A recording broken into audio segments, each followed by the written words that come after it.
Incredible!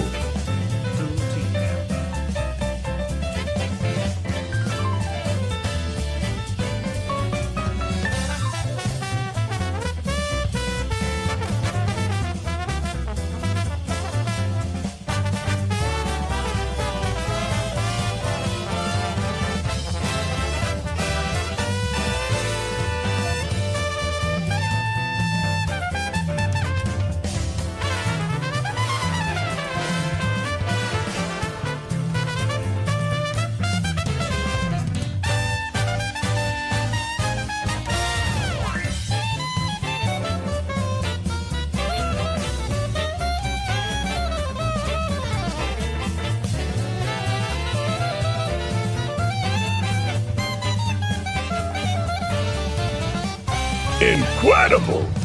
Be primed and ready.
Vivi's chilling with me.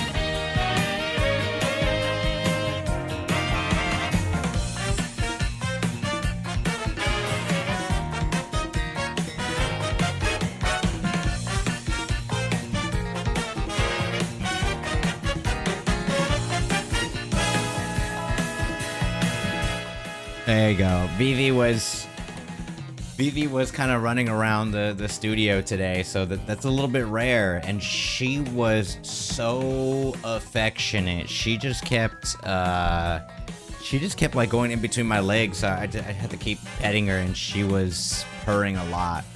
Yeah, that's pretty rare, but thank you guys very much. Big Bo with the 99 years, dude. 99 years. Soon TM. What's gonna happen, man? What are we gonna do next month? What are we supposed to do? Yeah, an actual Hyundai, dude. What are we even supposed to do? And Ark back with the Prime Gaming for 4 years. Primed and ready. Thank you very much. I appreciate both you guys, man. Thank you. Incredible. Midnight Special in Tier 1 for 56 years. I'm looking. The universally loved and well-respected hype train has started. I'm looking for some mermaids. Do you know where I can find any mermaids? Well, I guess we're just gonna have to find out, man. I'm looking for some sailors.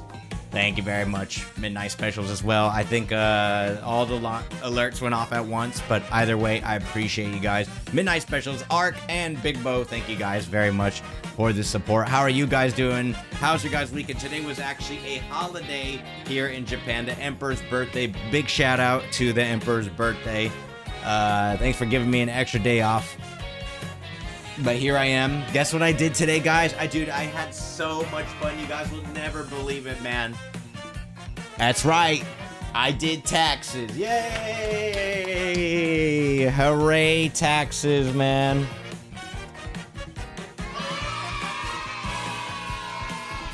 We love it. We love the taxes. We love taxes. I had to ask ChatGPT a million times. I'm like, hey, did I mess anything up? Did I miss anything up? Did I mess anything up? Seems like I didn't, so that's pretty good. How are you guys, though? Beer on me? Uh-oh. Beer and Caesarea. Oh, my God. You're speaking my love language now, man. Beer and Caesarea? Actually, I had a couple beers last night, and now I actually had like a raging headache all day. Am I just getting old? How many drinks did I have? I think I had 5. I think I had 5, and then I had a raging headache the next day. Oh, it's over for me, man. It's over for me, man. I think I even drank water after each one, too, which is crazy. We love taxes and all tax-related products.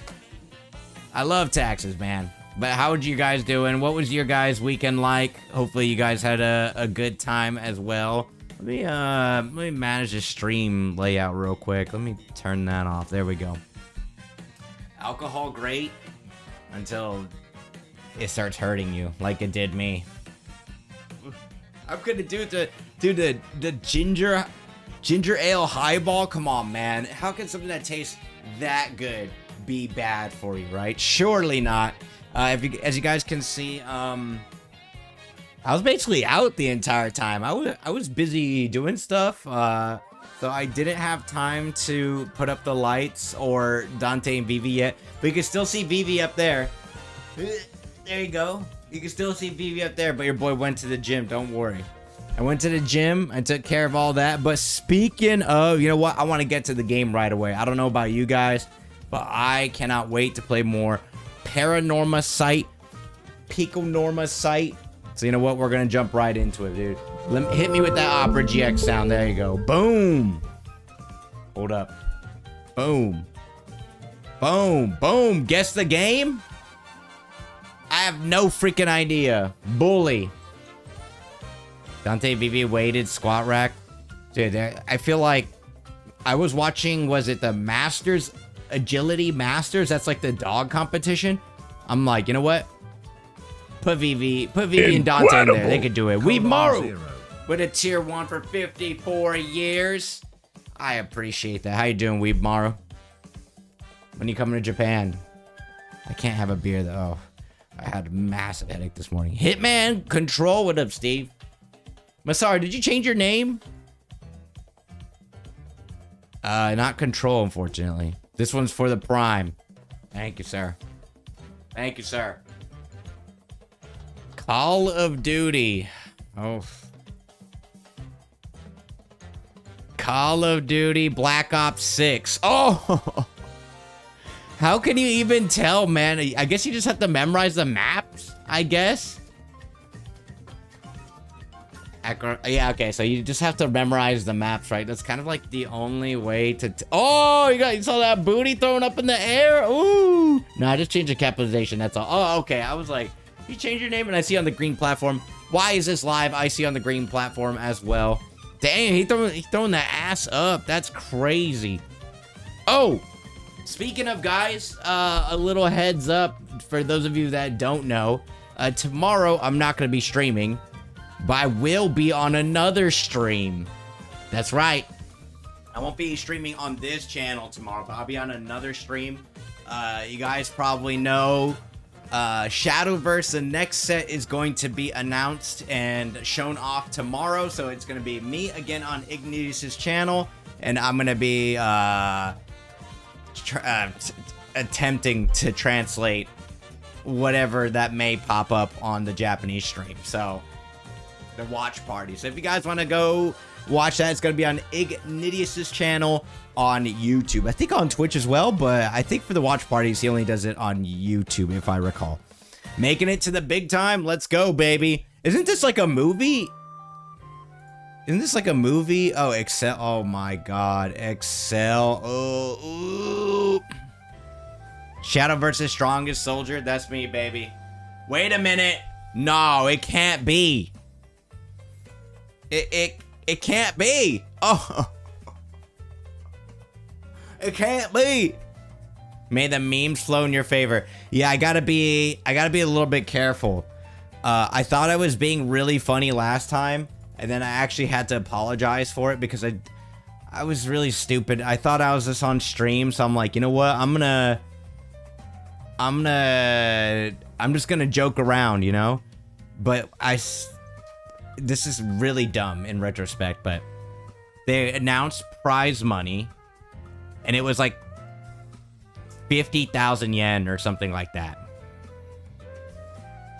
And me being very dumb, wanting to make a joke about Enyasu, which is like the yen getting very weak. And I'm like, that's like what, $5 American? And then my co-host, the main host, Ignidius, was like, whoa! And then I realized, I was like, oh, I'm talking about the cheap yen. I'm talking about the cheap yen. That's why it was a joke. You know, I'm suffering over here, my salary. And then they were just like, oh, don't worry about it. You were clearly just joking. I'm like, okay. Whew. Woo! Like, my life flashed before my eyes. I was like, hold up. I was at my friend's place this weekend in the Netherlands, and he got me into the one. Oh, he built a proper deck for you. Nice. I think that game is like crazy expensive, isn't it? The One Piece trading card game. I think that game's like really expensive to play. But they came out and said that they're gonna do a reprint. So I think it's gonna make everything a lot cheaper, which is really nice. I think it's gonna be really cheap. Isn't this that like Cthulhu game? The scalpers are really bad in One Piece. The scalpers are really, really, really bad in One Piece, unfortunately. Unfortunately. What is this, like Cthulhu? Call of Cthulhu? What the hell is this? It looks like Cthulhu. I don't know. Oh, a Soul Reaver? Oh shit, yeah, you have the same idea as me. Soul Reaver. There we go. I thought it was like Jaws with the freaking boat and like a monster underneath for some freaking reason, dude. Hell, thank you for the 305 stream streak. When are you leaving, man? We gotta meet up again. We gotta meet up again before you head out. The market is crazy right now. Lots of scalpers, so boxes with new sets are immediately gone. If you don't pre-order the second they go, oh yeah, okay. So that's kind of like the same situation with like Pokemon and stuff like that, right? Thank you for the hype train, guys. Huge. Thank you. Thank you, guys. I hope you guys had a fantastic weekend. Thank you for the support. As soon as I come back to, whoo, Soul Reaver. Expedition 33. Okay, definitely not Expedition 33, right? I leave next Sunday. I'm in town all week. All right, yeah, let's definitely meet up one more time before you head out. I don't think I'm doing anything this weekend. Am I? No idea. I don't think so. Order... Rumors say they're moving to Yu-Gi-Oh! Next. The Order 1886. I thought Yu-Gi-Oh's already cooked regardless. I thought Yu-Gi-Oh's like the most expensive card game. In order to build like a really good, in order to build like a viable deck, I think it's like crazy expensive, isn't it? The Order. The Order. No, The Order 1886. No. Liza P? I don't think it's Liza P. Dead by Daylight? What the fuck is this? And what did that looks like someone getting hung up on something. Let me get some water, man.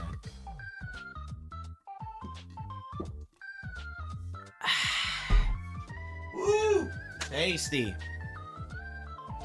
Alan Wake. Maybe it's like one of those like Dark Pictures anthology. How you doing, Ghost? Dark Picture anthology, House of Ashes. Assassin's Creed. It looks like Assassin's Creed 3. I don't know.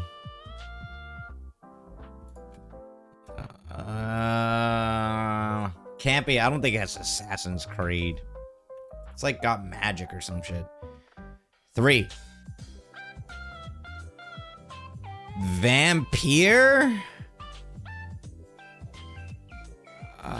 Some game with blood magic?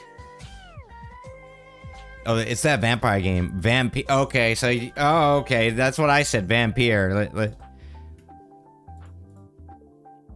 Oh my... It was that game? It was this game. I said vampire and it... Oh my god, it really was. Damn. Damn, it was. Steve, do you recognize this boot? This leg? Weird game. I did not like it at all. But I spent like $50 on it. I should probably get back to it. What up? Looks like Command and Conquer Lady. Red Alert. Captain Commando. Carmen Sandiego.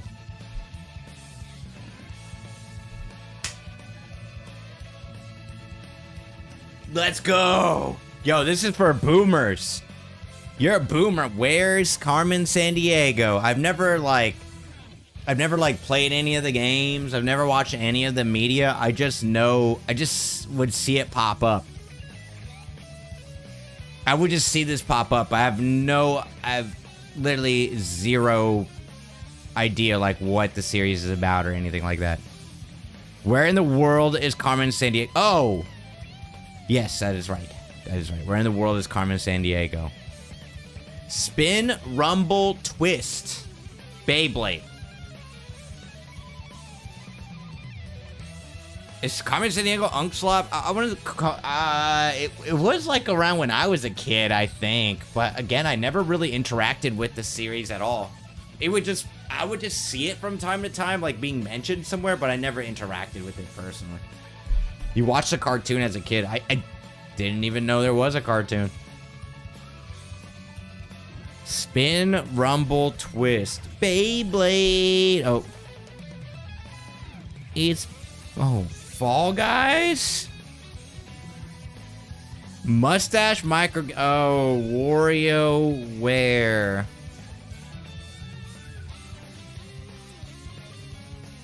WarioWare Twisted. There we go, baby. I didn't even know they had this one. I had the first WarioWare. That game was fun. It was fun, but it got old really fast. God of War, new. It gonna be Unk game or Zoomer game? Looks like gonna be a Zoom. Oh my god, 2024, 2025, or 2026. Single player game. Not third person, not an RPG. What's the point then? Call of Duty. Wait, no, that's not single player. First person. Avowed? Silk Song. Okay, Silk Song. Silk Thong 2026. It is not side view.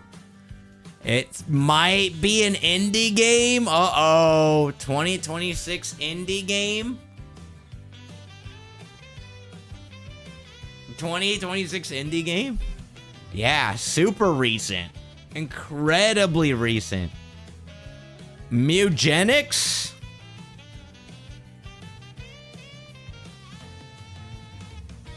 $2026, not comedy. PC only. High Guard? Uh-oh. Goat Guard? Oh, no, that's multiplayer. It is Unreal, though. First person Unreal single player 2026 PC only. Not a shooter. Single player only, but Unreal Engine is a really big hint, I think. First person Unreal single player 2026 PC only. First person PC only game that came out this year. High on Life 2. No. Reanimal? That's multiplayer. We need a first-person game. First-person game came out this year. Not a shooter, but first-person single-player game. Paranormasight, that counts as a visual. There's text games in this. So it's 100% first person. Quarantine Zone. I didn't even know this was Unreal. Good shit. Good shit, Steve. Look at that. Damn. The indie simulator strategy game. Damn. I didn't know this was Unreal Engine 5. Paranormasight in Unreal Engine 5. It just freezes constantly. There's just so many stutters. There's an insane amount of stutters for no reason. All right. Actually, this game would have been really fun to play on stream. They asked me if I wanted to play it, but I didn't get back to them in time, and the forum closed.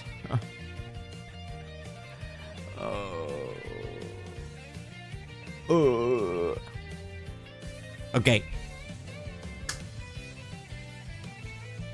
Okay. Is there anything else I need to say, or I need to check, or I need to do? I think we could just jump right into the game, dudes. One more time, if you guys haven't heard it or from me earlier, tomorrow I'm not going to be on this stream. I'm going to be on Ignitius' stream, where we're going to be the official English watch party stream for the new set reveal in Shadowverse, set number 6. So if you guys are into Shadows of the Versing, you guys know exactly where to go, baby. Okay, before we jump into the game, though, let me run 3 minutes of ads so we can push back the ads as far as possible. As far away as possible. And then let's jump into the game, yeah? Don't worry, you're not going to miss anything. Don't worry, I won't start without you guys. Don't worry. Don't worry. I got you, baby. Got you, babies.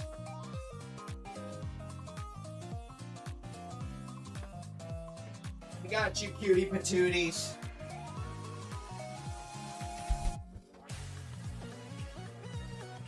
The green screen fell backward. Hold on.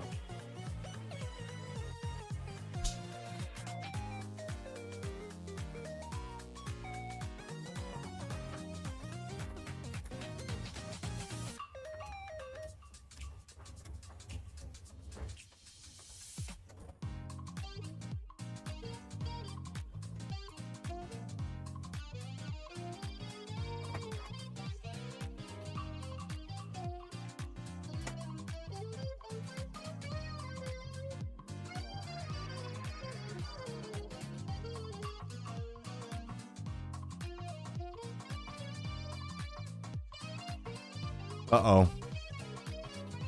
Dude, it's breaking.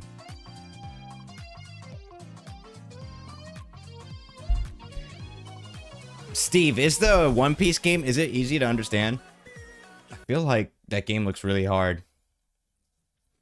I feel like card games are really hard in general. Ooh, look at this fucking peak.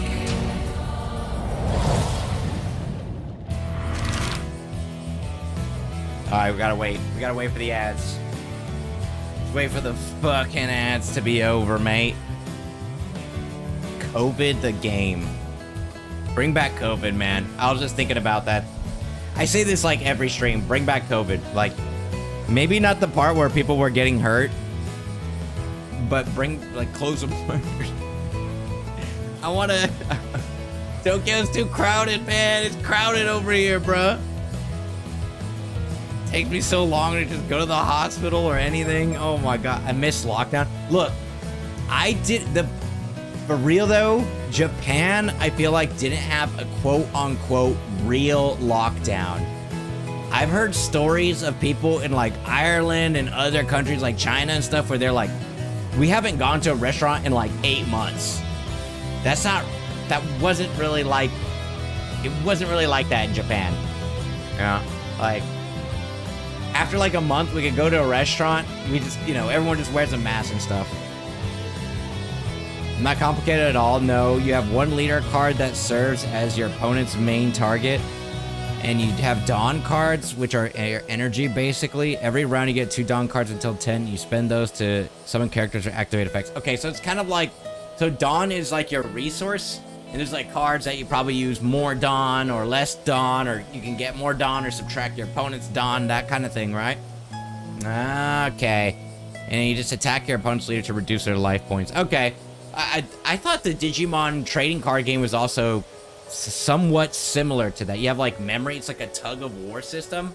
When you get to 0 memory, it becomes like your opponent's turn. It's a really cool system. It's very easy to understand.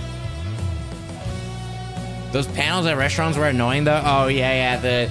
They're still up at some places. They have like the silk. It's just like a plastic sheet. And I'm like, okay, man. A lot of staff, though, like supermarket stuff, they just kept wearing a mask, which is, you know, kind of smart, honestly. Okay, we went to the jetty, we went to Chosri, we went to Town Clock. Now we gotta go to Minakuchi Residence or Wakamura Residence. Why don't we just go to the Minakuchi Residence? Let's go to my house. I just like collecting One Piece cards with a cool art. I think that's perfectly fine, too. I mean, I like collecting the art of, like, the Final Fantasy cards, right? For Magic. Nothing wrong with that. And you're not, like, reselling or anything like that. Although, I think the pool rates for very, very good cards in... I think for One Piece, One Piece in particular, the pool rate is very, very, very, very low if I recall correctly. It's like insanely low. Okay, welcome back, Yuza. Oh, and the zombie's here too. Thanks for having me. You two went out diving today, didn't you? Well, if you guys were catching up, there's like 2 foreigners that seem to be able to use like spiritual powers as well. And we're trying to figure out if Minakuchi's mom or Yuza's mom was the one that called the curse of the raging waves that led to the accident 5 years ago. So people are blaming her because the people here are superstitious, but did she really do it? We don't know. You two went out diving today, didn't you? How'd it go? Did you get a decent haul? Gran, about that. I was all set to enjoy the next stage of my life as an Amma diver, but I found myself on forced leave the very day of my grand debut. Goodness, did something happen? Oh my, Chia and the others said all that? If I were you, I wouldn't pay them any mind. You're not breaking any rules, are you? You sure it's okay? No point fretting over pointless details, is what I always say. Horo Tsuyu. That's a very interesting name. Oh, not Horo. Minakuchi Tsuyu. No. Not Horo. Why did I say Horo? Minakuchi. Working as an Amma diver. I must have underestimated just how deep tensions ran. I never imagined that they'll still be that hostile towards her. I thought things would have calmed down by now for sure. I'm sorry, Yuza. It's okay, Gran. Not being allowed to dive isn't the end of the world or anything. But are you sure there isn't a reason no one wants to talk about Mom? Well, no reason I could think of. I'd like to get to the bottom of the things there, if possible. It's going to affect my life here if I don't, and I'd like to clear Mom's name too, if you don't mind me saying. It does seem pretty weird that people would be this upset just by Yuza coming back to Kameshima. You sure there's not some particular reason they don't like the thought of him going out diving? Well, no reason I can think of. The exact same answer as before. She's determined to pretend she doesn't know. Gran, I know you've always been reluctant to talk about Mom, but I'm not a child anymore. Isn't it about time you told me the truth?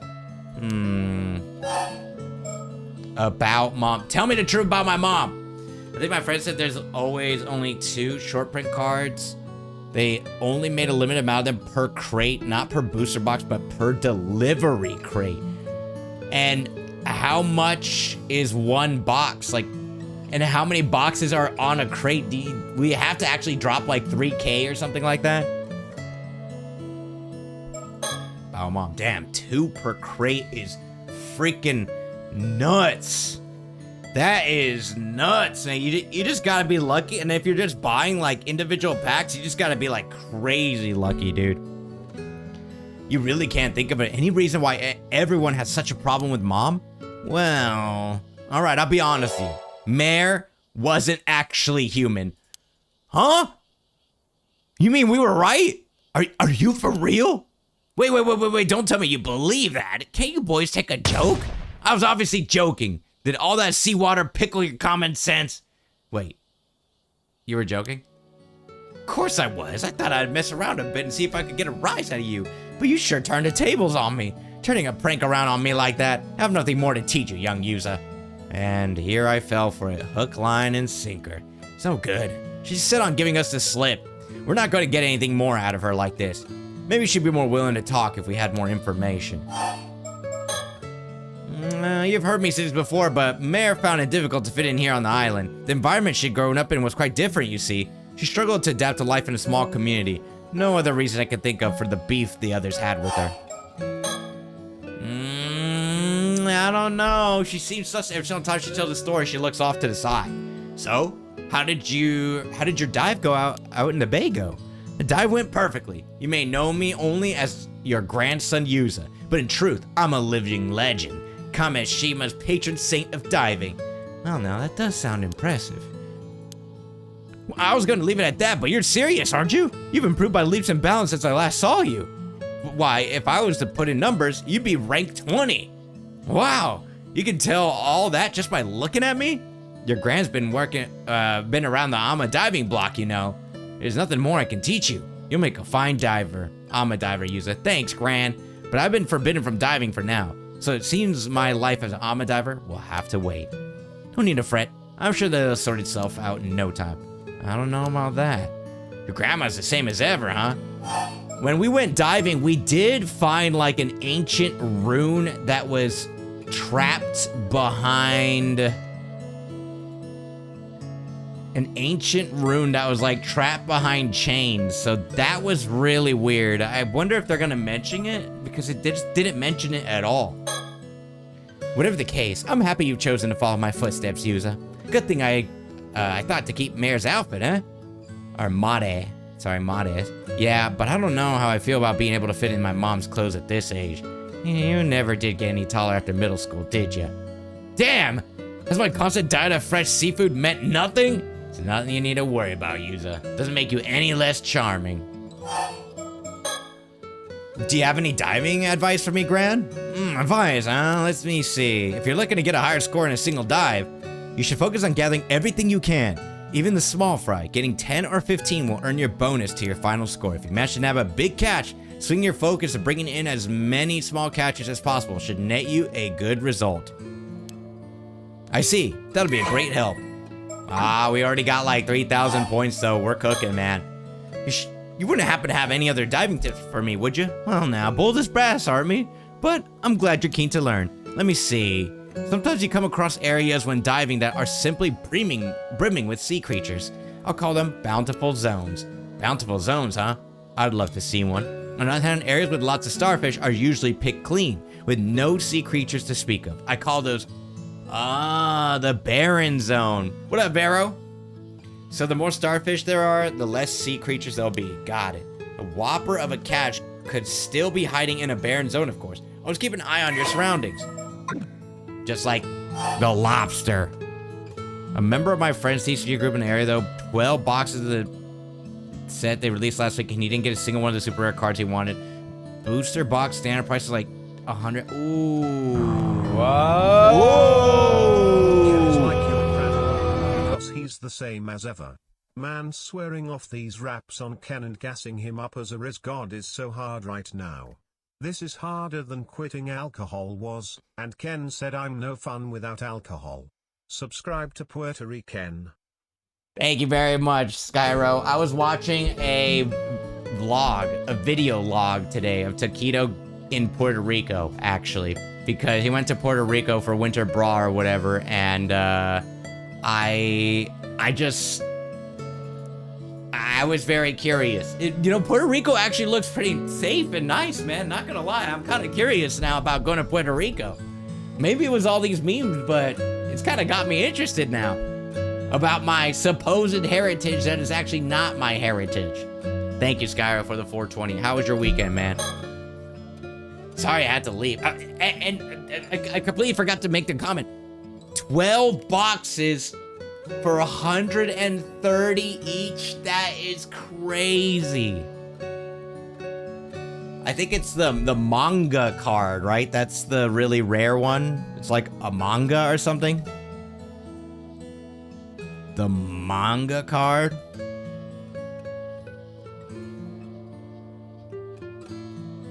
Bum bum.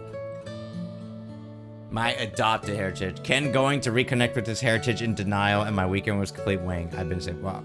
I hope you get better soon, man.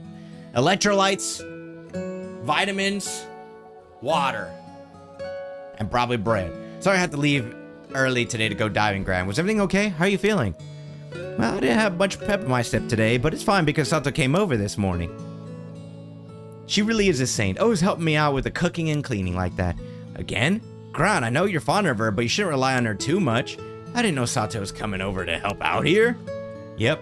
She and Gran became friends recently, and before I knew it, she was coming over every so often. Sato's such a nice young lady. She even chats with me about all the latest TV drama developments. She's a bit naive in some ways, but she's a quick learner. Remembers everything I tell her almost instantly. Huh. I had no idea. I said she could relax here a while, but she left early today. I'm glad you're having fun, but make sure to thank her properly sometime, alright? Of course, of course. I'm always happy to help, you know. There's no need to depend on others so much. I know, but if someone has to help me get things done, I'd rather it was a lovely young girl, you know? And besides, she does a much better job at cooking and cleaning than you do, Yuza. See? I do my best to be a good grandson, and this is the thanks I get. Not a manga card, it's the Boa Hancock. Let me see what the Boa Hancock card. 780, oh!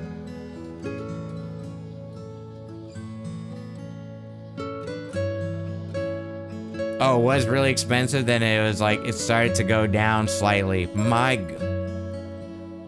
Hancock. That's crazy, dude. Oh, and then the next card is like €1. That's crazy. Is it just a rare, like, is it a good card, but like the rare version of a good card and there's like another version of the same card? You know what I mean? Like there's two versions of the card. One is like the rare alternate art and then the other one is just the regular one. Still good. I think it's a rare version of a variant. Oh, okay, I see. Yeah, that makes sense then. We're going out again for a bit, Gran. Got it. You two take care, okay? Alright, we're going to Wakamura, man. Is it me or is the game like really loud again? Oh, old man Wakamura, you mind if we ask you something real quick? It's just one thing after another today. What now? Azami and the Minakuchi boy. I've heard from Che you two went out into the bay to do some diving earlier. This guy seems like a truck driver or something. I got a bone to pick with you, and there's no time like the present. Okay. So, boy, you're serious about wanting to become an Ava diver? Huh? I thought at first you'd come up here to get my permission to dive, but now I hear you've been running around looking into Made Minakuchi. What's the meaning of this? We have been asking around. To be honest, we have been asking around. I guess there's no hiding it from you. Uyuza, are you sure this is okay? It's probably best to be honest about things now, Azami. It's just like you said. We've been trying to find out more about my mom. I knew it. Anyway, my point is, no more sticking your nose where it don't belong, got it? And most of all, no becoming an Ama diver. Shinobu Wakamura. Damn, dude, Doug Dibadome looking ass. Fish already makes really mean ramen in some small, dingy restaurant. He looks like, I know his name's Wakamura, but I feel like if you just dropped him to like American Trucker game or something, he'd belong there too. Or like in Red Dead Redemption, I'd be like, oh, okay, it's Wakamura-san, there he is. If I give up becoming an Ama diver and fall in line, will you tell me about my mom? All this sniff around you're doing sure ain't falling in line, that's for sure. Besides, you should be asking Z about all this business, not me. She's gotta know more than I do. Huh? So Tsuyu really does know more than she's letting on. About Tsuyu. Ron said she doesn't know anything about my mom, though. So she even said that to you. What do you mean? Well, I don't know that much myself. Zio's always been tight-lipped about Mata Minakuchi, where she came from, what her deal was. So you've been saying Yuza's mom was to blame for that massive storm even though you don't know for sure? Zio ain't said nothing to deny it. Speaks for itself, don't it? If you don't like what you're hearing, you should go ask Zio about it yourselves. Alright. Konnichiwa, Wakamura-san. I want a cowboy hat, dude. I want a cowboy hat for the stream. Be like, Konnichiwa. Konnichiwa is godlike. That's perfect, Steve. Konnichiwa. That's like a Westaboo. Mr. Nakamura, what is the Raging Waves curse bearer? What? Where'd you hear about that? Well, that's gotta be Shotaro. Boy never could keep his mouth shut. We heard it's some sort of curse that whips the waves into a frenzy. Does something like that really exist? Why does he pound his lips like that? It does. The Southern Sea disaster 5 years ago was caused by that very same curse. The curse of the raging waves? And your mother, Mata Minakuchi, was the one who brought it down on us. That storm was no natural disaster. It was entirely preventable. If only we'd stopped her from going to that bay that day, Kamishima wouldn't have had to suffer such a tragedy. What? My mom would never have done something like that. Just because you don't remember don't mean she wasn't up to something out there. And as to whether it was intentional or not, who can say? But it don't make a difference either way. I don't know how you could say Miss Mata was a curse bearer or whatever if you didn't know anything about her. Do you have any proof? Proof? I've got the words of a trustworthy sorcerer backing me up. That's all the proof I need. A sorcerer? You're basing all this on some woo-woo wizard said? Give me a break. You can believe what you like. Don't change the fact that cursed spirits are as real as anything else. I don't have the time to butt heads with you two, but I know what I'm saying is the honest truth. Looks like there's no point trying to change his mind. Old man's as stubborn as a mule. So you really think there's a storm coming, and that storm is caused by a curse? Of course I do. Some fellows who said they were with the police dropped by to warn me about it yesterday, in fact. The police? Why would the police be warning you about a curse? I reckon they were just phonies trying to take advantage of the curse for their own benefit. But even you two must have noticed that rumbling coming from the sea over the last few days, right? That's proof of the curse of the raging waves is getting stronger. So that's why you've been telling everyone to stop taking their boats out and prepare for a storm? Sure is. Naturally, I can't just come out and say it's a cause of a curse. There's no telling when or where it rear its head. It's too dangerous going to water in these circumstances. Even so, we'll have to take our boats out again eventually. We can't keep off the sea forever. You damn tootin', which is why I gotta find a way to stop the curse as soon as possible. Why would a curse be affecting the sea around here, though? It seems like you two still don't believe me. Fine, let's see if this will change your minds. A long time back, there used to be another island to the south of here. Taishima, it was called. Taishima? This is the first I've heard of it.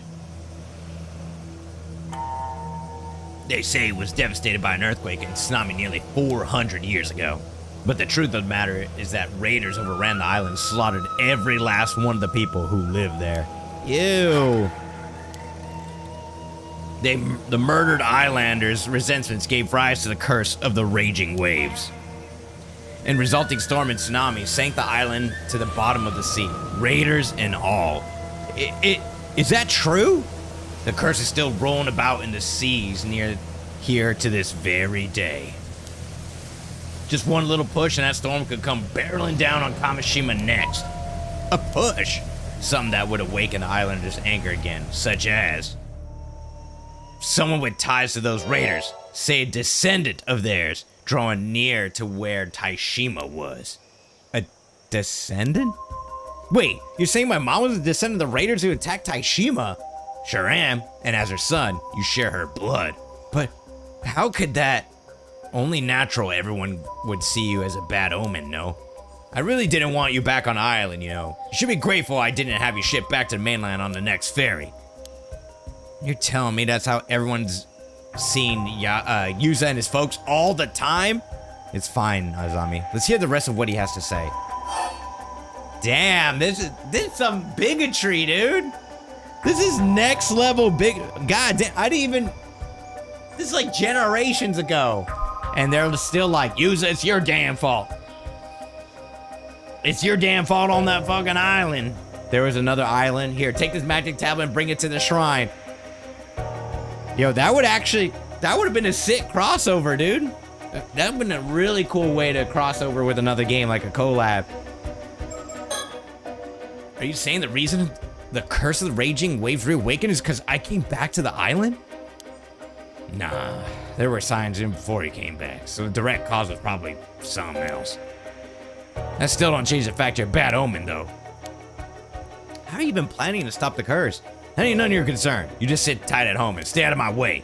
And I don't want to hear any more about you going out to sea. Are we clear? That's all I got to say on the matter. Should be clear now just how much of a danger you are to this island. Now get yourselves home and stay put. Seems like that's all we're going to get out of him. But maybe we could ask C about what we just heard. She might be able to tell us more. Alright, we're going back. Alright, see you. Tell us the truth. Put a gun in her head. Oh, was there something else you need to use it? Mom's curse. By the way, Gran, we just went to talk to Mr. Wakamura, and there's something we want to ask you about. What was that? My hearing's been a bit off recently, you see? Please don't say that. A lot of Ama divers have ear problems, so it's not really a laughing matter. Huh? Someone has no sense of humor. So? Did you know that everyone thought Mom was a Raging Waves curse bearer? Wow, I'm impressed you managed to say that without stuttering. Bruh! So, you have heard it before. Oh, drat. Me and my big mouth. He said Mom was descended from the ones who first called forth the curse, or something like that. And that's why everyone is so concerned with what I get up to. Is it true, though? Well, if you know that much, I suppose I can tell you two the truth. Buckle up! Sweet Lord drop coming in hot. If I just rest up a bit, I'll be up and around again in no time. I want the two of you to come to the southern bay later, once the sun's gone down. Right. Thanks, Gran. You can't tell us about it now? I think it'd be easy to show you what I mean. Okay, we'll be at the bay at sundown, but if you're not feeling up to it, don't push yourself, okay? No need to rush now. I'll tell you everything later. You'll want to prepare yourself for this one. Ooh, everyone get your popcorn. We're going out again for a bit, Gran. Got it. You two take care, okay? Wait, what do I do now?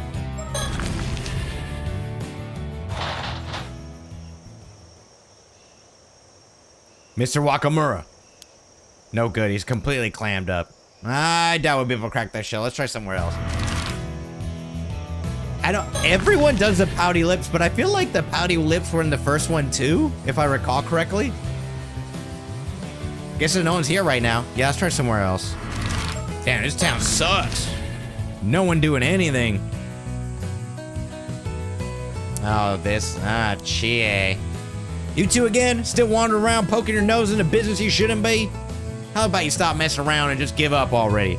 Nothing you do is gonna make me change my mind. I'm saying this for your sake as much as anyone else's, Minakuchi boy. Try to understand my position, huh? For my sake? You managed to survive that disaster 5 years ago. Some would call it a miracle even. It wouldn't do to see that miracle go to waste, would it? Maybe I flew off the handle a bit earlier. I ended up coming off a bit stronger than I meant to. I can't tell you anything about your mother, but believe me when I say it's best you let sleeping dogs lie. Curse of the Raging Waves. Is this about how Yuza's mom caused that curse? The curse of the Raging Waves or whatever? So you already know. Heard it all from Shinobu, I'll wager. Do you believe in the curse, Miss Chie? Of course I do. At the very least, I know it's not some old wives' tale. I'm not saying you have to believe it too, though. Don't get me wrong. I don't want to talk bad about the woman or anything, but there was obviously something with Mata Minakuchi 5 years back. She always seemed anxious and on edge, and then the disaster struck. Might be I'm just reading too much into it, but I can't shake these doubts of mine either. I said it before and I'll say it again, no diving. What is with these faces, dude? My stance there hasn't changed a bit. You hear me? Damn, guess that's that. By the by, where'd you go diving today? Well, Yuza wanted a particular spot, so he went about 5 kilometers south of the island. Say what? What were you thinking diving in the Southern Sea of all places? You got even less sense than I thought. You know full well that everyone avoids that area because of the disaster 5 years ago.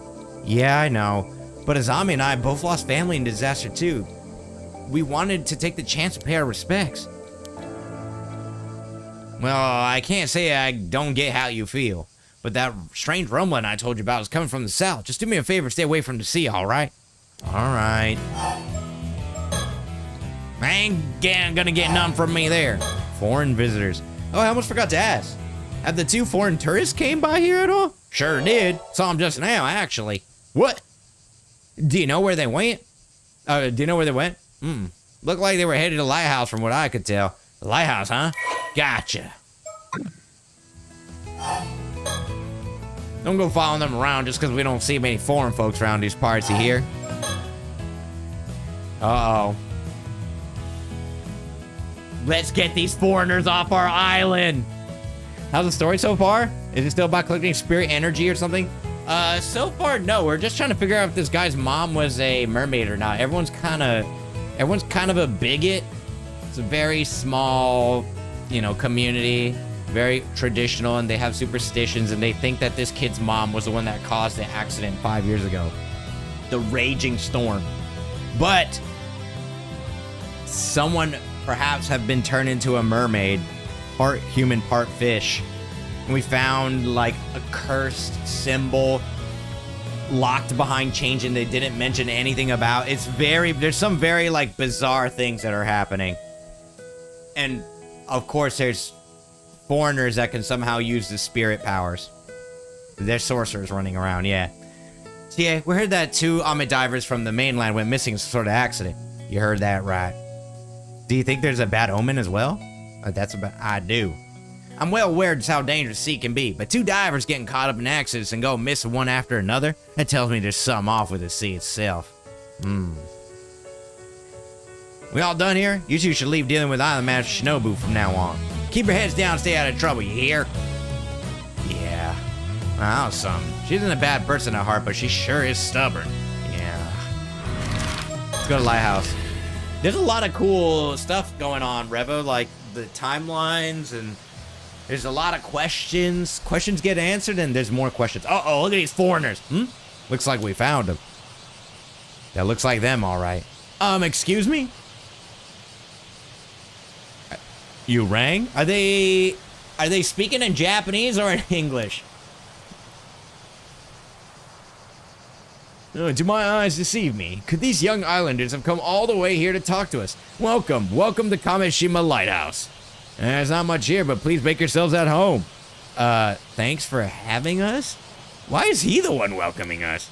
It's because most people here have been avoiding him. He's excited someone finally wants to talk. Oh. Anyway, we were wondering if you could spare a moment to talk.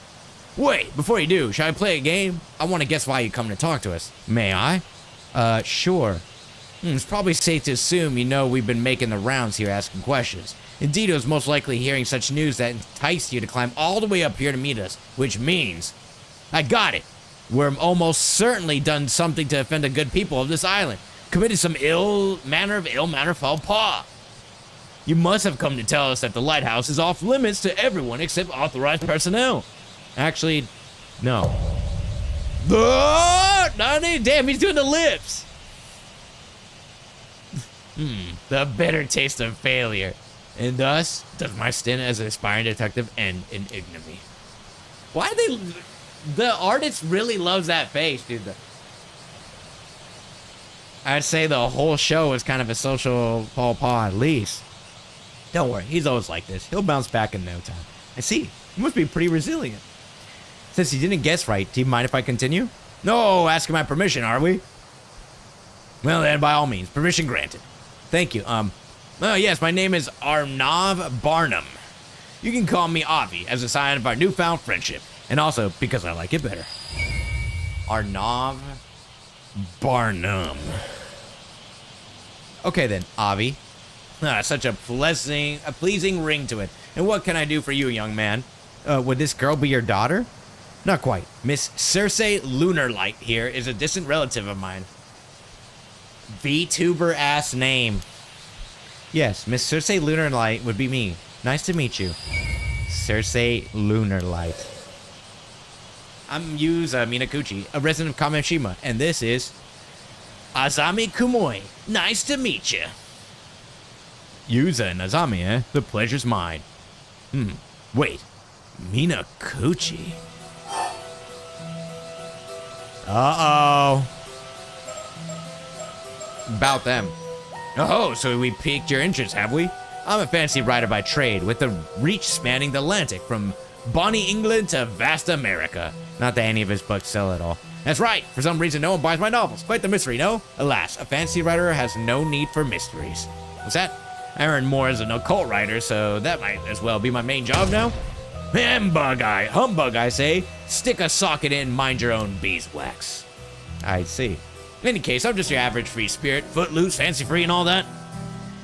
What's that? You're wondering if my bohemian nature is the reason I remain unattached and unwed? Humbug, I say. Stick a socket in and mind your own beeswax. You seem to be enjoying yourself. I am indeed. Why not give it a try yourself? 1, 2, 3. Humbug, I say. Stick a... I'm good, actually. Thanks. Impressive as it is, I concede doing this pose 3 times would have been a bit too much, yes? This guy sure is hard to keep up with. Any rate, I recently found myself the pressing need to visit your fair country for research. Fortunately, young Cersei here just happened to be studying in Japan and kindly agreed to accompany me as my guide. Your guide? Indeed, she's quite the enthusiast when it comes to Japanese folklore and occult phenomena, and such a pleasure to converse with as well.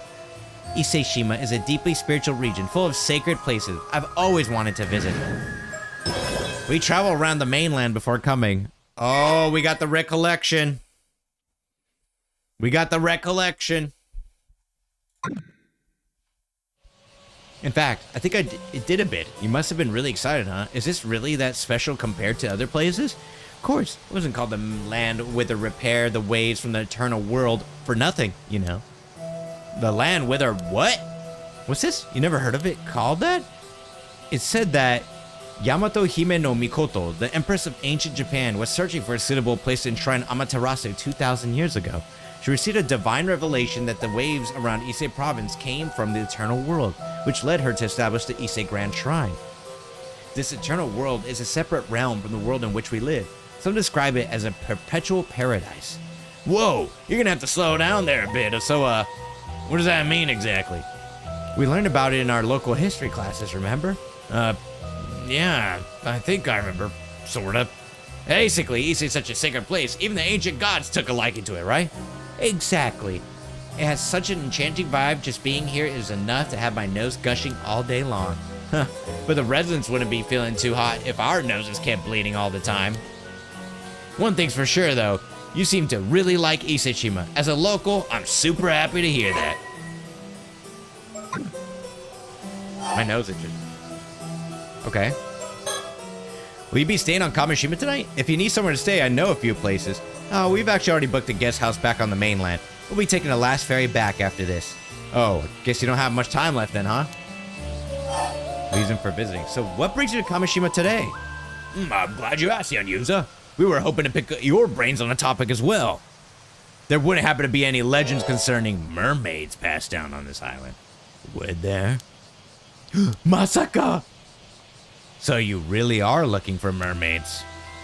Oh, indeed we are. You know what mermaids are, yes? I refer, of course, to the mythical half-human, half-fish creature. Sure, we know that much at least. Then I'd be able to provide a modicum of additional information on the subject. Additional information? Well, you may be aware that the typical Western mermaid is envisioned as having the lower half of a fish and the top half of a human woman. It's thought that this interpretation has its origins in another sea monster, the sirens of Greek mythology. They're claimed to fame as surfacing near reefs and bewitching sailors with their beautiful voices. Andersen's fairy tale The Little Mermaid is a famous example of this type of mermaid. Indeed, it caused this image to enter common knowledge. Yeah, that's what comes to mind when I think of mermaids too. A typical mermaid, right? But the mermaid that appears in ancient Japanese folklore is quite different. This mermaid has only the head of a human, with the rest of its body being a fish. It appears it was seen more as an evil spirit or a yokai in nature. The legend that eating its flesh will grant immortality also implies that it was seen as more fish than human. Sure, that makes sense, I guess. People would definitely think twice about eating something that looked too human, huh? This isn't to say that there's a difference in Eastern and Western interpretations of mermaids, mind you. One would rather assume that there are several different types of creatures that can be encompassed by the term mermaid. After all, There were also reports of more humanoid or demi-human mermaids being sighted in Japan years later. Different types of mermaids, huh? Personally, I think lumping the two under the same appellation is a mistake. After all, they're two different sea creatures that just happen to share the same trait of being half fish, half human. It leads to misunderstandings when conflicting stories get passed down, and the whole concept gets treated as a cult malarkey. I think I see what you mean. Listening to you talk about them, it sounds like you believe mermaids really exist, Avi. But of course I do. After all, I didn't come to research mermaids. I came to look for mermaids. Bum, bum, bum. This is all very compelling. Isn't it? I think this is the first time someone's agreed with me on the matter. Why did he even includes the bum, bum, bum himself? My only knowledge about this comes from the internet story. He had a whole section in a video once about the fish with human head and the legend on it. Really? I haven't seen that guy's videos in forever after the plagiarism incident. I thought he was gonna say he wants to. No! I mean, probably curious, but no, absolutely not, right? Mermaids. That brings me to the next question. You wouldn't happen to have any local info on mermaids, would you? Unfortunately, I've never heard of any folklore about mermaids here. I see. That would align with the answers we've received to our inquiries thus far. And it would seem our investigation has branded us as certified weirdos. Most everyone now turns us to us a blind eye, as well as a deaf ear. Well, it's probably not just because of that. I mean, isn't there supposed to be a huge occult craze going on in Japan right now? I assumed everyone would be jumping at the chance to discuss cryptids. Pretty sure that's just a small group of enthusiasts getting worked up. Very vocal minority. Yeah? If you're that interested in the cult, what brought you all the way to Kamishima? Do you have a reason to believe mermaids could be found here? An excellent question. I do indeed. More precisely, I had a reason to believe they could be found around Taishima, an island that no longer exists. Taishima! I like their surprise, like, Masaka! He said the forbidden term. Indeed. I obtained this information through personal research, so I imagine it's not common knowledge. But some say there were 3 mermaids, Sobaya, Nagame, and Hayase, living in the seas around Taishima 400 or so years ago. 3 of them, and even know their names? We didn't even know Taishima existed until today. Seems a deliberate decision was made not to leave any records of Taishima's existence, which would obviously lead one to believe something is being concealed. On that note, did you know that records remain of several other sightings of mermaids in Ise Bay? What? Really? That's right. Legends about mermaids exist throughout Japan, and this region is no exception. In particular, there are reports of mermaids having been discovered in Sioux City and Ise City, both of which border Ise Bay. Oh, whoa. I had no idea. I jotted down some notes on these legends, so please take a look if you're interested. Thank you. Thanks. This is all very interesting. These guys are fucking crazy. I want to go to Taishima. Look, think about it, dude. Taishima raises from the depths, and then we have a battle royale on it. So, which type of mermaid are you looking for, Avi? Well, it seems a lot of the mermaid sightings around Ise Bay were fish mermaids. Fish mermaids? The mermaid sighted around Taishima were apparently the human mermaid sort.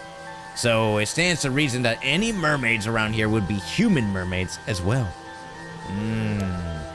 By human mermaids, you mean the sort that are closer to humans than fish, right? Indeed, the ones closer to fish, meanwhile, are called fish mermaids. Or, that's what I call them anyway. I see. I don't know whether that makes it easier to understand or more complicated. In that case, mermaids whose flesh would make you immortal if you eat it would be fish mermaids then, right? Another fine question. It is indeed difficult to imagine people eating the flesh of human mermaids. But I personally believe that human mermaids also have the power to bestow immortality on people.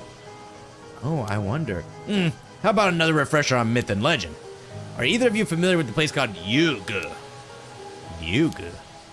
Is it related to the Ryugu Palace that appears in the tale of Urashima Taro? Just so! It could well be considered the inspiration for the undersea palace in that familiar fairy tale. Whoa, I was right? The Ryu, dragon, Surely refers to the translator's note, Ryu means dragon. Surely refers to the god of the sea. It's not uncommon for deities associated with water to be serpentine in nature. This would then make Ryugu the palace where the god of the sea resides, the palace of the Dragon King. I had no idea Ryugu Palace was based on something else. Ryugu is known for being home to the priestesses who attend the god of the sea. These women are collectively referred to as Otohime. Oh yeah, Princess Otohime appeared in the tale of Urashima Taro, didn't she? Yeah, but she was described as the ruler of Ryugu Palace in the fairy tale. So she was actually a priestess? A slight embellishment to make for a more interesting story, I presume. Hardly uncommon. There's also another interesting theory about the Otohime of Ryugu.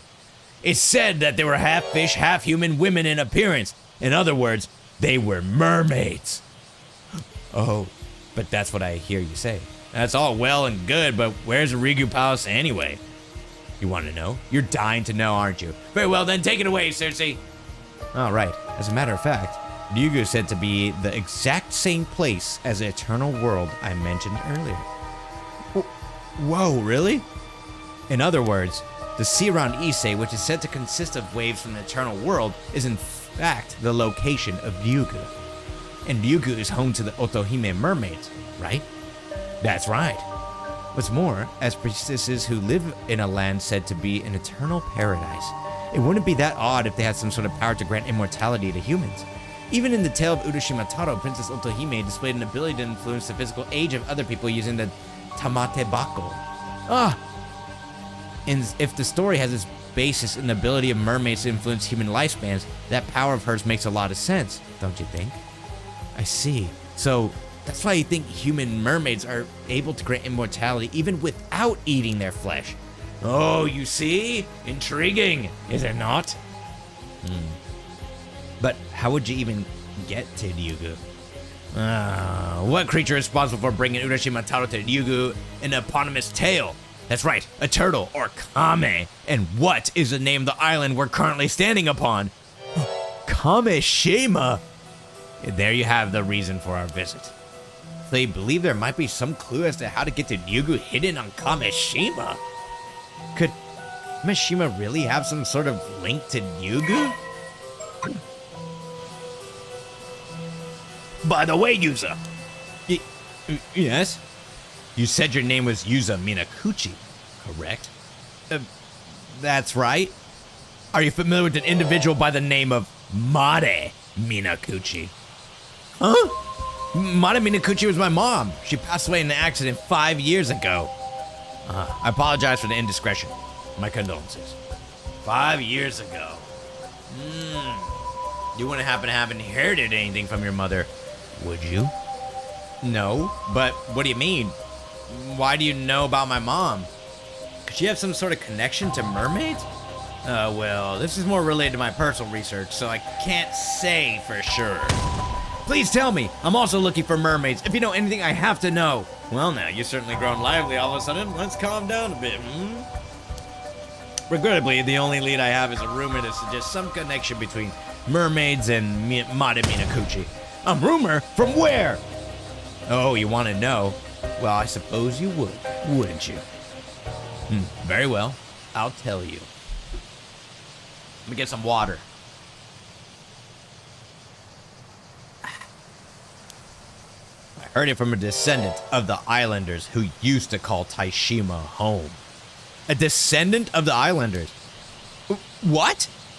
So someone survived a disaster that sunk Taishima and the descendants are still around today? Long story short, yes. Isn't it fascinating? This particular individual is also the one who told me about the 3 mermaids who were said to have lived on Taishima. I see. By the by, if you're also seeking mermaids, you must have some information of your own, yes? Surely this one-sided exchange of knowledge wounds your good conscience. Allow me to remedy that by accepting any information you have. Yuza. Yeah, this is our best lead yet. Let's share what information we can. You see. So you're saved by a mermaid during the disaster 5 years ago.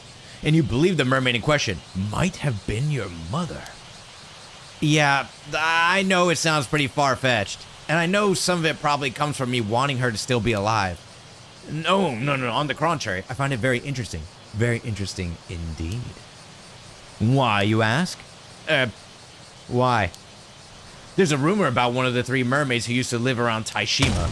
They say she took on human form several decades ago and has lived among humans ever since. What? Baka, no. No way. Somekawa? That would fit perfectly with our theory. Color me surprised as well. This is my surprise face, by the way. But it would be very interesting if that was the case. Among Us? Sorry, Abby. I think I'm at my limit. Oh my, that bad, is it? Is something wrong? My apologies. As much as I wish we could talk more, it would appear we're out of time. I'm afraid we must bid you goodbye for today. Now you mention it, you're looking to make the last ferry. You'll probably want to be heading back soon. Wait, this is the most promising lead we've found. If you could just stay a bit longer. But believe me, I'd love to continue our chat too, but the lady's been feeling a bit under the weather ever since arriving here, you see. Oh, I'm sorry to hear that. You're not going to get another nosebleed. If you're feeling that bad, maybe you should stay for the night after all. Thank you. I'm just about holding the nosebleed in, but I really should get off the island as soon as possible. Ever since arriving here, I had this feeling that some terrible calamity is approaching. A calamity? Masaka! I forgot to mention, young Cersei here is a bit sensitive to things in that sphere, if you catch my drift. She's I'm just kidding. Okay, but as reluctant as I am to part ways, we really must go. Many thanks for the information you shared, and never fear, we'll be back tomorrow. Tomorrow? Yuza. I'm sorry, excuse me. Avi! You rang. If you happen to find any more leads on mermaids today, could you let me know as soon as possible? Please. Oh, I didn't expect you to be all that interested. Very well, if I hear anything else, I'll be sure to let you know. If you could give me your contact information, perhaps. Thank you. Man, that sure was a stroke of good luck. I never thought they'd have so much info for us. We managed to learn a lot, but it seems like getting any more from them today will be a bit tough. Really need that information by tomorrow, though.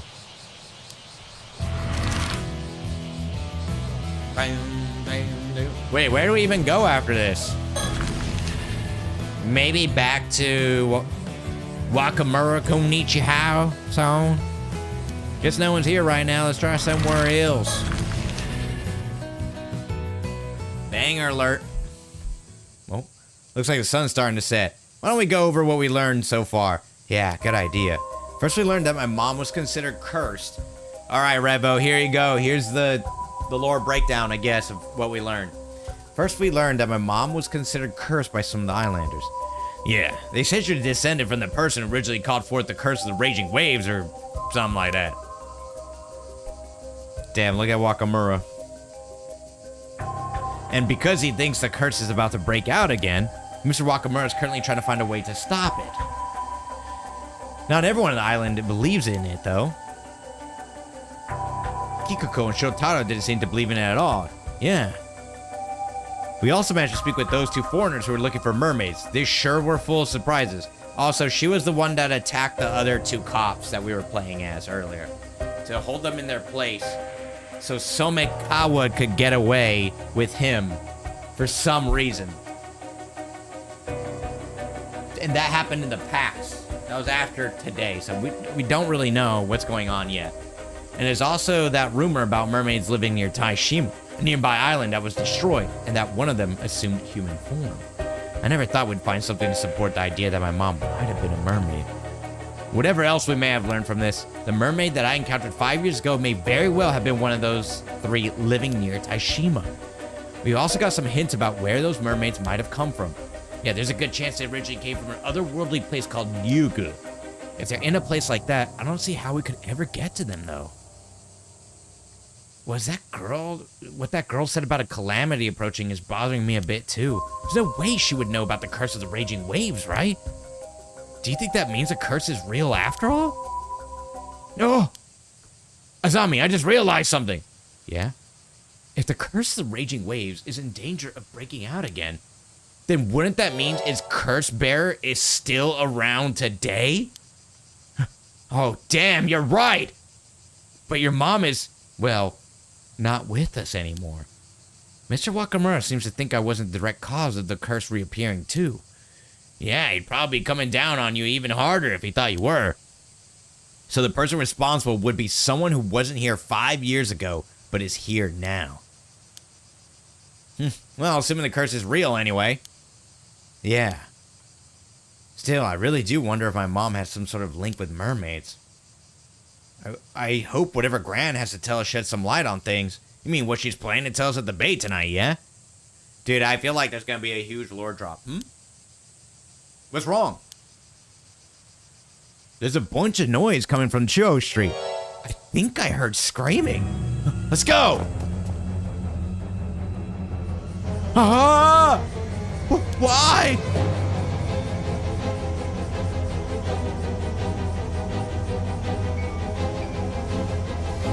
What happened? What's wrong? Scotso, what's going on? I don't. We're just, but then Sato just... Yuta, look over there! Yuza!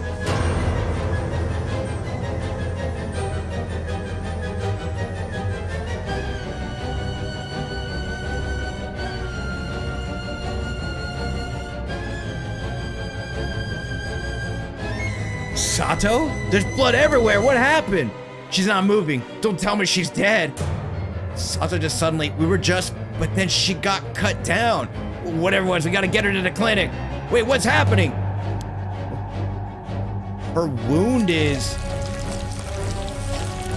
What the fuck? The wound is gone?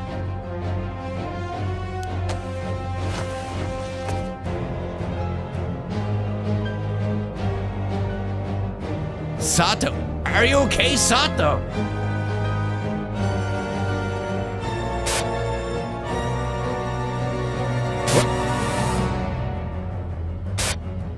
Oh, Sato?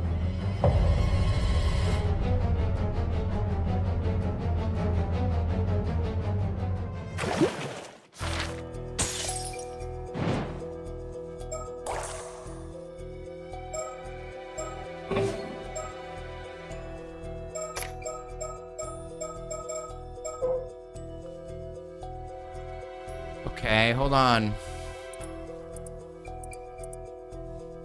Ano Town's Yaoi Bikuni. Although that same time period is unclear, legends tell of a girl named Osato from Kusawa in Ano Town of Age Age District who became immortal after eating the flesh of a mermaid and went on to become Yao Bikuni, a nun who lived for 800 years.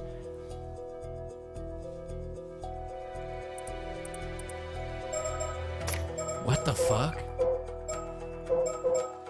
She ate a mermaid?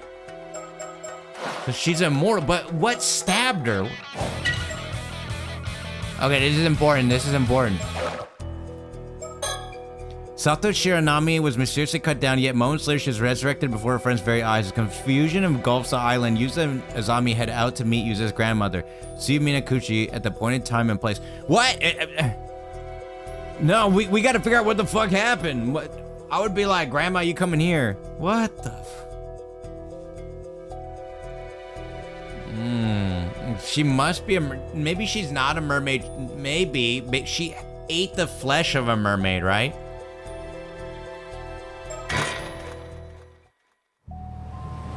Several hours later. Wait, no, what do you mean several hours later? No, go back. I need to know what the fuck happened. What? Oh, this is so Paranormasight, dude. Just some crazy shit will happen and it's like, you gotta figure out what happened later. Don't worry about that right now. We gotta worry about something else. Ah.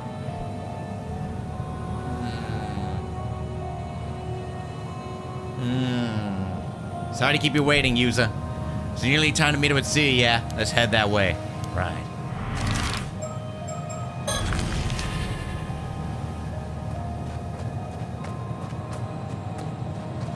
Oh my god, look, the walking animation is like, Berserk.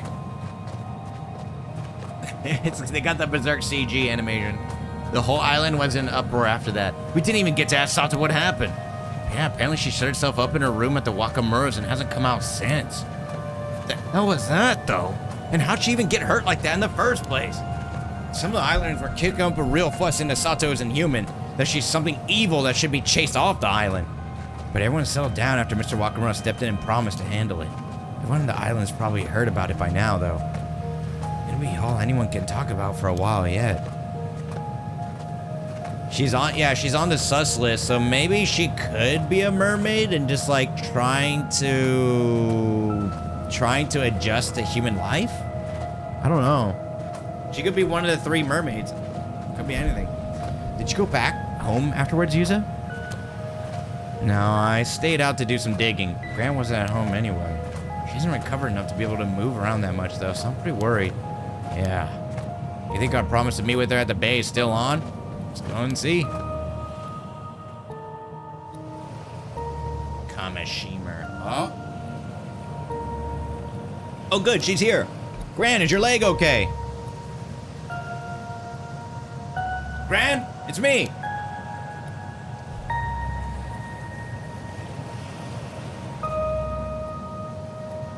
Why did they make that so fucking creepy for no reason? Why was that so creepy? Why did they have to do that? Okay. Oh, you two came after all. The waves were so loud I couldn't hear you for a second. What are you doing over there, Gran?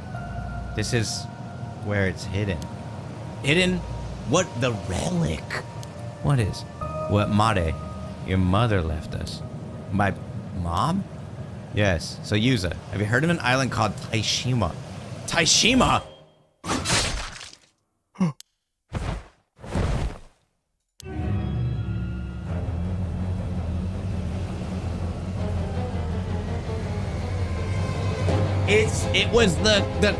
It was the curse that was used to slice those bodies in twain, remember?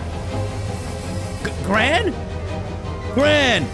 See you, what's wrong? She's hurt bad. We have to stop the bleeding. Kikuko, what are you two doing over there? Kiko, this isn't what? She just suddenly... Is that Tsuyu? No, you couldn't have. Wait! Shit, she's totally got the wrong idea. It's too late, Gran. She's got no pulse. The wound's too deep. It almost cut her clean in half. She never stood a chance. I'll go get someone. You stay with Tsuyu, Yuza. No, it's all right. I'll come with you.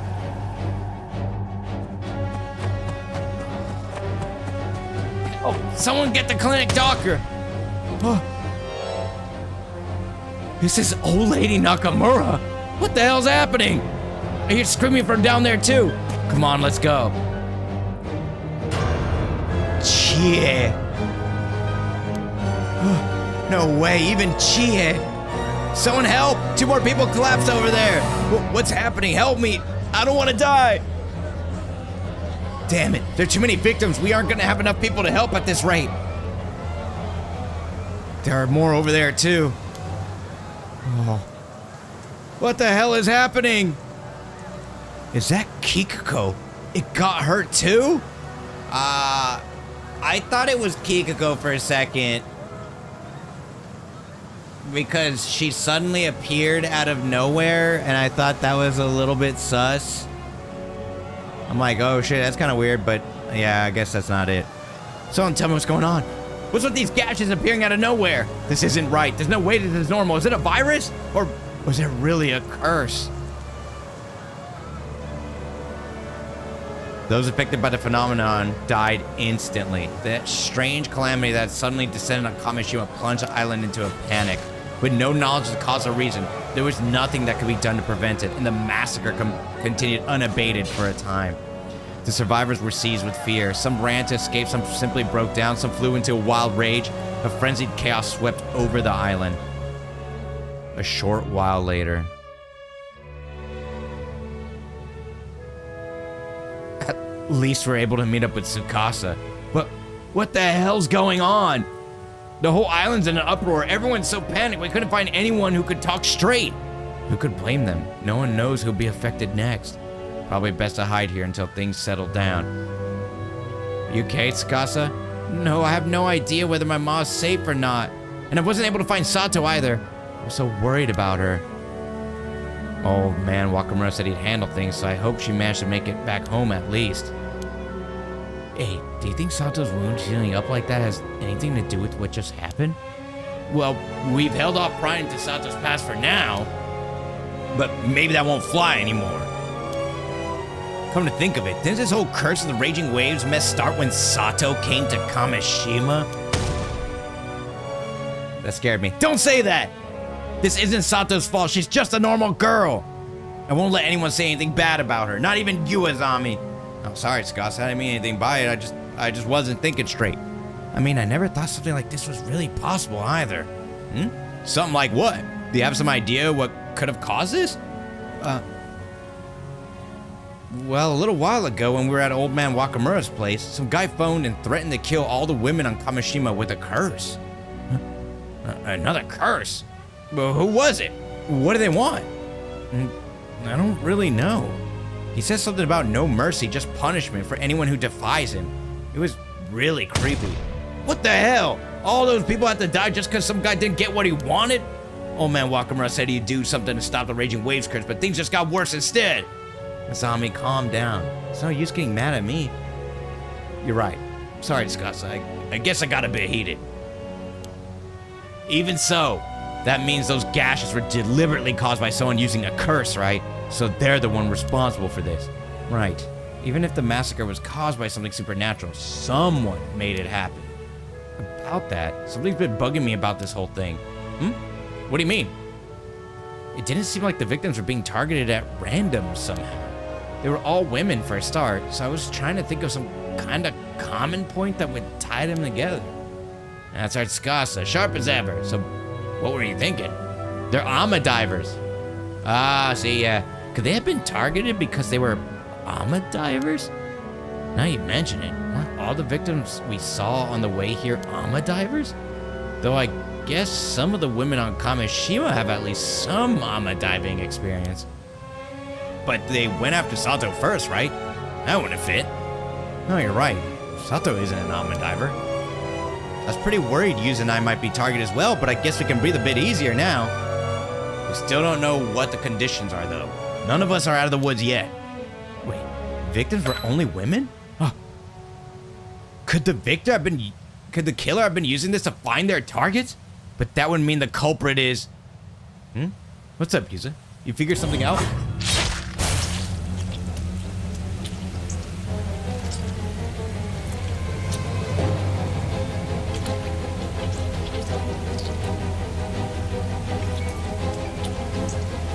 Bro, what the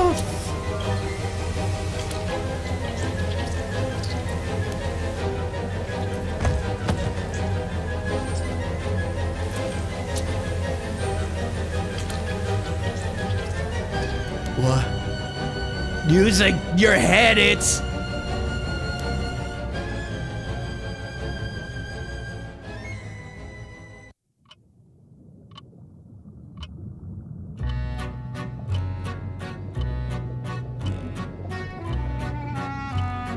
This game's peak, dude. Maybe it's like the beginning of the other game. Remember, we died at the beginning of the other game. So, it could be something like that. Now the other paths will start opening up, perhaps. Okay, but... I'm gonna go get some water, guys. I need to get more water, since I'm reading, and I'm out of water. I will be right back. BRB, everyone. Yeah, the decapitation was pretty crazy. The way they made it look, too. Give me 3 minutes, guys. Take this time to stretch a little bit. BRB. Don't forget to follow the channel. Thank you.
there's a lot of questions we got, I'm sure. Hope you guys had a good break.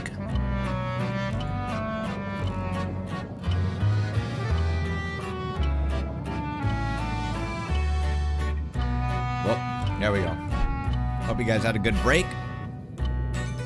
Ready for more decapitations? Got some water? We should be good to go. Well done in your efforts thus far. Now, first question is, where are all the sorcerers? I know, right? But he said, then the culprit must be someone who wants revenge, huh? Wait, the victims were only women. Could the killer have been using this to find their targets? But that would mean the culprit is...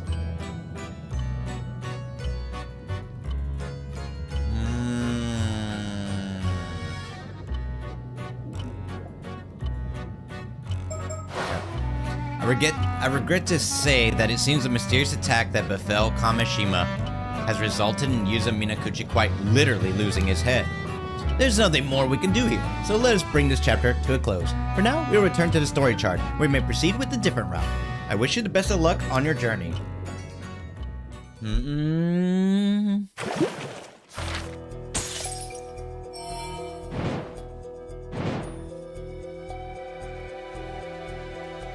Yeah, he's just fucking dead, yeah. I mean, the first game, remember the main character died and then we came back to it, like, at the very end of the game? Discovering the mermaids of Issei Bay, arriving in Kamishima, sacrifice.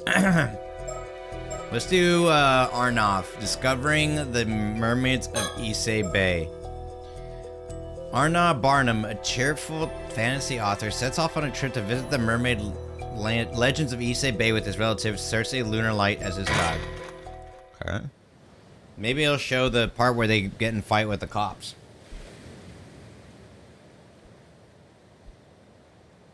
After much hustle and bustle, we finally managed to make our way to Issei Bay. Nice!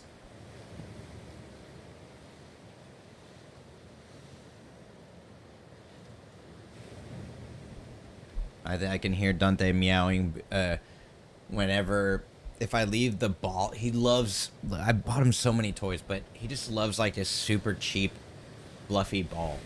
And if I leave that out, he starts meowing so much, but at least I know that he's playing. Take it all in now. We're standing on the coast of Nakabeppo in Mie Prefecture's Kawage town, which means this is the Sea of Issei, the connection to the eternal world. How amazing. Indeed, it is. Come, Cersei. Henceforth begins our grand adventure in search of the legendary mermaids of Issei Bay. How amazing. I just can't stop saying it. Without further ado, my name is Arnav Barnum, an American-born fantasy author. Please, call me Avi. Who are you introducing yourself to? Weirdo. Well, I simply thought a new beginning called for a little dramatic flair, you know. Sure. With that out of the way, perhaps my darling guide could provide some insight into the goings-on of this locale? Sure, I got you covered. While this area is now called Nakabeppo, long ago it was a region of the Issei province known as Betsuho. Records indicate that 3 mermaids were caught in a fisherman's net along this coast back in the Heian period. And that's what I'm talking about. Let's hear more about those mermaids. They had human heads with the mouths of monkeys and the teeth and bodies of fish. Ugh. And they spoke and even shed tears like humans. Could this be the fish mermaids you mentioned before, Avi?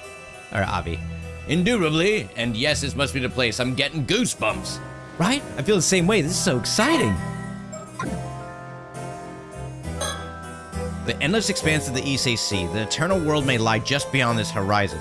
After all, Issei Province is the land whither repair the waves from the eternal world. The eternal world is purported to be a perpetual paradise, a separate plane from the world we live in, yes? Could it be that mermaids hail from such a place?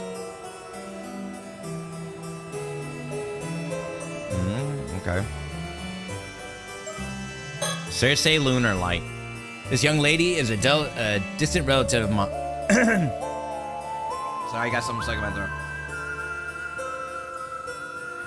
Yeah, the guy's that he just cooked, his head chopped off. This young lady is a distant relative of mine, the third daughter of the Lunar Light family. The Lunar Lights have been in the business of demonic exorcism in England for several generations now. As such, young Cersei has received education on this rare subject from a young age and is now an apprentice exorcist. In order to continue their training, or more likely simply because of her interest in the area, Cersei has come to Japan to study abroad. Upon hearing such news, I sought to employ her as my guide for this mermaid hunting expedition to Issei Bay. She is apparently quite fond of Japanese myths and folktales and has already explored a number of areas concerned with the cult. Interested in visiting Mie Prefecture at least once during her stay, she immediately agreed to my request. As far as the girl's concerned, I suppose I could be considered as a guardian of sorts. Even so, I often find myself caught in her pace and completely thrown off guard. If anyone should be shaking things up around here, it ought to be me. Okay, talk about this place. Kawagi Town might be located next to Mie Prefecture's modern capital, Sioux City, but there's something you have to keep in mind. This was also the birthplace of the Heike, a branch of the Heian period's permanent Taira clan. If you're going to talk about Issei Province, then you absolutely have to mention the Heike. I do have a passing understanding of the topic. The Heike took part in the Genpei War, correct? That's right. That was a war in the Heian period where two great samurai families, the Minamoto and the Taira, locked horns and really got into it. Among the Heike, Taira no Kiyomori was a particularly famous figure who appears in many creative works concerning the event. His father, Taira no Tadamori, was the one responsible for securing the Heike's high social standing. So Tadamori was Kiyomori's father, right? With names like that, how can anyone hope to keep them straight? That's history for you. I'm afraid you just have to memorize them. I suppose you're right about that. Then memorize them I shall. Apparently Tadamori was born in Sioux City in a place called Ubushima. So that's why they call this area the birthplace of the Heike. Man, that's confusing. Slightly confusing. Talk about this place. This is the metropolitan center of Mie and a locus of historical events. I guess that makes it a perfect place to start a new journey. Okay, talk about the Betsuho mermaids. Can we get back to those mermaids you mentioned? What became of the three that were caught in the fishing nets? That time, the lord of this area was Taira no Tadamori. You didn't already forget him, did you? Well, the fisherman thought the mermaids were a fascinating find, so he placed two of them into boxes and presented them to Tadamori. Oh no, Lord Tadamori must have been well pleased by that. How could he not be? It was known that eating the flesh of a mermaid grants eternal life. Actually, Tadamori evidently said they were disturbing and gross and refused to accept them. Oh, what a waste!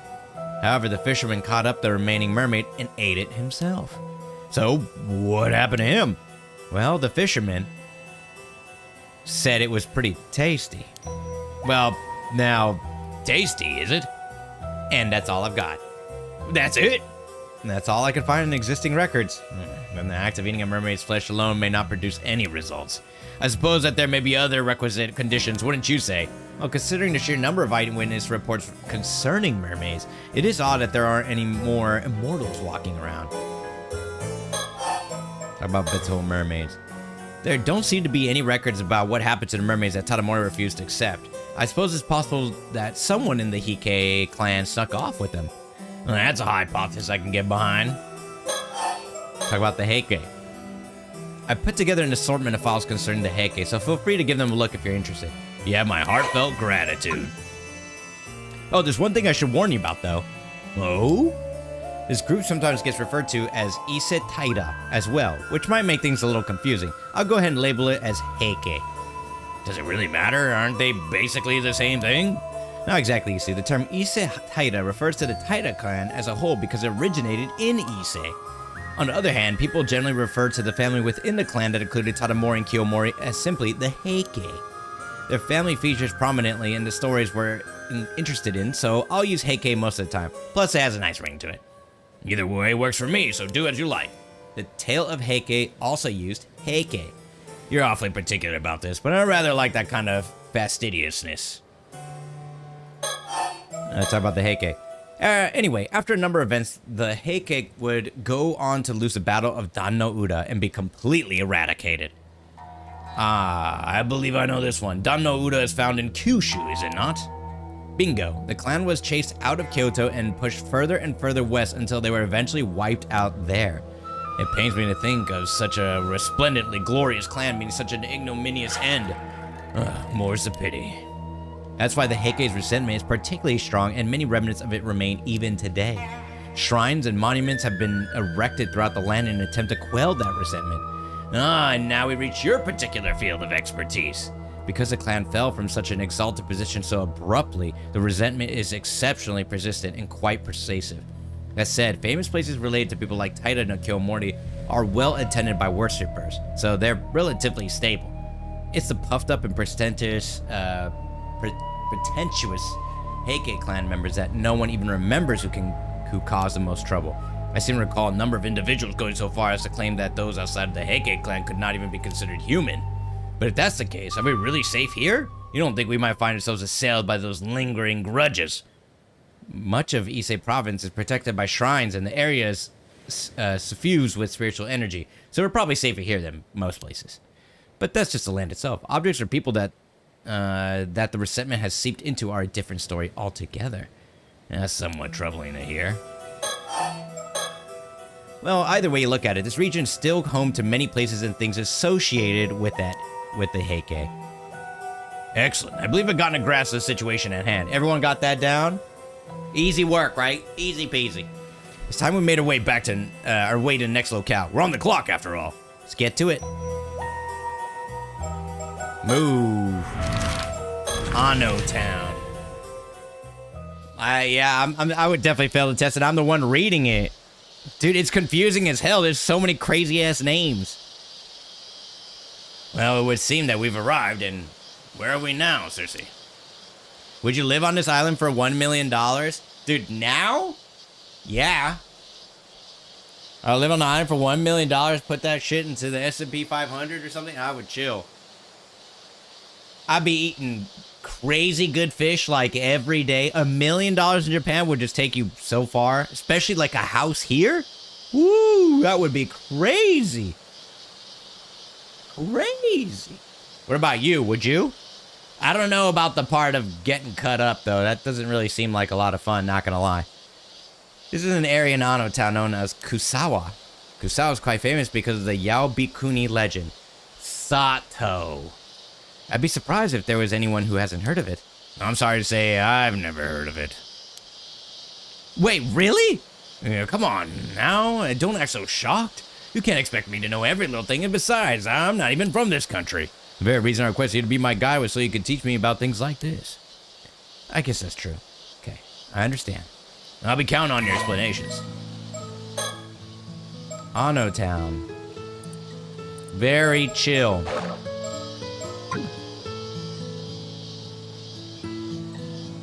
Wow, dude, this is like Sasebo. It's like Sasebo. The fabled beauty of the serene Japanese countryside. It really is charming. Oh yes, the insistent chirruping of the locusts combined with unrelenting heat. This is a Japanese summer, all right. It's fascinating to think that such a peaceful place could be home to such profound historical events. I'm practically jittering with excitement. I can see that. Let's try to keep a cool head, shall we? What's down there? Some sort of shrine? This shrine is apparently dedicated to Sugawara no Michizane. We should go pay our respects before we leave. Alright. The Legend of Yaobikuni. The Legend of Yaobikuni originated here in Kusawa, Ano Town. You gotta add more to it. Would you want to be forced to be an Ama diver for $1 million? No, I wouldn't want to be a diver. I feel like that job is really dangerous. I'm afraid of the water. Long, long ago, a 17-year-old girl named Osato lived in this village.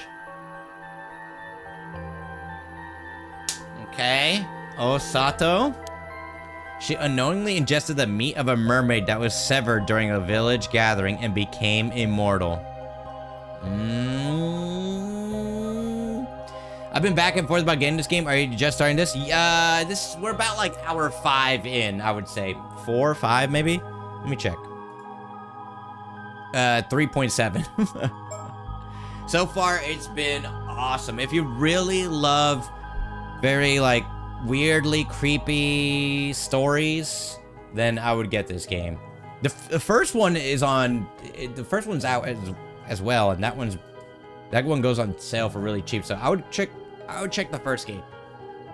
Oh, it's on sale. Yeah, I would check the first game. Paranormasight. The Mysteries of Seven Mysteries of Honjo, I think. Check that one. It's godlike. The Seven Mysteries of Honjo. Let's see if I can show it to you. This one. This is the first one. Took me 17.9 hours and I almost got everything. It was really good. I highly, highly recommend this. She unknowingly ingested the meat of a mermaid that was severed during a village gathering and became immortal. After subsequently being persecuted by the other villagers, she became a nun and made a pilgrimage around the entire country. At the end of the story, she eventually returned to the village and lived out the rest of her very long life. Tales told in other parts of the country play out in almost exactly the same fashion. Yeah, I guess that's true. Good to know. That might be Sato, huh? Yeah, Yoko Taro's writing the new Evangelion, so and Keiichi Okabe, I believe, is doing the music. Man, it feels like Evangelion is really never gonna die, huh? They just kind of like keep it moving and moving. I'm just like, is it gonna end? And just keeps going and going. The legend of Yao Bikuni, the girl who ate the flesh of a mermaid, lived for 800 years, has been passed down all over Japan. Not only here in Mie Prefecture's Ano Town, but in Fukui, Aichi, and Gifu prefectures as well. In total, the story has been found in 121 locations in 28 prefectures throughout the country. Or at least, that's what certain research has indicated. Doesn't that seem like a lot? Were there really that many different Yao Bikunis out there? Obviously, not all the legends can be true, but I actually have a theory on the subject. Would you like to hear it? By all means. Most of the legends refer to a woman who stopped aging and lived for 800 years after consuming the meat of a mermaid. At that point, because others would find it strange that she wasn't getting any older, she wasn't able to live in normal society anymore. I suppose that would be natural. It would explain why she withdrew from the world and became a nun. Exactly, that's how she got the name Yao Bikuni, the 800-year-old Bihikuni nun. With 800 years on her hands, she could have easily made a pilgrimage around the entire country. How interesting. Buddhist priests are known for trekking throughout the land as a form of aesthetic training. Aesthetic. If we consider the 121 locations where the legend was found with 800 years to spare, she could have spent 6 years in each location. 6 years would certainly be enough time for her to make a name for herself in each and every location, right? Oh, my dear, I believe I see what you're getting at. Your theory persists that the stories of Yao Bikuni that have been passed down in every corner of the country all refer to the exact same individual. 800-year mortgage? What's the down? What the hell? You paying like $10 a month? Like, what the hell is that?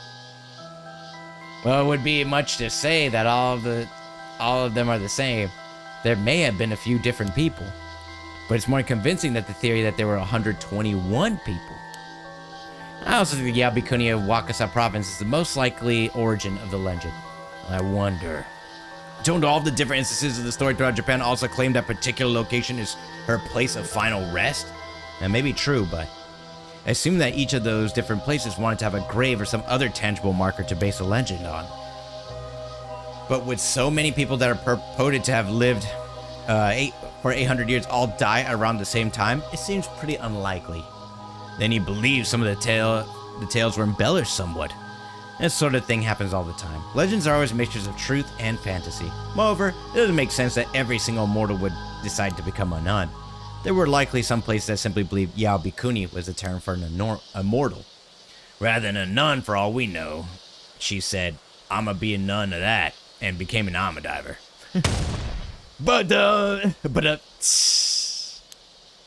That's actually pretty insightful. Many legends are based on simple semantic misunderstandings. Oh, wait just a minute. I won't stand here and let my dumb joke actually become a salient point of discussion. Let's drop it then. But still, if one were to somehow live for 800 years, a person that became immortal after the Kamakura period could still be alive today. And true. And if so, I'd love to sit down with them for a long chat. The legend of Valkyrie. Because Kurosawa's legend of Yao couldn't really be true, there must be falsehoods and fictions mixed into the tale, surely. Who knows? Ise province isn't that far from Wakasa province after all. She may have simply walked here from there. The fact that the stories from each different area are so similar does make me wonder if they didn't get mixed together somehow. You think the legend may be an amalgamation of stories from various locations? Exactly. But then again, the immortal in the story from this location has her own name, which gives the legend a certain verisimilitude. Indeed it does. I guess we can assume that a girl with that name really did live here long ago. Then something must have happened to make people believe she had become immortal. Doesn't Sato go to a boarding school too? It's reasonable to assume her story then got mixed up with various legends of Yao Bikuni from around the country before being passed down. Or is that Skasa? I forgot. Of course, the exact timing of these events is still unclear, but does present an interesting possibility. She could very well still be living in this village. Wouldn't that be a compelling development? Leave it to an occult writer to think of something like that. That's right! You've seen the prodigious imaginative power of a fantasy author in action. Yeah, it's really something. What up? How you doing? But the fact of the matter is that almost no traces of Yao Kuni remain in this village.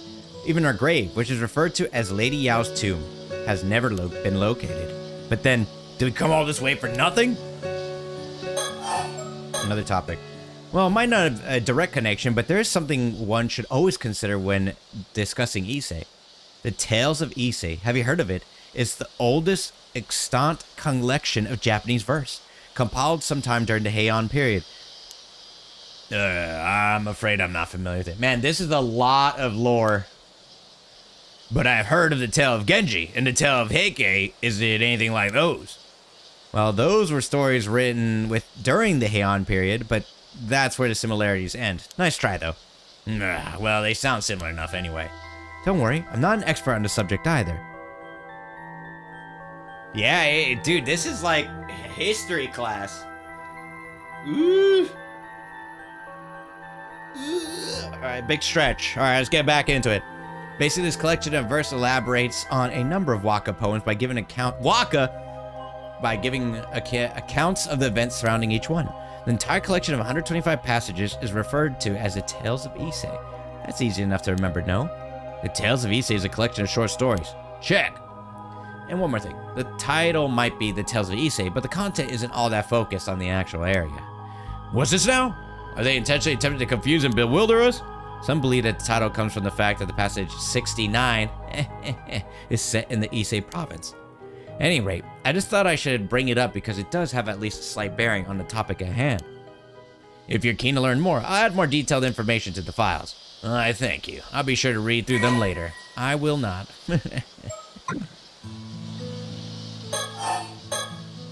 There's another thing we can learn from the Tales of Ise. Adding the tale of to a book title really classes things up. You should keep that in mind. It was apparently all the rage during the Heian period. Oh, I couldn't agree more. My next work is certainly going to be a tale of. Tales of? Well then, I suppose that brings the particular subject to a close. On to the next. No rest for the wicked, I say. Time to tackle the next mermaid myth. Sure. Alright, let's move. Move, move, move, move, move, move! Futami Gaura. Futami Gaura. Oh, where the mermaid corpse was. And here we find our next subject inquiry. What place might this be, my dear? This is Futami Gaura, the coastline that lies beside Futami town. It's just over from Ise City. Then we finally penetrated the outskirts of Ise City proper. Things are certainly beginning to heat up. I inferred that Ise City was a prefectural capital from the fact that Mie Prefecture was once known as Ise Province. Not bad, huh? Well, I can understand how you would arrive at that conclusion. But the truth is, Mie Prefecture is composed of 4 separate provinces. Ise, Shima, Iga, and Ki. Is that so? But that doesn't change the fact that Ise City is regarded as the spiritual capital of Japan, making it a very important location. Very interesting. But the sun has already begun its steady descent, so perhaps we should pick up the pace a bit. Okay, the corpse is not around here just yet, huh? Futami Gaura's sea is famously said to purify the body, so many visitors to Ise Shrine come here as well. The scenic beauty of the location has been featured in poems from antiquity, right? It certainly is easy on the eyes. The strains of pine trees along the shore make for quite the stroking image. Striking? Stroking? Make it even better. The embankment we're standing on offers a 360-degree view of Ise Bay. It makes you want to get out on the very edge and take it all in. It really does. Being surrounded by the bay like this is such an enchanting feeling. What a breathtaking view. You're breathtaking. As far as the girl's concerned, I suppose I could be considered a guardian of sorts. Even so, I have to find myself caught up in her pace and completely thrown off guard. If anyone should be shaking things up around here, it ought to be me.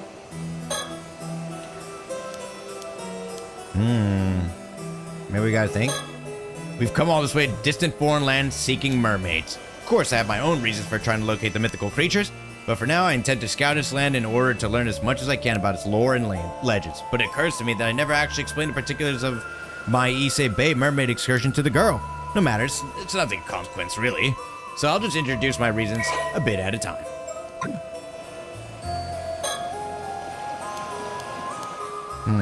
Might be more dialogue with her later. Talk about the Futami Gaura mermaids.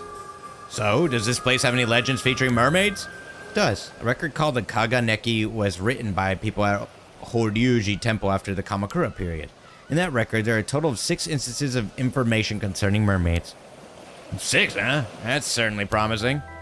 One of these entries describes a sighting here in Futami, Ise province on April 3rd during the second year of the Enbun era, which would be 1357.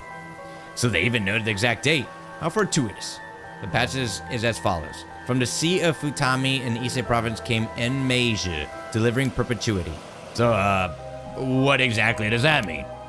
My guess is that a mermaid was spotted in the sea by Futami and it was named Enmeiju, meaning health and long life, because it granted longevity. It granted longevity, did it? Finally, we're getting to the good stuff. Yes, it's another account relating mermaids to Yaoi Bikuni. It seems the idea of mermaids granting immortality has already been established at that time. Indeed, and now we even have a name.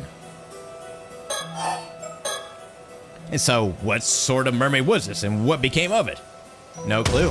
Oh, again with the vague records, these people write down the appearance of some fantastical creature, and then just let it wander off. I haven't personally gone over every bit of research on the matter, but I can speculate on an answer. Records of mermaids in other places also often referred to them by name. In fact, it may not have been all that uncommon for people in the area to capture them when these records were written. Let me see if I follow your meaning. The same mermaid would appear repeatedly, leading people in the area to grow accustomed to it. Am I on the right track? Exactly. I mean, you wouldn't bother giving a name to something you only saw once, after all. These people may have come to have a kind of rapport with the mermaids. At the very least, it doesn't appear as though they were trying to capture any. Mermaids that people didn't want to capture? Then they weren't seeking its flesh. Perhaps there was a way to obtain immortality even without the meat? Maybe mermaid meat really was just tasty and nothing more. And if that were the case, then it makes perfect sense that they would view the mermaid as a divine creature. So they treat it as an auspicious being that bless others with long life. Maybe onto something here. This makes me think of that theory you mentioned about how there might be 2 different kinds of mermaids. Oh, you remembered? I stand by my theory. There's a fish mermaid, which looks more like an aquatic monster or beastie, than the human mermaid, which resembles a demi-human or nymph. Indeed, that's the simplest way to describe it anyhow. Assuming the mermaid in question had a name, formed relationships with humans, and granted longevity, that's the reason it was one of the human mermaid variety. You have a point. The mermaids we've encountered thus far have all been caught in nets, and appear to be more like fish mermaids. It seems more likely, then, that the mermaids who grant longevity are actually these human mermaids. Interesting. That in turn would suggest... My word, would this mean that one could become immortal without eating their flesh? I'm not sure. There are countless legends that reference the need to consume their flesh. I can't help but feel like there's more to it.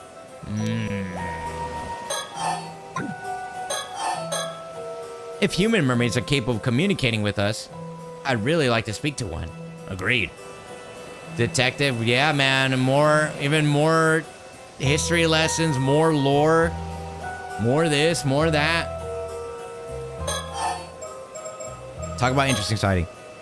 Speaking of which, this is entirely unrelated, but there's something I've been wondering. Do you mind?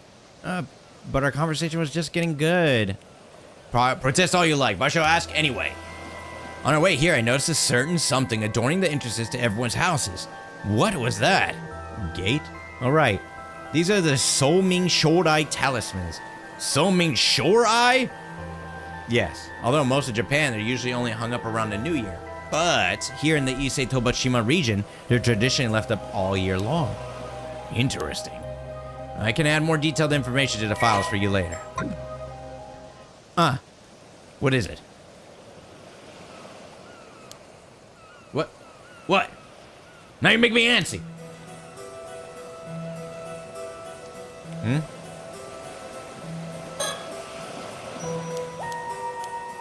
Interesting. Whoa! Scared the fuck out of me, dude. Come down, Cersei. You realize something about the Souming Shodai, didn't you? You must share. No, nothing like that. It just made me think about how close this area is to the eternal world. Huh? It is? What does that mean? I suppose you haven't looked at the files yet, but reading the Souming Shodai, its origin goes back to a legend about the deity Gozu Tenno, who was courting the princess of Yugu. Yugu, you say? That's right. Yugu is close to this place. In other words, that place is very close to the eternal world. Yes, and furthermore, Gozu Tenno was also the guardian deity of the Gion Shoja temple. You guys remember all this? The very same Gion Shoja who gets mentioned in our good old friend The Tale of Heike. So it is. What was it again? From the bells of the Gion Shoja echoes out the impermanence of all things, right? It sounds so cool that even I memorized it. I haven't got a clue what it means, though. Yes, that's the one. As for its meaning, you can look it up yourself. Fine, fine. So what you're saying is, Ise-shima is a land with deep ties to both Yugu and the Heike. And that is exactly why the Souming Shodai tradition is so well established here. That reminds me. Okay. Seems... Mermaid's taking on quite a different appearance in modern folktales. Souming Shodai. There's something about the Ryugu's princess that keeps bothering me as well. She certainly is mysterious, That reminds me about Tamigaura. Dear me, how time flies when listening to your lectures, Cersei. The sun has already gone down. I suppose I got carried away. Sorry. Well, if that results in such a lovely view of the sea at night, I'll not complain. You're right. Just look at those stars. Ah.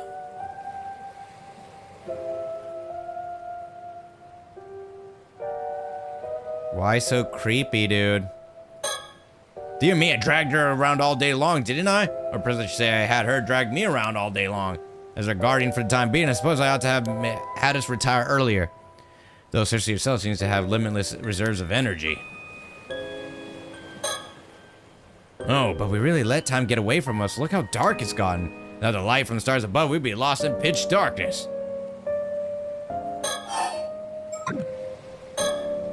But look, the heavens are entirely enveloped in a showering of dazzling pinpricks of light. What a sight to behold. Would you happen to be versed in constellations, Cersei?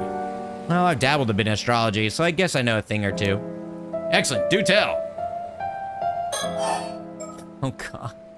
Get ready for another lecture, guys. Get your textbooks out, man. Well, if we consider constellations you can see in Japan during summer, the first one that comes to mind is the Summer Triangle. It's an easy one to find. Triangle, huh? I presume it is made up of 3 stars. Correct. Vega in the constellation Lyra, Deneb in the constellation Cygnus, and Altair in the constellation Aquila. This trio of bright stars can be observed close to the Milky Way in this season. What? I want to see. How do we go about identifying them? Well, first, low in the southwestern portion of the sky, look for a star that glows red, Antares of the Scorpio constellation. Southwest, you say? From here, that would mean facing inland and looking to the right. Okay, try to find a red star low in the sky and point to it.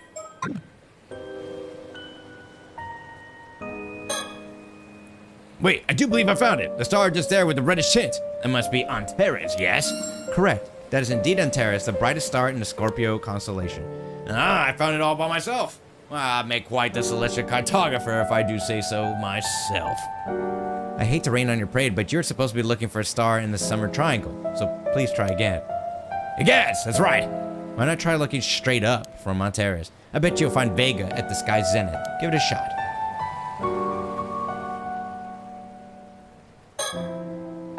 There, that must be it. Bingo, that's Vega, one of the 3 stars in the Summer Triangle. In Japan, Vega is called the Orihime star, and it's famous for its connection to the Tanabata Star Festival. Then that must mean Hikoboshi will be on the opposite side of the Milky Way from that one. Exactly right. Can you figure out which one that is? One of the other stars in the Summer Triangle is in the same area. See if you can find it. My eyes is learning as I believe it to be. That's the one. Oh, nice find. That's Deneb, one of the 3 stars in the Summer Triangle. Deneb lies within the Milky Way, which earns it the nickname Milky Way Star. It does indeed appear to be all swimming nicely along that starry stream. There's still another sky in the Summer Triangle, so try to find it. Wait, which one is which? This one? Eureka! I spotted it. That's Altair, one of 3 stars in the Summer Triangle. Guys, we're learning the lore. Everyone, please be patient. This is very, very important information, guys. Every single little tiny bit needs to be memorized. Part of the Aquila constellation, Altair is also known in Japan as Hikoboshi for its role in the Tanabata Star Festival. Oh, that means I managed to spot both Orihime and Hikoboshi. It's as if I've drawn the 2 star-crossed lovers together with my own hand. How overjoyed they must be. Yeah, nice work. I didn't expect you to be such a romantic. There, I've located all 3 stars of the Summer Triangle. How do you like that? Good work. Now you've mastered the summer skies. Should I start addressing you as Professor? That's me. Feel free to rely on my knowledge. Alright then, tell me, what is another name for the star Hikoboshi? Altair. That's right. Well done, Professor. I mean, nothing to it. Regardless, we've seen all there is to see here in Futami Gauda. I've even go so far as to call this a wrap. I think that covers all the mermaid legends for Mie Prefecture, but is there anywhere else you're keen to visit, Cersei? We haven't even visited Ise Shrine yet. If you ask me, we barely scratched the surface. You got a point there, but it's getting late, so let's save that for tomorrow, shall we? Alright. Hey, Cargo Pond, what up? The next day. Are we gonna... Oh, it's not over yet, guys. It's not over yet, guys. More lore dump. Wow. What a gorgeous view. This is Mount Asama's observation platform. It overlooks Toba City on one side and Ise City on the other.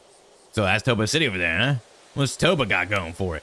Well, the first thing that comes to mind when thinking about Toba is Toba Castle, built in the Sengoku period by none other than the pirate daimyo, Lord Kuki, who was at one time led the Kuki naval fleet. No, that's more exciting than I anticipated. It is going to be on the test, Phantom. As for the Tobashima era, it's famous for having the highest population of ama divers in Japan. Oh, I knew there'd be something touristy. What a fantastic blend of culture and history. Apparently, Mount Asama's peak site sits at 555 meters above sea level, so it's not that high.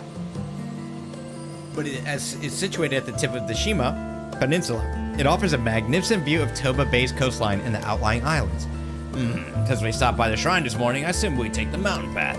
All I can say is, this place takes my breath away. It is pretty nice, yeah.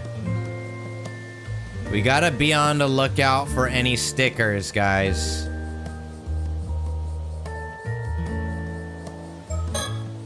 From what I hear, lots of the inns in Toba are run by ama divers and fishermen. I can't wait to dig into some seafood tonight.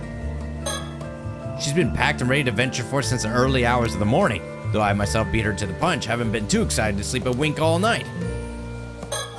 Talk about the Kuki Navy. First off, you should know that the naval troops in the Sengoku period were basically just pirates. Pirates, huh? Here we go. Yes, they would put together crews of rowdy sailors, arm them to the teeth, and have them patrol a designated area of the sea. Sorry, I'm plugging in my mouse so it could charge while I'm playing this. They only actually served under their commander as a naval force when there was a battle. So that's what the Navy was like back then, hmm? Ragtag bunch of pirates only called on to do their duty in times of need. Exactly. In fact, such forces only came to be called navies during the Edo period, and that was purely a matter of convenience.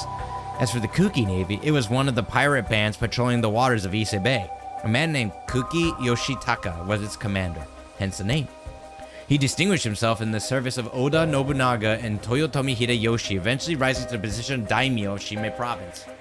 That's why they call him the Pirate Daimyo. He served as a lowly pirate but rose all the way to the top of the chain of command to find the One Piece. Did you say Oda Nobunaga? Him I've heard of. He was a demon king of the Sixth Heaven, no? True, but that's a title he gave himself.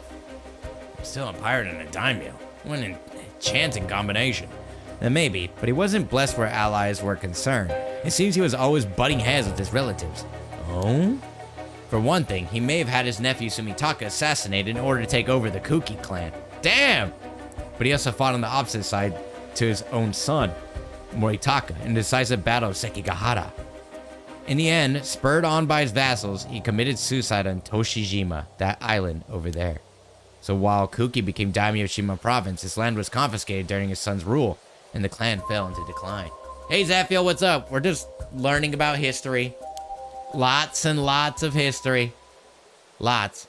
Life truly is full of ups and downs, how the mighty do fall. He must have been quite the character.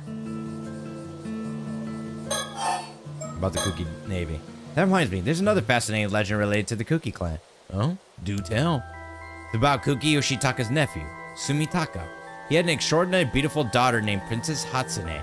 I dare say I know where this is going. Whenever a legend starts with a beautiful daughter, it inevitably ends with trouble. You're not wrong there. Princess Hatsune was so beautiful that she saw no end of suitors, and her father sought to marry her off to achieve his political ends. But the princess already had a lover, so she fought against her father's plans and even ran away several times, only to be brought home. I knew it. Alas, that's what life was like for the daughters of powerful figures in those days. Well, Princess Hatsune lamented her fate. Must I be cursed with such misfortune merely for my beauty? And she didn't stop there. May no beautiful daughter be born to this land again. Such was the curse she left behind before throwing herself down a well. And so ends the legend. But damn, okay. Not what I'd call a happy ending. The princess may have had good intentions, but I'm sure no one else felt she was doing them any favors. Good intentions. That isn't how I interpreted it. What's your take on the story then? When authority figures try to force other people's hands, they bring these things upon themselves. It's just asking to get cursed. Fair enough. See your point. Still, the princess did take it a bit far. To me, though, it almost feels like that part was tacked on later. As if someone thought it would make the story more impactful, and that the word of it would travel further if the princess killed herself at the end. Oh, you're right. That would change the story completely. But there's something else that interests me more. Sumitaka became head of the Kuki clan in 1560, but he was so young that Yoshitaka had to be appointed as his guardian. His exact age at the time isn't known, but the common belief is that he was about 8 years old. Nothing usual there. Premature inheritances were a common occurrence in those days. But consider this. When Sumitaka died 24 years later in 1584, he would have been 32 years old. Yeah? Even if we suppose that Princess Hatsune was 15, the ages don't quite add up, do they? Age differences weren't so much a point of contention back then. Even so, that is a bit odd. Which begs the question, did Princess Hatsune really exist to begin with? And even if she did, was she really Sumitaka's daughter? And a gate magnetama was unearthed at the place where the princess was supposedly buried. And that would easily have been planted there to lend credibility to the tale. Well, once you start doubting, it's hard not to see lies everywhere. True, and the pursuit of the unknown starts with belief, doesn't it? Well said. A certain occult researcher taught me that one. You don't say. Oh, I just realized something. Kuki Sumitaka died or was assassinated exactly 400 years ago. Is that significant? It is. The special spiritual significance is attached to the periods of 400 years. My god, man. This is a lot of fucking information. This is a lot of information, man. For instance, the cycle of death and rebirth supposedly lasts 400 years, and some stories claim that a soul endures for 400 years. Of course, 800-year immortals have twice that lifespan. As you can see, 400 years is widely considered a good cutoff point. So there's a chance something happens after 400 years? Maybe. In any case, we should probably tread carefully here. It sounds to me as if we're in the right place at the right time. Talk about the Amadivers. Amadivers have a long history in the Tobashima region. Evidence indicates that free divers have been fishing in the area since ancient times. You don't say. Most notably, it's said that Oben, who once presented an abalone to Yamato Hime no Mikoto, was the very first Amadiver. In fact, there's a shrine dedicated to Oben in Kuzaki that is considered a sacred place to Amadivers of the Tobashima region. Is that so? So he must have been truly legendary. Moreover, there are several poems in the famous 8th century poetry anthology Manyoshu that depict the Ama diving in Shima province. Ama divers also appear in dozens of ukiyo-e from the Edo period. Clearly, they were a popular theme. It's quite incredible to think that their method of fishing has not only endured for so long, but has been recorded in such exquisite detail. There's another point worth noting. Ama divers have been likened to mermaids for their skill and grace. You could even argue that the Ama diver culture that is so deeply rooted in this place is interwoven with the region's mermaid legends. Ah yes, there's a theory that the mermaids of Issa Bay were simply Ama divers.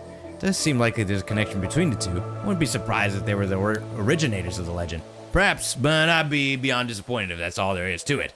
Oh, right. Why does the girl know all this? Anime. By the way, there's another legend surrounding the Ama divers of the Tokushima region regarding something called the Tomokazuki. The Tomokazuki. It is believed that an Ama diver may encounter a copy of herself underwater who will then offer her an abalone. If she accepts, the Tomokazuki doppelganger will drag her to the bottom of the sea, never to be seen again. Ugh, seriously, please don't spring scary stories on me out of nowhere. That's why the Ama divers in this area wear the Seiman and Doman symbols on them while they dive. Yeah, she loves occult stuff. It's a tradition that's continued right up to the present day. There must be some reason for it beyond pure superstition. Interesting. Oh, another note. The Ama divers of the Tokushima region possess such exponential diving skills that in addition to fishing, they also save people from drowning and fish objects that had sunk to the seafloor, right up until the Meiji era. Well, it sounds as if they were true diving professionals. Exactly. In fact, after the Heike were defeated at Dan no Ura and were lost beneath the waves, we're back to the Heike already. I wasn't aware there was a connection.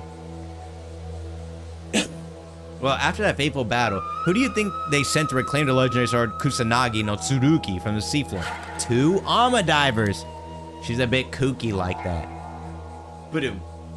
So that their lost and found services were being employed even back then, eh? Good one. Good one, kitty. And while they were diving, they came face to face with the vengeful spirits of the drowned Heike. Seriously, please, you're gonna give me nightmares. At least that's what's depicted in the ukiyo-e entitled, "In the Western Sea, the diving women encountered the Heike in the depths of the water." So there's a deep connection. To think the Heike were even once depicted with Ama divers, they truly are a symbol of the Ise-shima region. Yes, but the setting for that ukiyo-e is Dan no Ura, which isn't anywhere near here. Still, it does go to show that Ama divers have held a deep connection to the sea for a very long time. And when we're talking about the Tokushima region, Ama divers are always going to be key players. True, if you ask me, they should be brought up before the pirates. Mind you, the Navy had a crucial role to play too. Right, well, as fascinating as all of this has been, Cersei, I'd say it's high time to return to our primary topic of interest here. Oh, and what would that be? Personally, now that we've visited Ise Shrine, I'm more or less satisfied. Cersei, you disappoint me. We didn't come here purely to chase legends, did we? And here I was hoping we could move on to buying souvenirs next. You know perfectly well that the true purpose of my voyage is nothing more or less than a treasure hunt. Right. Of course, I'm sure all this information we've been gathering will come in handy as well. First things first, let's head back to the inn. From there, we can plan our next move. Why are they looking at me?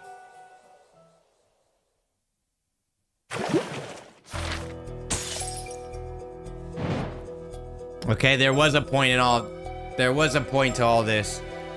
Man, that was long. That was long, dude. That was a lot of information, not NGL. NGL? That was a lot. Treasure Hunt Part 1. Summary of previous events. After collecting information about mermaids and returning to the inn, Avi and Cersei have a meeting to plan for their true objective, the treasure hunt. What do we learn? Ama divers are very important to the Ise region, and they've been depicted in many different forms of ukiyo-e and writings because they seem to be such a symbol, and they were also considered to be mermaids, so maybe the Ama divers could be the mermaids? I don't know. I believe it is time we discuss our strategy. Sure. What do you mean by strategy? Should be obvious. We must reflect on all we learned if we want to move forward. Okay, there's gotta be... dried flowers, I suppose, is an embodiment of the Japanese concept wabi-wabi, or however you say it. There has to be a sticker around here somewhere, right? I feel like this place would have one of those bird stickers, don't you guys think? The lips are kind of crazy. Yeah, I know. They're always puckering up. It's kind of funny.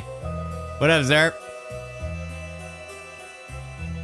And the art is good, but yeah, they definitely like just keep puckering up. This is the Muraku Mote. It's a small inn located in Toba. It's a laid-back inn that feels more like a private residence than a hotel, thanks to the tentative staff. I could barely count all the different fried fish we were served for dinner last night. I have not felt so full in a while. It may resemble an L-shaped dividing screen, but I think this is actually a towel rack. You're close. It's a small clothes rack. I see. So that's what it is. Yes, normally it's used to hang kimonos, but this one is quite small, so I suppose it would work well for towels and other small garments. Quite knowledgeable. Extra lights for the room. A lot of attention was paid to creating comfy atmosphere for the guests. This is a poster advertising the island Kamishima. I'd love to pay a visit to a remote island like that. The name is intriguing too. Kame means turtle, doesn't it? It's a poster of Kamishima. I just can't shake this weird feeling. Huh? Why? Is there something wrong with the island? Or the poster? The poster, I believe. Do you mind if I take a closer look? My hunter's right. There's a presence here. No way. Come on. Don't scare me like that. Remove it. Ready? Yes, please proceed. You sure? Because I'll do it. I really will. There's gonna be a sticker behind it. There's no telling what may happen. Quit stalling.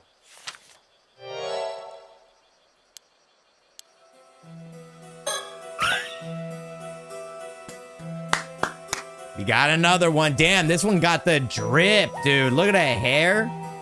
Sheesh.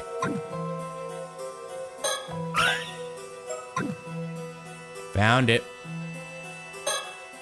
Each room is equipped with a mosquito trap. They tend to come in through the windows on hot days. It's a neat contraption. You just have to plug it in and place it, and it'll kill any nearby mosquitoes. Traps like these are reliable, as well as easier and safer than the combustible type, so they got quite popular. This phone can only be used to call the front desk. Outside calls are impossible. Hanging scroll perfectly complements the tatami room. This room may not have a dedicated alcove, but the scroll really ties the room together. How lovely. Guys, this is all important, I swear. Lights passing through the windows. It's hot outside, so I'll leave them closed. Guys, this is all very important. Trust. Bag. My bag, a faithful travel companion of several decades. Some of the notes I've taken. The information in them is not substantive and likely of no use. Damn. A porcelain ashtray that came with the room. Ashtrays like these are found just about anywhere, so one can smoke without any worries. That being said, I've noticed people outside still simply dropping their cigarettes onto the ground. I wasn't a smoker to begin with. I worried yesterday that Cersei might struggle to sleep on just a futon in a tatami room like this, but she looks well rested, so I suppose she's used to that. Used to it. I, on the other hand, was too excited to get much sleep. Well, I trust your strategizing is going well. Indeed, there are just a few things I have to check. Like, what? Alright. Okay. We got research materials. This is a sketch of the mermaid mummy that I found in our family storage. Bringing it along would have been out of the question, so I settled on just bringing a sketch. Oh, that's right. I still haven't told Cisse why I'm searching for mermaids. Oh. Okay, maybe we should just talk to her. To be frank, I didn't come here to simply travel around researching Isebe's mermaid legends. My real goal is to find an actual mermaid. Oh yes, I had a feeling that was it. So you already knew. I sure have some keen instincts. What will you do if you find a mermaid? Do you want to become immortal? I suppose. Might as well, considering all the trouble finding one will be. Your reasoning is unexpectedly uninspired. Simple though it may be, I find the idea quite romantic, akin to ascending to a new stage of humanity. Sure, I guess. Take it you disagree with my thinking, Cersei. I fail to see why my opinion should matter here. What you do is your decision to make, though I'm not certain that an immortal can still be called human. Still, your decision is irrelevant to my duty, so I will not try to interfere. Actually, being an immortal would be a rare, once-in-a-lifetime chance. Please transcend humanity and let me examine you. I'd prefer if you didn't speak to me like a research specimen, but I'll overlook it for now. Though I do wonder if immortality would actually bring you any happiness. When you look at old folk tales, it tends to be less of a blessing and more of a curse. Jeez, don't say that after I already made up my mind and everything. Well, I'm sure you'll be alright. If you tire of immortality, you need only embark on a journey, like a modern-day Yao Bikuni. That's one way to look at it. I think the one part might be an issue. Well, I shouldn't get too far ahead of myself. There's no immortality to be had until I find mermaid flesh to bite into. So let's start there. Understood. I'm also quite interested in finding a mermaid myself. Yeah, I know. If you become immortal, do you still need to eat? Maybe it's still painful if you don't eat, you know? Maybe it's still painful, but you just won't, like you can still die of hunger, but then you just like revive back to normal. But you can still feel all that pain of starving, maybe? Searching just for human mermaid meat alone seems like a waste. Agreed. The best way to go about this would be to find a living human mermaid. This is quite exciting. Now this is what I call a true adventure. No matter the error, there's nothing better than a quest for the unknown. Okay. Oh, is this a business card from the guy we met earlier? It is. We managed to glean some surprisingly good information from that exchange. Oh. First things first, let's head back to the inn. From there, we can plan our next move. Pardon me, but would the lovely lady and handsome gentleman be willing to spare me a moment? Why, yes, a gentleman does have some time. I suppose that makes me the lady then. Oh, it's you. You've been following us for quite some time. Huh? Yes. For how long? Since the Issei Grand Shrine, I believe.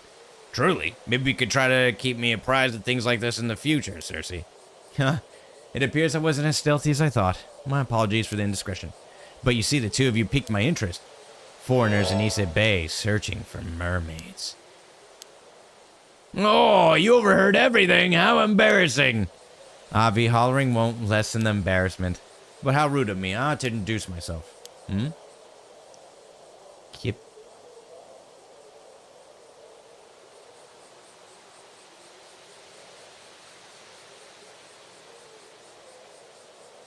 Wasn't this the guy that...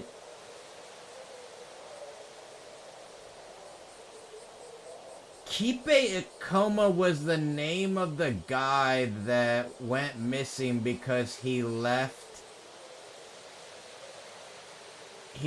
one town and then came to this city with nothing but the clothes on his back. Do you remember?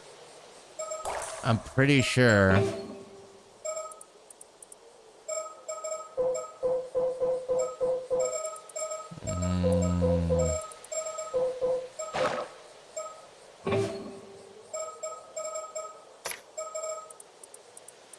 Let me see.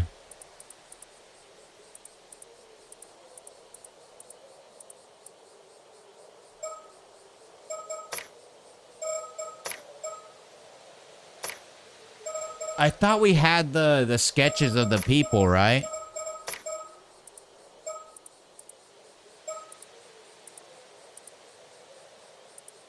I thought we had the sketches.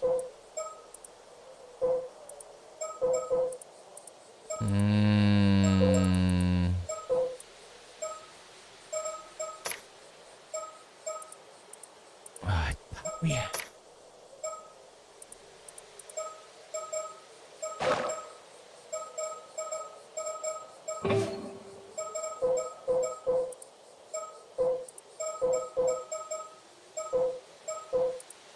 Kiryu touched bones. Kiryu touched bones, and then they found a picture of a man. And then someone said that their man was... Yeah, the sketch from the police. Yeah, they said his name was Ippei.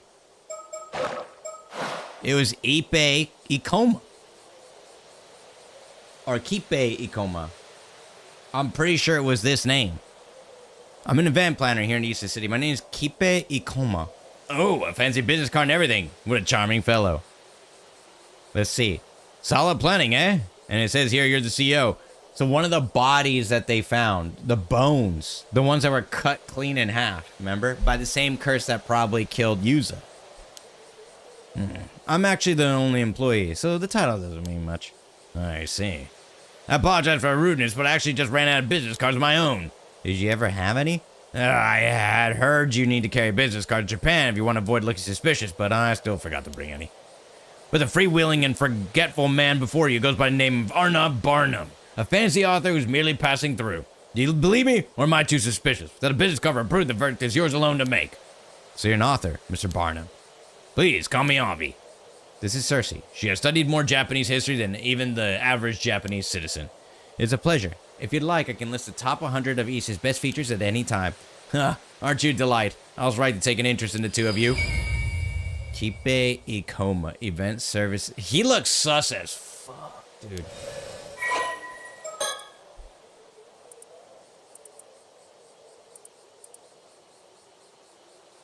He's part of, okay, so he's part of the Yamashima guys.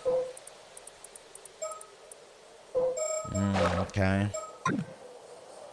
Forgive me for my bluntness, but would you mind sparing me a few moments? I'd love to talk a little longer. I suppose that could be arranged. Gusts of wind craze this lovely observation deck. So this young man is actually CEO, though I'm not sure if I'd call him young. His gauge has a piercing quality to it, and there's something off about his smile. Everything about him feels older than he looks. I believe those oversized suits known as soft suits are currently quite popular in Japan. Perhaps he's trying to be taken seriously as CEO. He certainly is putting a lot of effort into his appearance. I thought she was totally absorbed in our sightseeing, yet she has noticed we were being tailed. Impressive, if I do say so myself. What do you think, Cersei? It feels like a scammer targets foreign tourists. Quite the blunt one, aren't you, young lady? He's a scammer! I'm looking, I gotta see if there's any, like, bird. Alright, good. I'm not sure if I should trust him. Entertaining weirdo might prove to be a pain. That said, it seems like he's also interested in mermaids. Probably get some information out of him.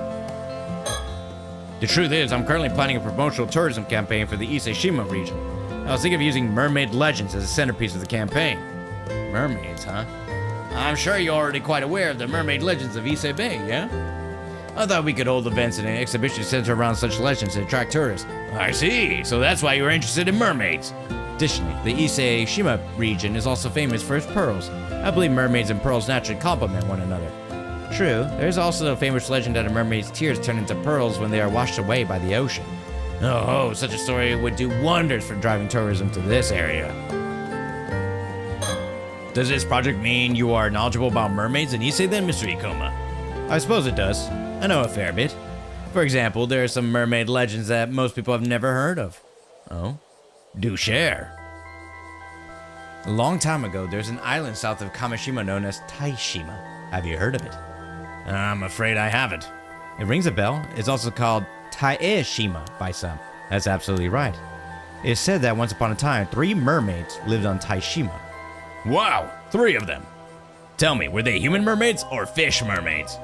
Human mermaids? Well, I suppose their upper bodies were human, so I suppose you could describe them as such. I see.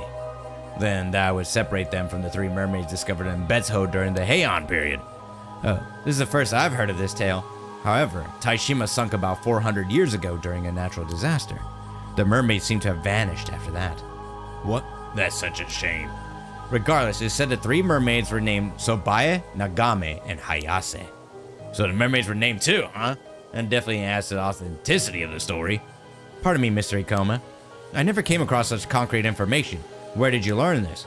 I don't blame you for questioning my sources. I also haven't managed to find any records of this tale. You see, the story was passed down through word of mouth. As it turns out, there was a single man who managed to escape the island's destruction. His descendants have kept the legend alive. So it's one of those descendants you heard from the story. You've heard the story from. What if it's him? That's right. They live a modest private life these days.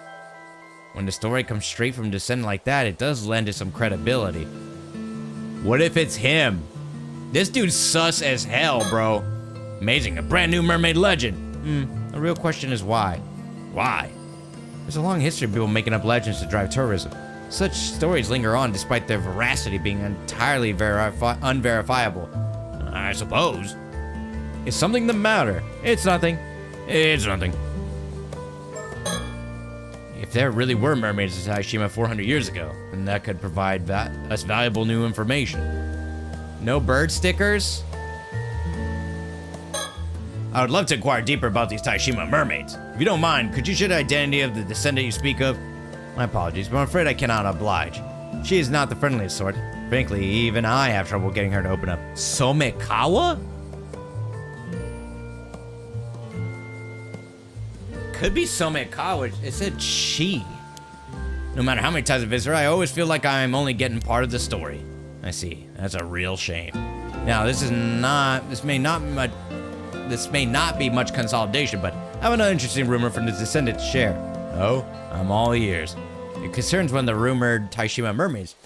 It is said that a few decades ago, one of those mermaids turned human and now lives among us. No kidding. She became human? It does ring a bell, though. Why, that is exactly like the story of the Little Mermaid.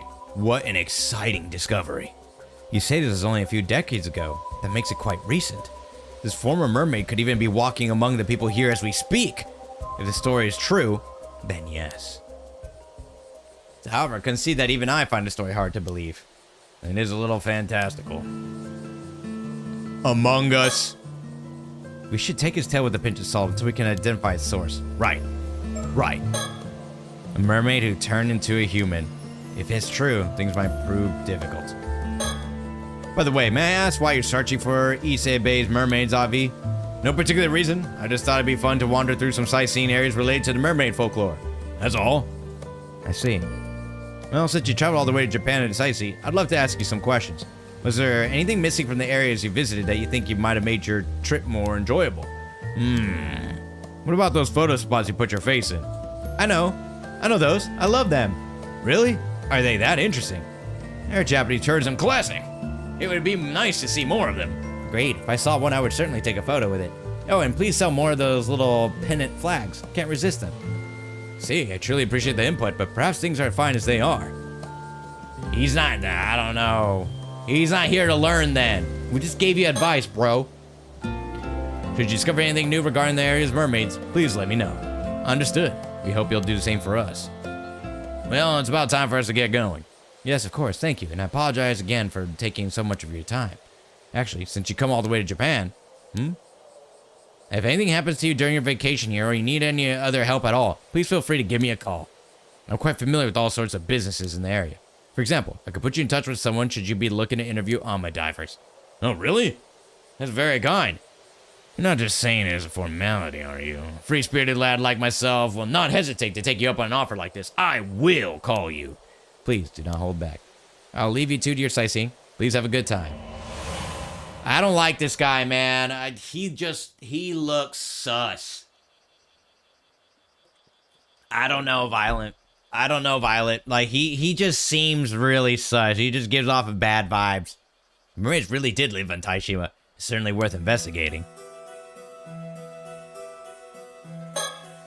See, Koma's business card. He's the CEO of the event planning company I ran into earlier.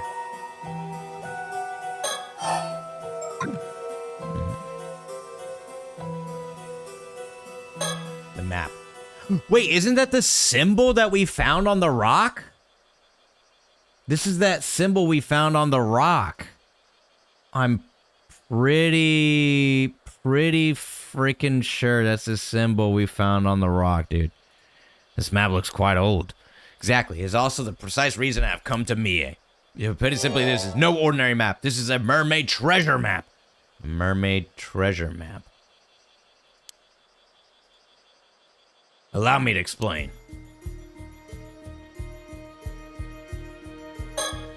I found this mermaid treasure map in the family storage. I should explain it to Cersei. Talk about the map.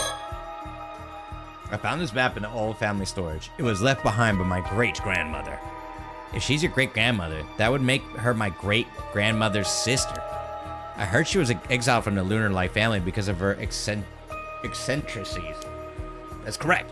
She was quite fond of the cult and amassed a number of suspicious curios over her lifetime. As a child, I loved searching through the storehouse that housed her collection. It was like a treasure hunt of wonders, a demon's tale, a yeti's bone, a book of black magic, Ogopogo's tooth, a piece of a UFO, a crystal skull. Cannot vouch that any of it was authentic, but it was still so exciting to look through. So no exaggeration when I say that this storehouse is what led me down the path of becoming a fantasy author. I suppose that's kind of a formative experience an occult writer needs. Just so. I had to thank my great-grandmother. She's the reason I could put food on the table. And among the items in that collection was this. I see. A mermaid mummy. Precisely. They're rather prevalent at sideshows and the like all over the world in the 19th century. Mermaid mummies from Japan were quite popular because of their high quality. A number of them even made their way to Europe. Huh. This one probably made its way to the family storage around that time. It was probably passed from one seller to another until it ended up in my great-grandmother's hands. How are you so sure it was made in Japan? Well, you see, I gave this mummy a thorough investigation. I even took it apart. Sure enough, it was made of wood and paper clay. But lo and behold, I also found this map inside. Truly, you found the map inside a mummy. Whoever made it all those years ago must have snuck the map inside. I doubt my great-grandmother had the slightest idea it was even in there. That's an incredible discovery. It is simply tantalizing, is it not? There is not a doubt in my mind that it will lead to a most thrilling discovery. Found this treasure map in the family storage. I should explain it to Cersei. Talking the map. So then, why did you call this a mermaid treasure map? Well, it was hidden inside a mermaid money, so it follows it must be a treasure map of sorts, no? Well, it's fair to surmise that it must have something to do with immortality, too. I see, your enthusiasm has carried you quite a ways from home. I'm impressed. Thank you. I have no doubt our treasure lies somewhere in Issei Bay. What a shame there's no X to mark the spot. Indeed, and this leads to our first conundrum. Any ideas how to decipher this map, Cersei? Put me on the spot, why don't you? But it does look like something is written here. Do you know what it says? Oh, that part actually did some research on that. We need an AI upscaler. Apparently it says, search the 95th. Search the 95th? Sure makes it sound like it leads to a secret location of some sort. Yes, it must be related to mermaids. Aren't you just itching to find it? You know it. I knew it. I'm counting on you to help me solve the map's riddle. Let's take a good look. Oh? Did you notice something? Looks like something's written on the other side. I see. I knew I must have missed something. I should carefully hold the edge when I want to look at the other side. Inspiration strikes. I figured it out. Did you? Where's the treasure? I must be less inspiration struck than I just have to think of it a little bit more. It's a symbol. Do you recognize the symbol on the lower right? It appears quite similar to Sanskrit. However, I don't recall a character like this one. It may be marked unique to the cartographer, like a signature. If that's the case, relevant to our investigation. I agree, though my opinion will change should we come across symbol elsewhere. I'm pretty sure this is a symbol we found in the water, right? The summer... Take a close look at all the spots on the back of this map. Those I dismiss them as a bunch of stains. This is the summer triangle. Do you really think that's all they are? Something about these spots feels familiar.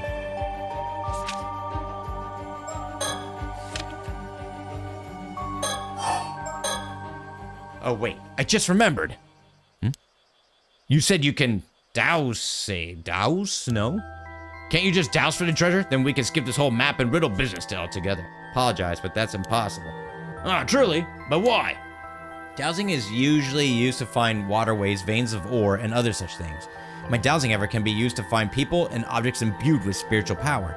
However, I must be familiar with the spiritual power that I'm looking for.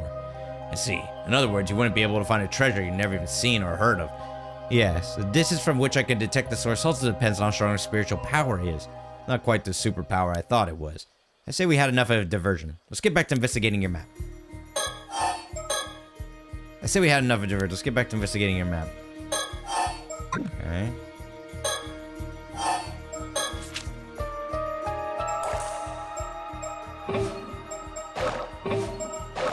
Okay. So we gotta...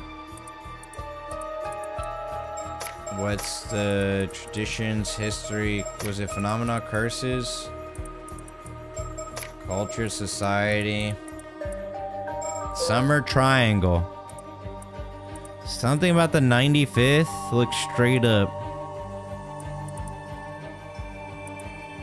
95th. Is there like a 95-degree angle or something like that? And there's a hypotenuse or something?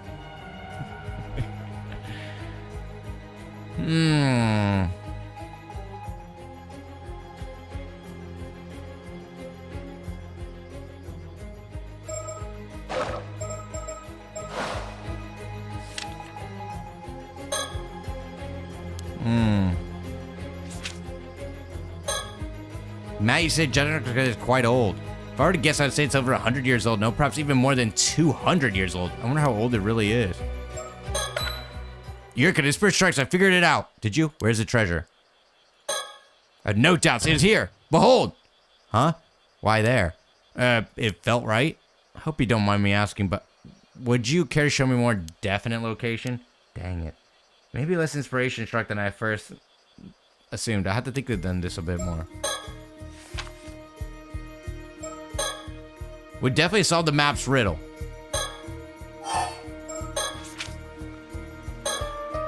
Phrase search the 95th is written on the map around the location of Ise province.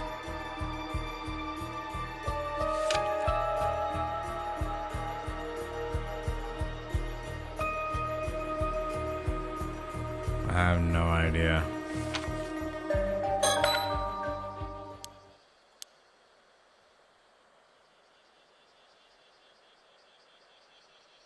$95th?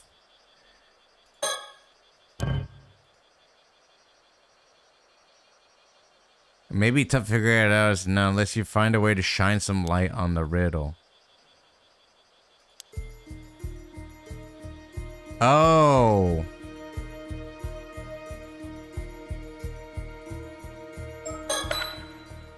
$95th.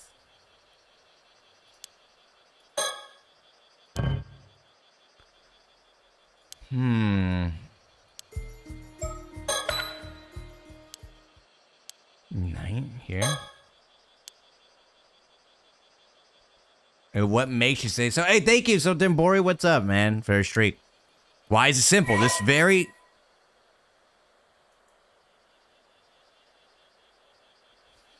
I don't freaking know. What was the one that's by itself? Vega?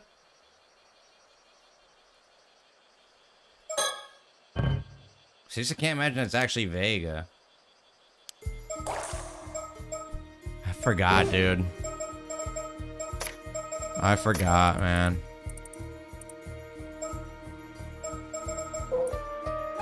Altair Hikoboshi. Altair Hikoboshi.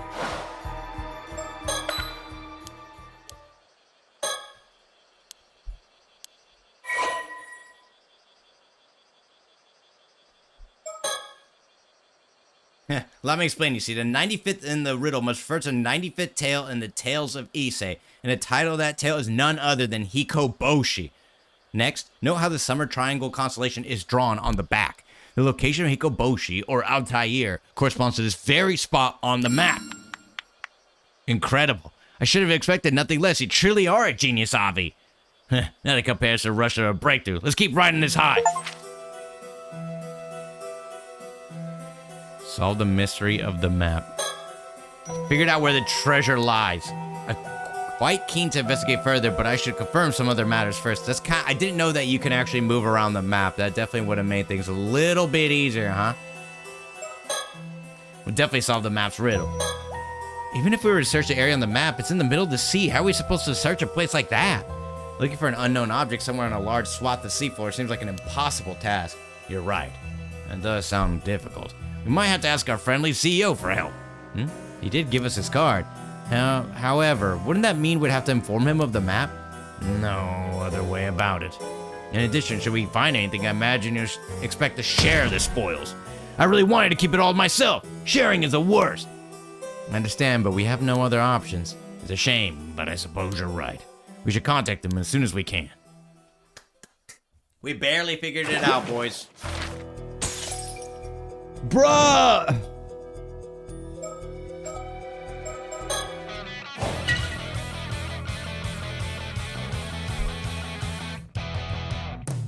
Bruh, there's more.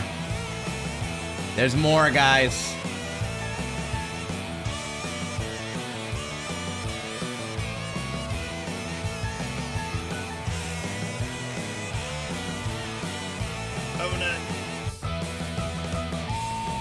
I wonder if all those diving levels will matter now. It's actually been brought up a few times, our rank, so I think it matters. Wow, the timeline's like really extending. Look at that, but this one's still quite condensed. Avi and Cersei's quest for immortality is in full swing. Having pinpointed a likely location on their mysterious map, they asked Kipe Ikoma to investigate it on their behalf. However, the next day... Hello, this is Ikoma. Calling about the seafloor investigation. Asked an Alma diver to investigate the area because I was keen to get results as soon as possible. However, she has not returned.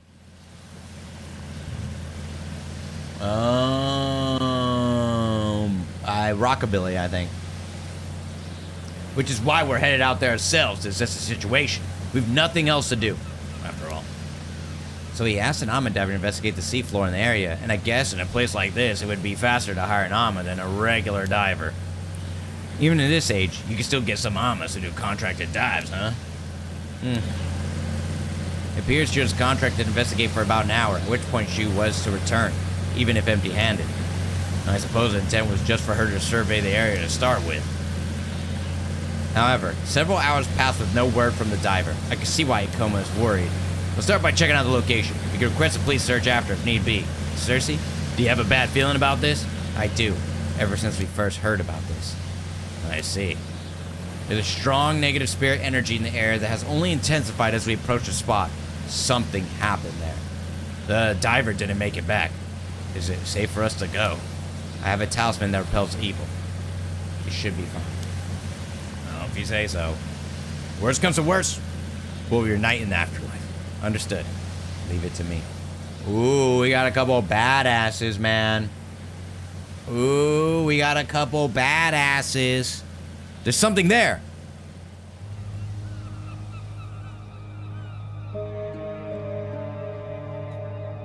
Masaka? Masaka?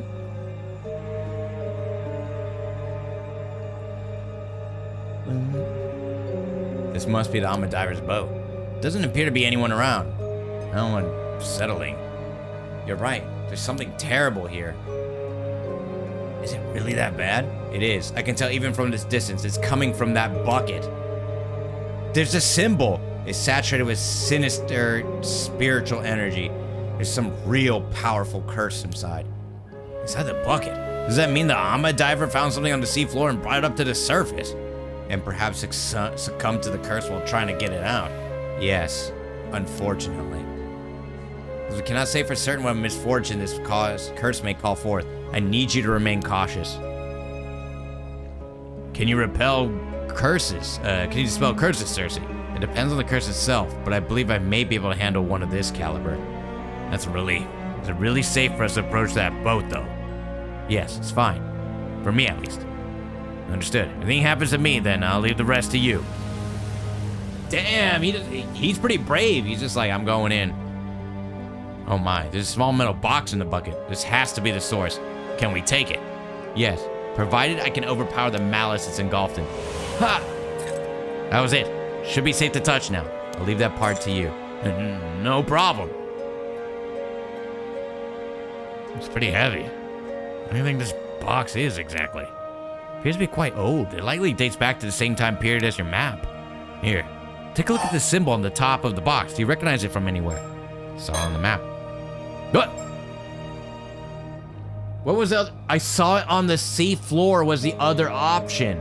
Fuck, we gotta go back. We gotta pick the other option. Oh, this is that strange symbol we saw on the map.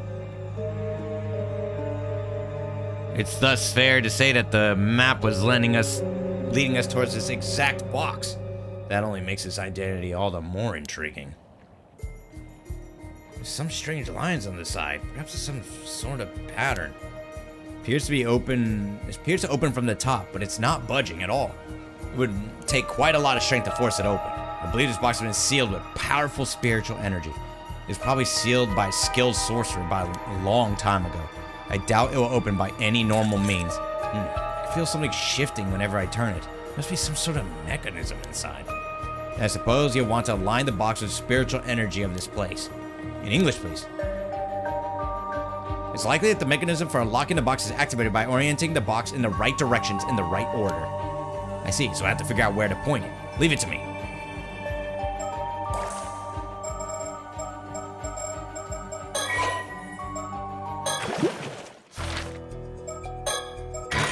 I want to select that other option. That was too weird, man. That was too weird. I'm too curious. We need to select it and see what happens.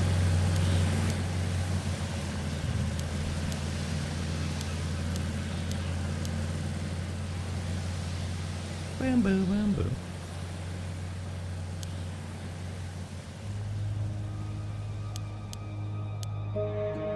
Alright. You think it's gonna pop up again? That was really weird, man. Why would that option pop up?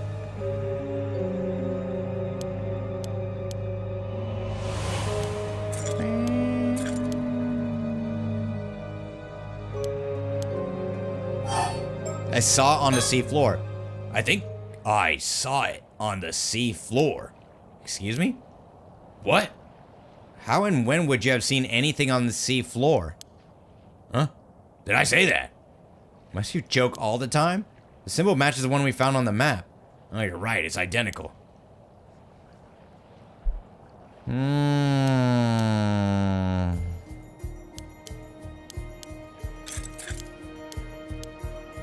Strange. Nothing really came out of that. Surroundings.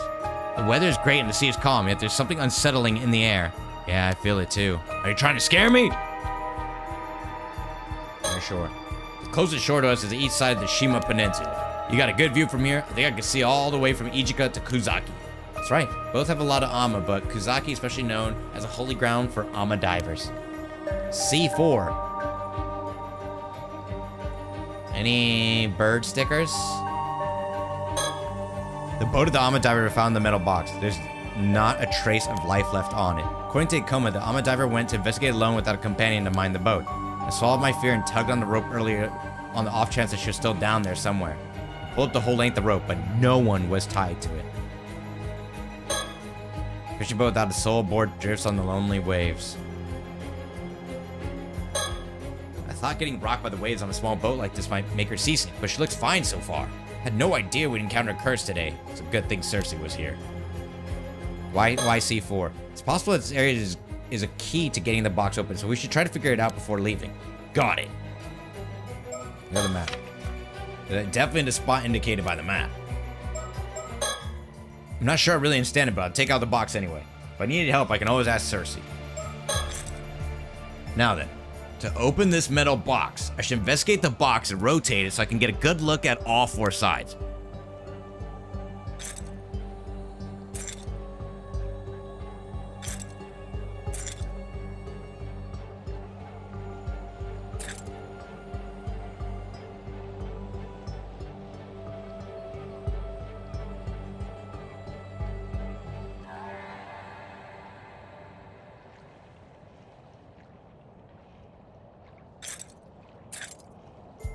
Isn't this the same spot, like right here?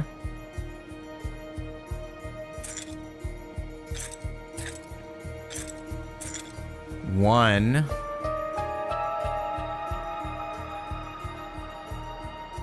Bam, boom, bam, bam. Is this the same spot?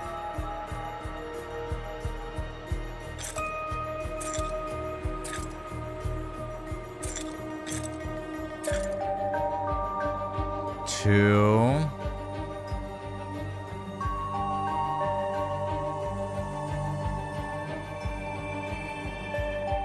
Is this it right here?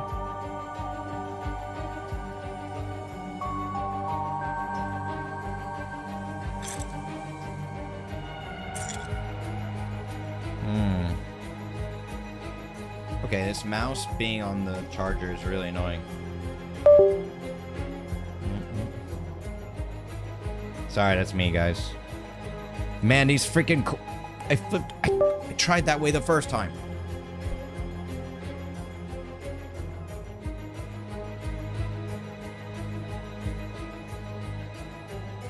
I think it was over here.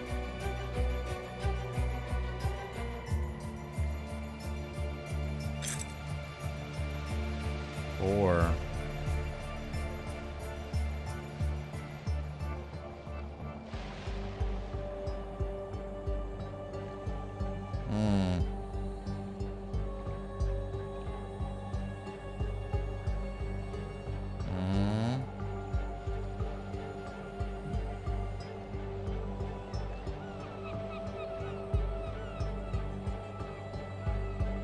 I'm not sure.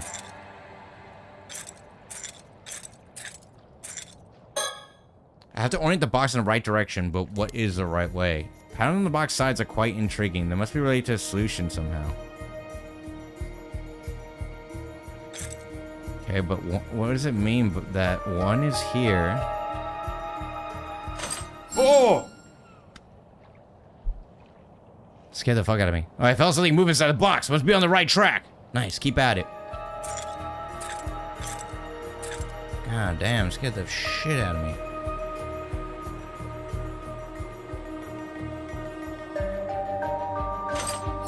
Right. I'm on fire. That's 2.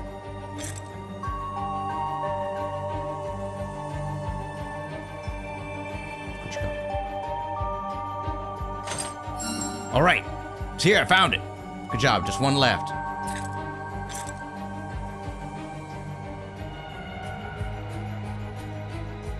This one I have no idea, though. Taishima! The island wasn't there because that's where Taishima, I think, was, right? It's open! Congratulations. What's inside? Let's see. Huh? What is this? Some kind of small wooden carving. Oh? Curse of the Forsaken Fish. We got ourselves a curse stone. We got ourselves a weapon of mass destruction. Whoa! Something came out! Yikes, what is this? Make it stop! A deep and painful, resentful memory has invaded my mind. Be as fish. Perish. You have acquired the Curse of the Forsaken Fish Curse Stone. You can use it to turn people into fish and kill them when they're submerged in the water of Issei Bay.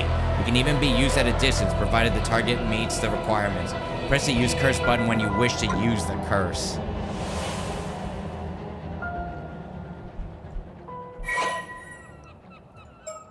We have the power to kill now. Ah! What the hell was that? I'm not certain, but I believe we may have just acquired a cursed tool known as a curse stone. However, they are rarely possessed by such powerful curse echoes. How lucky. If you truly are congratulating me, then I'll happily celebrate with you, but can I ask you something first? Of course. Am I cursed? Am I going to die? I wouldn't say you're cursed per se, but there was a similar case in Tokyo last year. Hold on for a minute. I cannot think straight. This is far too overwhelming. An incredible amount of information flooded my mind just now. I need a moment to settle before I can take in anything else. You must mean the resentful memory held by the curse. It's a phenomenon wherein the events leading up to the curse forming are passed on to the curse bearer, so that its grudge will spread. Oh. And curse bearer refers to someone who's haunted by a curse echo and thus able to use the curse. Oh, stop. I already told you I can't take any new information. You're doing this on purpose, aren't you? I think I just learned why Taishima sunk 400 years ago. Let me sort out all that first. Really? Tell me. Tell me. Yeah, give me a minute.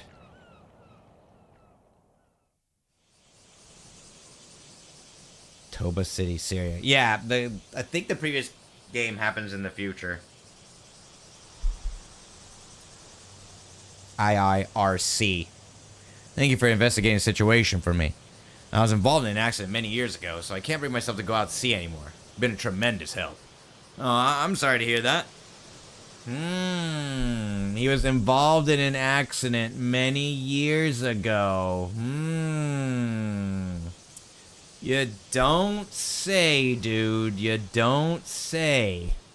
We actually got our hands on something quite valuable, so we owe you a thanks as well. That's great. I'd like to hear more about what you discovered, if you don't mind. Of course.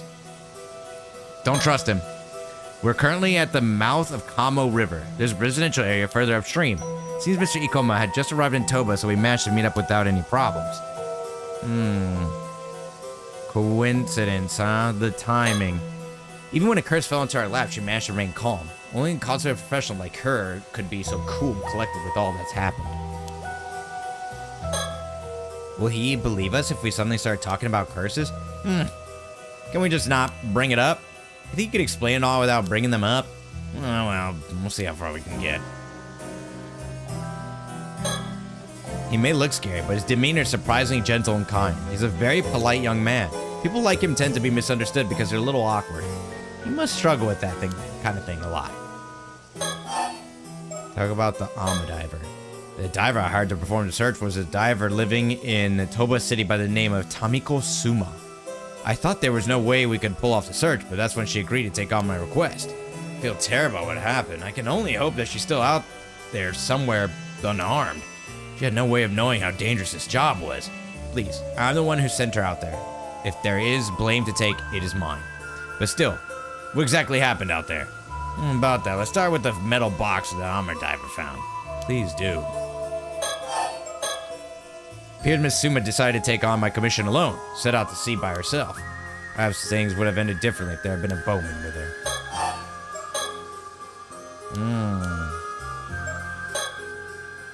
We're in Ikoma's dead. I suppose we ought to tell him everything we've learned. There's still more information, I guess, about the Almond Diver, but talk about the box. So basically, this is the wooden carving we found inside the metal box. See, so your map indicated the location of this wooden carving. We believe so.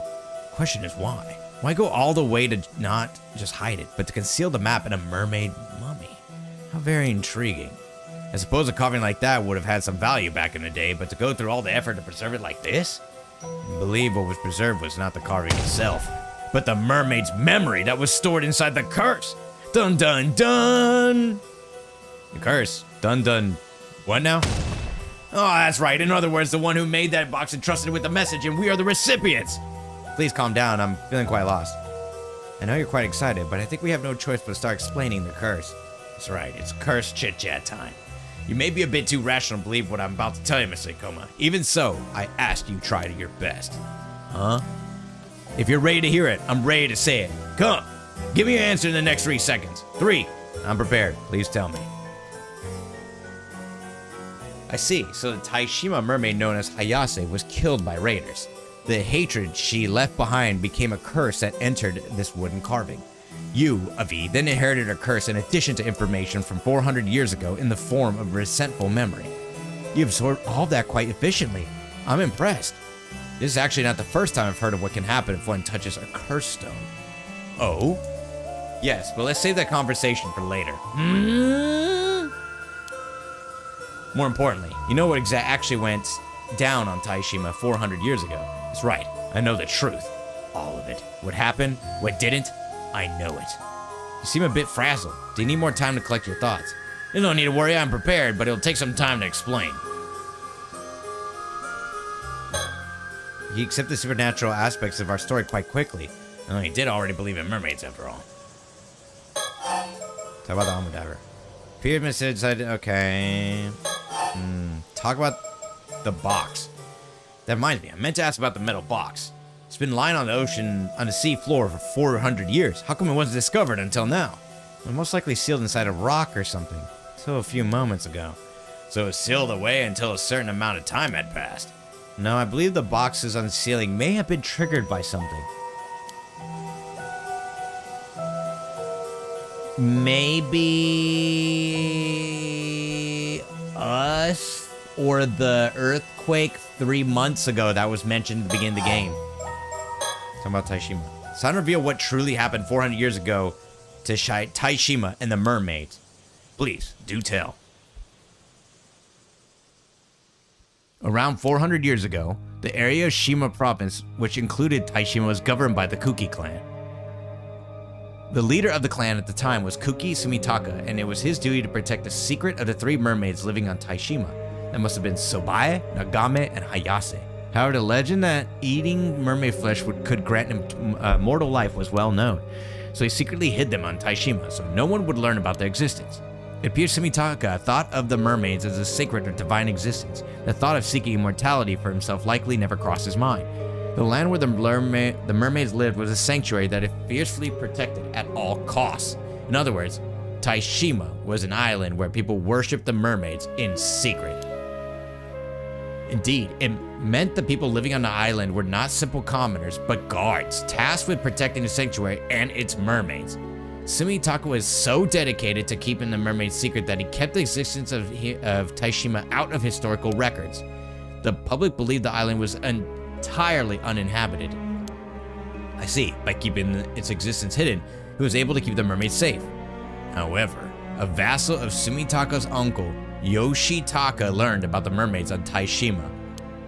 He passed this information on to Yoshitaka, who believed obtaining immortality was a must to rise to the top in an era that was often plagued by war. He commanded his vassal to lead his army to Taishima and do whatever he had to do to return with the flesh of a mermaid.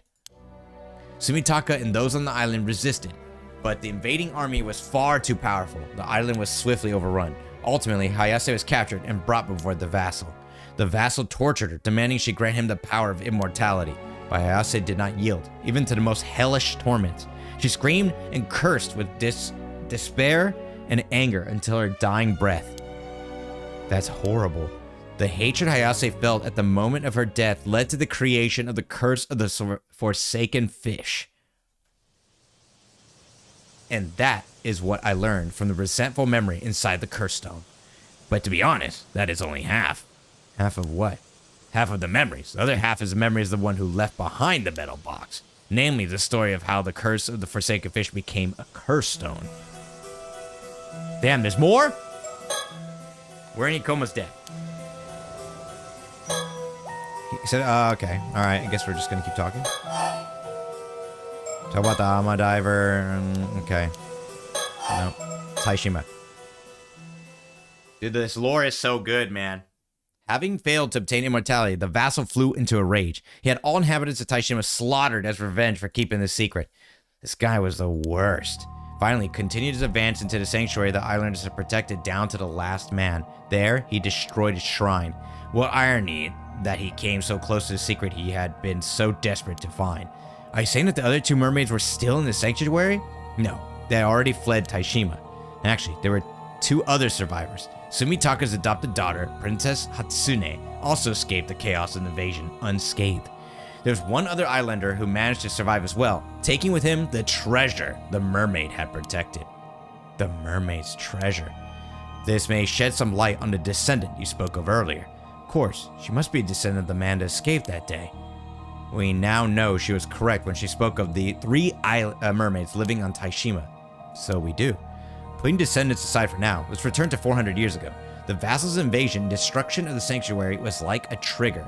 As a reaction to the sanctuary's fate and their own ill-deserved deaths, the sorrow and hatred of the islanders swirled together and formed into the curse of the raging waves, a natural disaster that shook the heavens when it descended upon Taishima.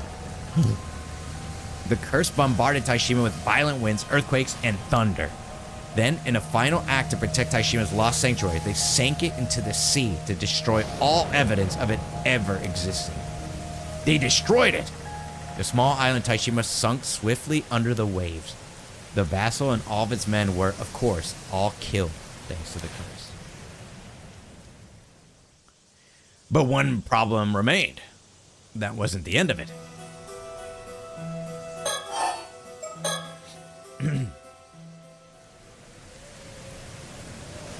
Taishima was destroyed by the natural disasters caused by the curse of the raging waves, but the calamity continued for many days. It must have seemed as though it would never end. Yeah, basically Japanese Atlantis, yeah. That's actually a good way of thinking about it, yeah. I can't imagine how terrifying it must have been. Tsumitaka even sought out a famous onmyoji to spell the curse, but he was unsuccessful. The curse would eventually sink to the bottom of the sea alongside the sanctuary and be sealed there. Only then did the calamity end. Yet it appears this curse was so powerful that it required a sacrifice to be truly sealed. A sacrifice? Not just any sacrifice, but a living one. Princess Hatsune offered herself up to be that sacrifice. You said she was Sumitaka's adopted daughter, yeah? And that she lived on Taishima. That appears to be the case. Sumitaka was evidently so taken with her that he decided to adopt her. The rumor that she threw herself down a well was likely spread to cover up the real cause of her death. So Princess Hatsune was actually sacrificed. The seal would hold for 400 years. That must have hoped that the curse itself would fade during that time too. However, the curse of the forsaken fish created by Hayase also continued to linger in the same place. So the onmyoji sealed it inside the wooden carving, turning it into a curse stone. Then the same onmyoji, knowing that the seal would only last 400 years, stored his memories within the curse stone to pass on this information. He wished to pass down his knowledge for others to use in the event the curse outlasted the 400-year lifespan of the seal. He left behind instructions how to completely dispel the curse of the raging waves. Indeed, I've compiled it all in my files. First, thou must unbind my seal, risen from the depths of the iron box. Second, thou must offer the still-tied mirror bequeathed by the sacrifice to the sanctuary. Third, let those who share blood with the lost souls of Taishima be the ones to offer appeasement. Interesting. So that's what happened. And that wraps it up! I got all that info beamed into my brain in a flash, and yet I still managed to present it as an enticing narrative, eh? How amazing was that? You're utterly astounding. Wow, incredible. Yeah, I think that information is going to be insanely important. By the Alma Diver? So Miss Suma found the metal box. You mean to tell me she died? It is likely. If we consider that the curse of Forsaken Fish had completely saturated the metal box, it is likely already too late for her. How horrible. Since she likely turned into a fish and died soon after, there's a high chance her transformed body will wash up on shore soon. Talk about Taishima. I compiled all the details of the story in these files, so feel free to go over it at your own pace. Oh, thank you. I compiled all... Okay. I guess. We're in Ikomo's debt. Okay. Wait a second. Is something wrong? If someone is affected by the curse of the Forsaken Fish, the transformation starts at the feet and travels slowly up, yes? I believe so, though it's hard to say for sure without witnessing it. If it's true, then that may explain the true identity of the fish mermaids discovered in this area. It could have been the bodies of those who died in the middle transforming due to the curse of the Forsaken Fish.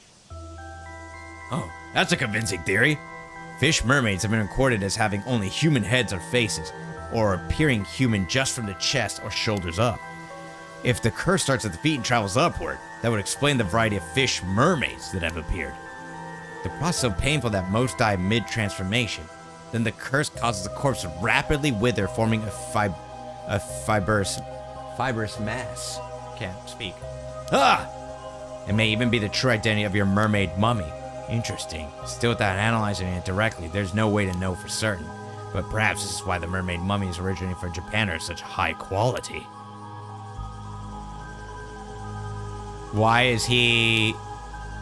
Of course, this doesn't mean that all fish mermaids and mermaid mummies are authentic. Why did he have that look?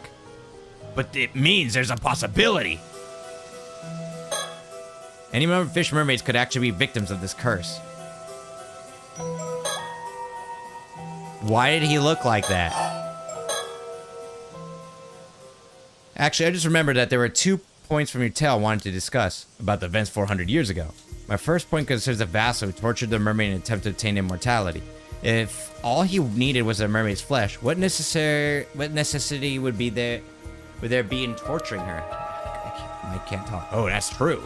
It could mean that the vassal ate the mermaid's flesh but did not become immortal. So he tortured her to find out why.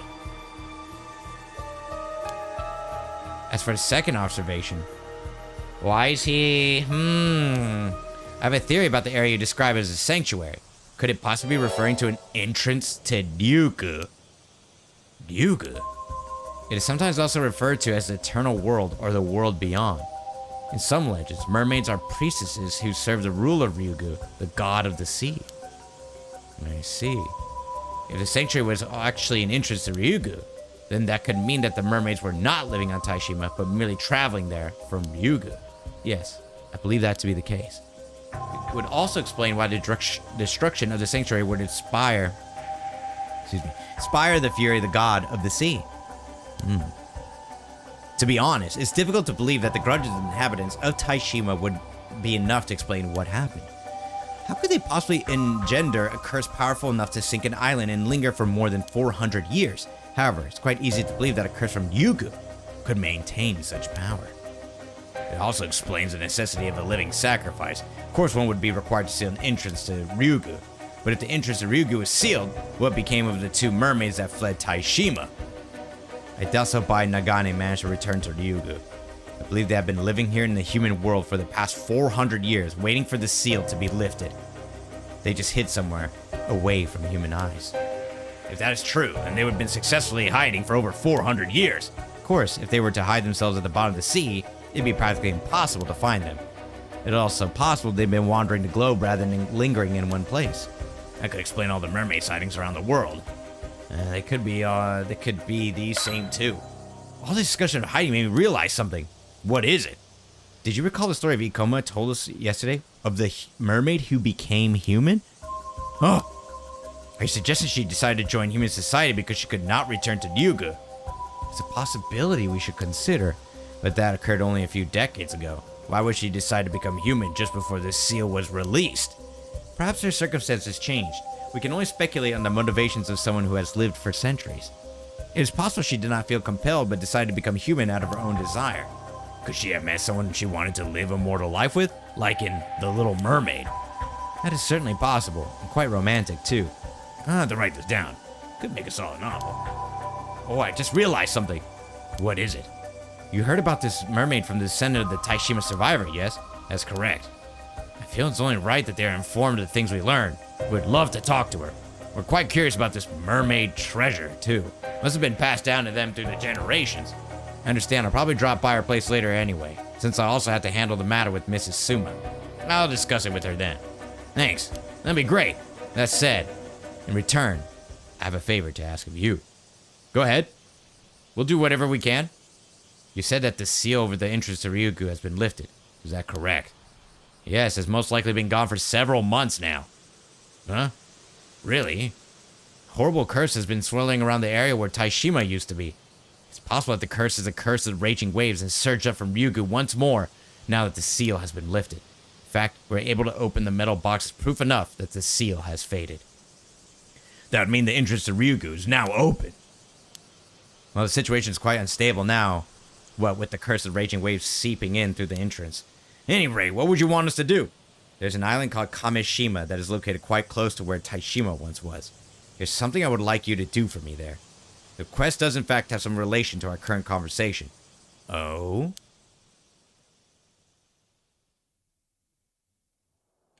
Ooh, man, this game is getting good, guys. It's getting good. You know, like the game kind of started slow, but it's getting really good now. Now then, Avi. We decided to tell Ikumo everything, but I know there's some information you kept from him. Oh, did I? Yes, something from the mermaid's memories. The real way to obtain immortality. That's right. See no reason to inform him about it. After all, no matter what he may say about tourist attractions, this guy is also after immortality. I saw him straighten up when he talked about the mermaid being tortured because her captor required more than her flesh for immortality. Are you sure? I thought his goal, if he even had one, was to quell the curse of the raging waves. Perhaps there's that too. He even asked us to go to Kamishima and find the still-tied mirror in his stead. You did mention lifting the curse required the mirror as well as the help of the Taishima descendant, correct? There was also something about lifting a seal first, but I don't know what that part's all about. I see no harm in quelling the curse, so I say we continue cooperating for now. Agreed. But I do wish we did not have to approach Kamishima at all. The evil atmosphere is nauseating. However, it must consider the possibility that Ikoma actually has his eyes set on the mermaids in Ryugu. It's possible he may be searching for mermaids like us. So I suppose that discussion can wait for later. First one is find a treasure that the survivor managed to slip out of Taishima. You mean the treasure acquired in addition to mermaid flesh when attempting to gain immortality? Yes. It's a treasure known as the Tamatebako. Mermaid flesh has to be put inside and purified by it to have any effect. So provided one has both the flesh of a human mermaid and a Tamatebako, then immortality is indeed attainable. Boom! The box. Who has it? If we could meet with the Taishima descendant, they could probably provide us with information on the Tamatebako. I concur. If we could get our hands on the Tamatebako, we wouldn't have to worry about Ikoma. However, it's likely he's wary of us and will keep us from meeting the descendant. At the very least, we know he's cautious enough to keep her name secret. Well, that's why I asked him to hand her our little souvenir. What was that all about anyway? You sure you're not going to need that iron box? I doubt we'll need it again. Plus, you can think of it as a backup plan. Troops, time to rise and shine! Cameraman Paul! Look, man, this is the opposite of a Riz game. This is the opposite of a Riz game. What up, everybody? How you guys doing? It's your boy, Kuro Kenshin, Tokyo Japan, player JRPGs, anime games. Come on in and get comfy. We're looking for mermaids, man. This is Paranormasight. It's a little spooky. It's a little spooky game. It's a thriller. Big horror mystery. It's called Paranormasight, The Mermaid's Curse. We played the first one. Now we're on the second one. Paul, my man. How are you doing, dude? Paul, I might be cooked. Paul, I might be cooked. I had like 5 beers last night and it was over for me. I had an insane headache.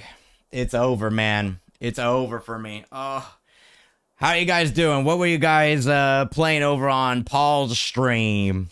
That's a good dude right there. Paul was out drinking with Sumika. Oh, yeah, that's right. Sumika can actually go out and drink now, huh? You can actually go out and drink now. What's up? How you doing, Fatal? What's up? What's up? Thanks for coming through, guys. Thank you for supporting Paul as well. Thank you, thank you. And we play a lot of JRPGs and anime games. This is a game that I've been looking forward to for a while. It is very text heavy, and it was a slow burn, but the story is now getting insanely intense. Oh, did Paul and Sumika go to Touch No Me, by the way? Touch No Me? I'm too shy to stream while drinking. I don't know. That guy's Paul's a champ, dude. I'd be like, did I say something cringe? Am I too weird? I would just worry about that the entire time. Hello, we have Hello Kitty and we have Hello My Kitty. That is crazy. I'm 51. I mess up my own whole life if I have a soda past noon. Is that really how it is? Like later on, if I have a soda, my stomach is just gonna bubble for the rest of the day. I had like 5 beers. And wait, what's even worse is I had water with those. I had water with those, man. I had water with those. Who is Nomi and why is he touching it? I want to know. He's the god freak. He's the god freak of Shimbashi. Look at that, twins. Look. Hello, My Kitty and Hello Kitty. Look at that, back to back. Oh my god. 2 Sanrio strong, 2 of the strongest Sanrio warriors right there. I hope, let me send a message to Paul, man, real quick. I'd be like, thanks, man. Drink water. The last message I sent him was roommates, romance, and ringing hearts on Steam. Drink water, boss. I gave him a smile. There we go. Gave him a little bit of a little smile there. But yeah, this game's like really story heavy. It's super freaking awesome. So you guys are in for a treat for sure. I doubt we'll need it again. Plus, you can think of it as a backup plan. So basically, let me give you guys a rundown. There's rumors of mermaids and that if you eat a mermaid's flesh, you'll gain immortality. But people are starting to disappear on this island. There's divers and stuff, and there's a bunch of ghosts and curses involved in this. But we sent someone out to go look for a spot on a treasure map, and they disappeared. And when we went to go find them, we found a metal box with a curse stone inside that it can turn anyone into a fish, and it is so painful that they'll most likely die during the transformation. However, it also instilled in us the memory of a mermaid and how to obtain immortality. We're keeping that a secret from other people. And so we come to this. Cersei Lunar Light here is a character. She's a foreigner to Japan. She's from England, and she's comes from a long line of exorcists. And she is trying to learn more about these mermaids. And we have Avi, which is the other guy.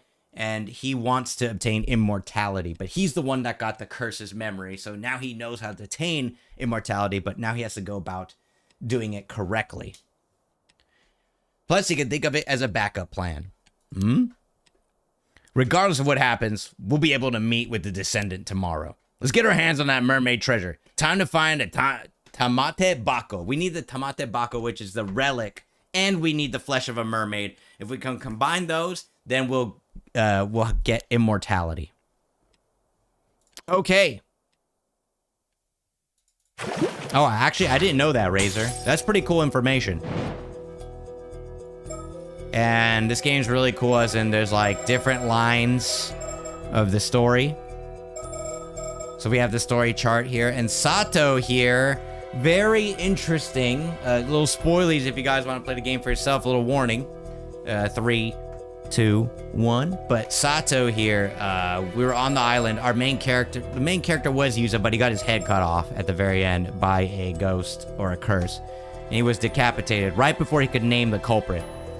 But Sato was also cut. She was also cut right down the chest by a curse. But the wound miraculously healed, so she may be someone who actually ate the fish, this flesh of a mermaid with the Tamate Bako and has gotten immortality. But we're not really sure. And Yuza thinks that his mother might be a mermaid somehow, the mermaid that left and assumed human form. We're not really sure yet. Or she's an immortal. There's a lot. There's a lot going on there. Oh, Paul is in the chat. Oh my God. What up, Paul? How you doing, dude? Paul definitely knows some mermaids. Wait, is it like was it one of the Riz games? Was it one of the Riz games that you gotta Riz like a mermaid or something like that? No comment. See. I see. I'm already on to you there. I already knew what was up. Hey, Paul, make sure you drink some water. Get yourself a Bakari sweat. Make sure you get those electrolytes and stay healthy, all right? All right. Let's go into Descendant and Duty. Duty. The Tamate Bako, a treasure required to obtain immortality. Avi assumes that the descendant of Taishima, whom Ikumo knows, has inherited it. He tries to scheme a way to meet them. But Ikoma is also on to us. He's acting a little bit suspicious, so we can't really trust anyone fully yet. Hello again. Arnaud Barnum's back on the scene. Allow me to summarize. As expected, Ikoma contacted us today, telling us we'd have to wait a little longer before we could meet the descendant. Thus, figuring he had no intention of letting us meet her anyway, we decided to use Cersei's ability to go looking for the descendant ourselves. And she's a psychic, so she has certain spiritual abilities. Dowsing, basically. Is this game similar to the Zero Escape series? Zero Escape is like I would just say that it's a visual novel and there's some like mystery and stuff surrounding it, but it's a lot different in the fact that it's not really like a death game. There seems to be a curse that causes a calamity, and people also want immortality, and then now there might be a way to cleanse this curse, for example. It's not exactly like a, fuck you, we're gonna put you in a place and I want revenge. Not exactly like that. There was a game in the first one. But, there's different storylines and story charts like that, so I could say yes in that regard, but the story is not that similar, if that makes sense. Also, there's some puzzles in this game, just like, I guess, man, when you think about it, they really are kind of alike, aren't they? They really are kind of alike, aren't they? I'm like, there's puzzles, and I'm like, wait a minute, Zero Escape has puzzles. Story chart. Wait, this has story charts. The story is not in the same vein of like a killing death game. This is more of like a mystery, and then how different people are like involved in this overall story. Who exactly are you talking to? I'm merely setting the scene. Really feels like it raises the stakes, no? Makes it feel more like a thrilling adventure. Sure, you got me all worked up. But I'm trying to concentrate, so could you please stop distracting me? Oh, right. Sorry. Would this be where we found the cops? Maybe? This is the town of Ijika in Toba City. The area is one of the many in the area renowned for its Ama divers. I mean, taking a look at the story chart... Oh, yeah, okay. I think this is where she fights the cop.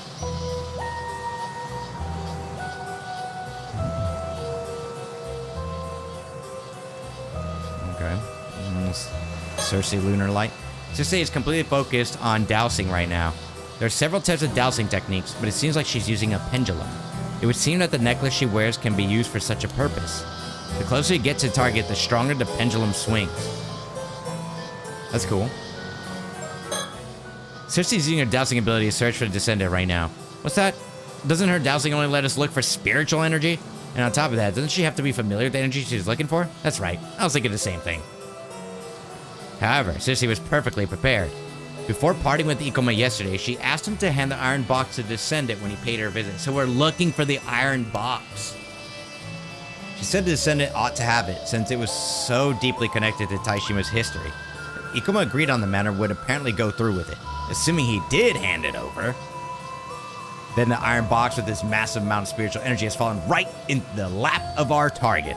Now Cersei just has to use her dowsing to locate the box. At least that's the plan. Seems focused. Best not to interrupt her now.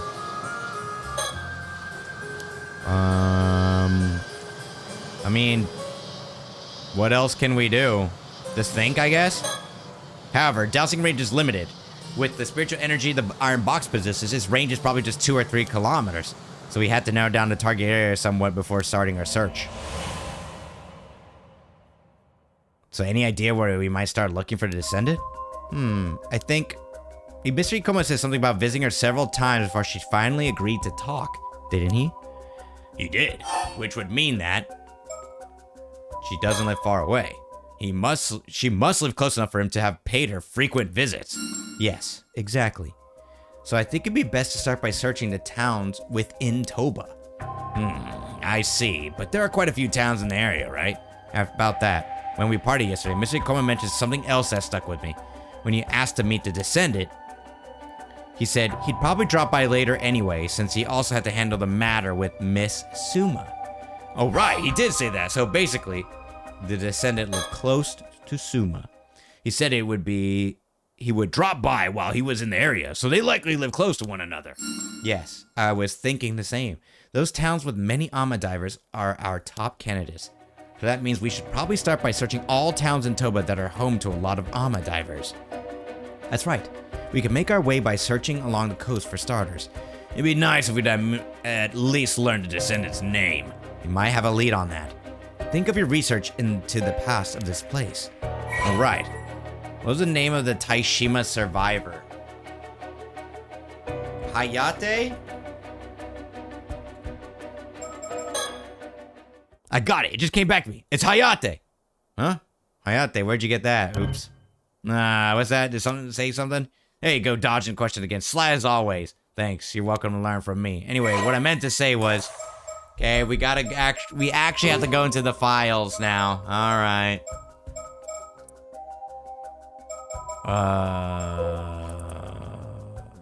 Hayase. No, that's the one that got tortured.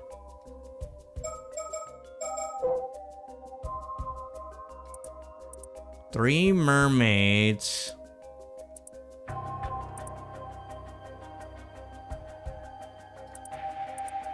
Hatsune was sacrificed. Right? Okay, Hayase is the one that was tortured.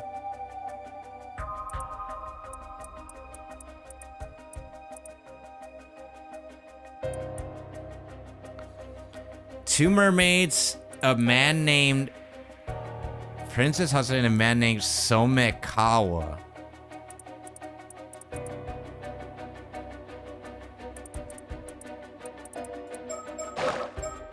But I don't mean...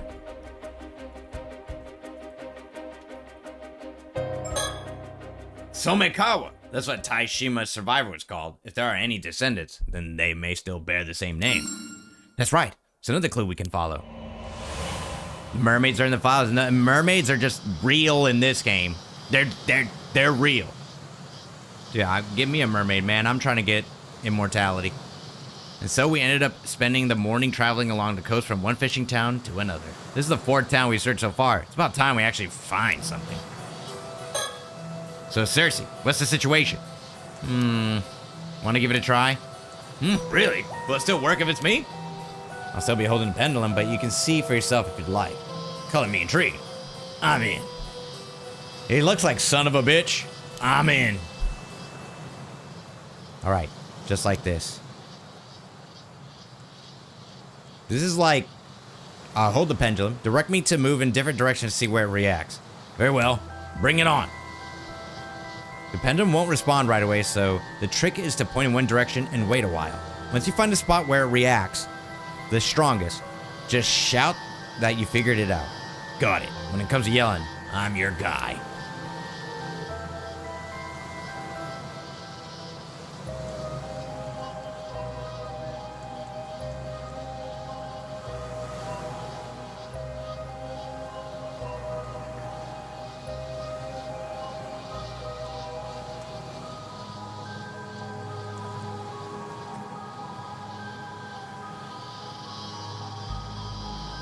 This is weird, dude.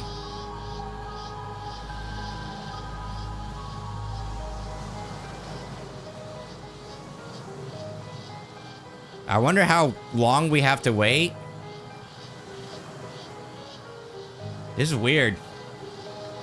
Kind of creepy.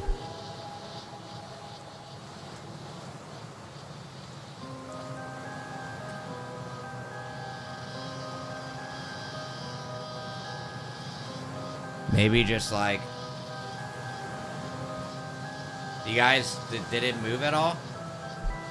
Seems very normal, right?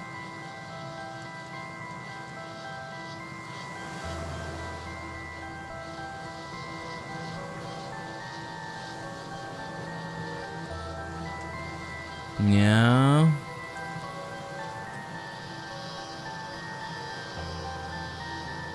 Looks the same so far.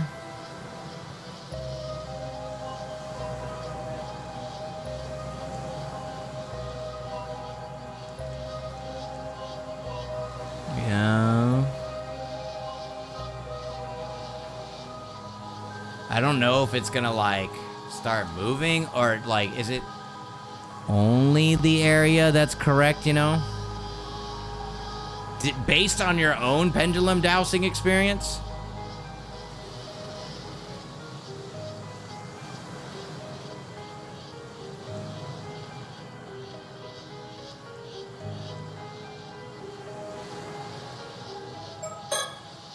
Right there, right there.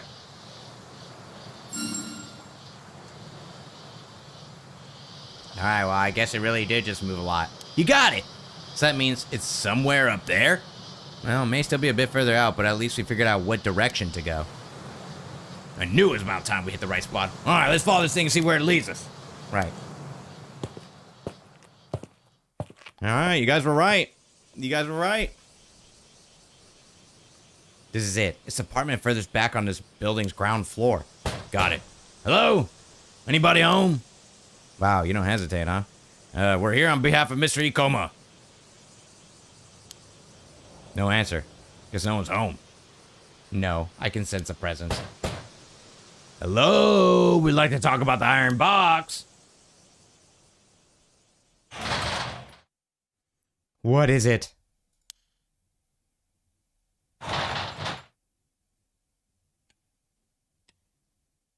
Ah, you two. Avi and Cersei, is it? So, this is the guy that got his head cut off. This was their mom, Made Minakuchi. And this is Somekawa. That was supposedly died 5 years ago. I don't know. They look pretty... you two. Avi and Cersei, is it? So you're the ones who found that iron box. Yes, that's right. You know, I never talked to foreigners before. I'm so nervous, I can hardly think straight. Oh, please don't need to be so tense, Miss Somekawa. I promise we're both harmless and cheerful. Right. She's freaky as hell, dude. So this is Miss Somekawa's home. Even with the lights on, it's strangely dark inside. Even though it's daytime, the shutters are kept tightly shut. You can hardly hear any noise from the outside either. Just a quick glance on spot anything that looks like a tame tabako in the room. I suppose it makes sense she wouldn't just keep it out in the open. She was more willing to meet us than expected. That iron box proved more useful than I thought. Nice work, Cersei. I'll treat you to more onigiri senbei later. Okay, so this means that if there's no check mark, that means that we probably have to discuss it more later. She may look calm on the surface, but I know she must be excited to peek inside a traditional Japanese home. Well, a wooden apartment like this is pretty old school. See why she'd be geeking out. So glad we got a chance to talk with her. She is a descendant of the last Taishima survivor. The way she dresses makes her look older, but I say she's probably around my age. Thought she'd be more difficult to deal with, but now that we've actually met her, I'd say it's more like she's extremely cautious. Type to never let her guard down. Can't even begin to imagine the kind of life she's led. Still, the fact that she's wearing traditional clothing is actually quite charming. I've hardly seen anyone wearing traditional clothes since coming to Japan. It was a bit of a shock, to be honest. Mrs. Somekawa. Allow me to emphasize what an honor it is to be the descendant of Taishima. Who's to say it's even true? I suppose your family must have lived in this town for generations. No, I moved here a couple years back. Oh, why's that? That's got nothing to do with the two of you. Well, fair enough. And if you don't mind me asking, do you have any other family or relatives, Miss Somekawa? Why? Apologies, I was merely wondering if there are any other descendants. I don't know, but I'm probably the only one left. That too will come to an end soon enough. Oh, what do you mean by that? No more than what I said. Maybe the curse is, and the immortality is running out after 400 years, right? Because 400 years is usually like the time span. She's freaky though, right? So do you live here by yourself, Miss Somekawa? That's right. Box. Where exactly did you come across the iron box? Follow this map, those in my family's possession. Supposedly it was left behind by the Onmyoji who sealed away the curse of Taishima. A map, you say? Led us to the iron box. Must have been resting at the bottom of Ise Bay. This isn't such a valuable artifact deeply connected to Taishima's lost history. We felt we absolutely had to tell you about it, Miss Somekawa. Oh yeah? If I may say so, I noticed your interest in the iron box. Could it be you already knew of its existence? I didn't know it was a box, but I've been told something still remained of the island. That makes sense. She's very exciting, huh, guys? She's the life of the party. Speaking of that box, I don't suppose there's something inside. Yes, inside was a record detailing how Taishima was destroyed, along with information on the curse of the raging waves. A record? Allow me to fill you in on the details. And that sums it up. Such a horrid man, wouldn't you say? Massacring the people of Taishima because he wanted to find a mermaid that had the grudges that bad. The grudges left behind by the events coalesced into two separate curses, and ultimately Taishima was destroyed along with everything else. I'm sure it must be excruciating to hear the tale of your own ancestors' home was destroyed, but I believe the story should be passed down so people can learn of Taishima's true history. Wouldn't you agree? And that was all recorded in that box.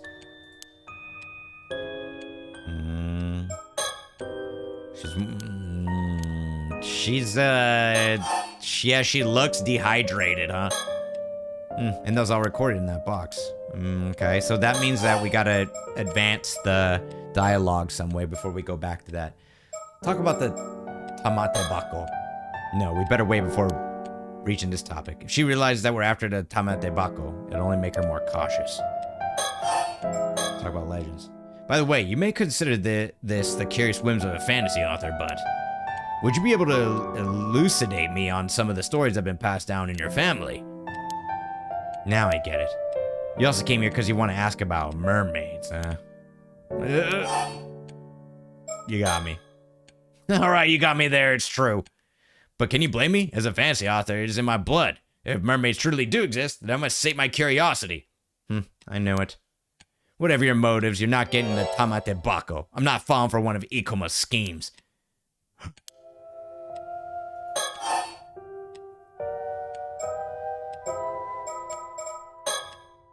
I'm not gonna share the family legend of Taishima with just anyone. About the iron box? Maybe we gotta go talk about the tamate bako first. Ikoma, that schemer! Did you just say that Ikoma was after the tamate bako? Oh, so you didn't know. Well, he is. That's exactly why he hid it somewhere no one will ever find it. I see. It must be very precious to you then. Well, I'm relieved that iron box found its way to you then. No, it's the Percy, it's the little lip thing again.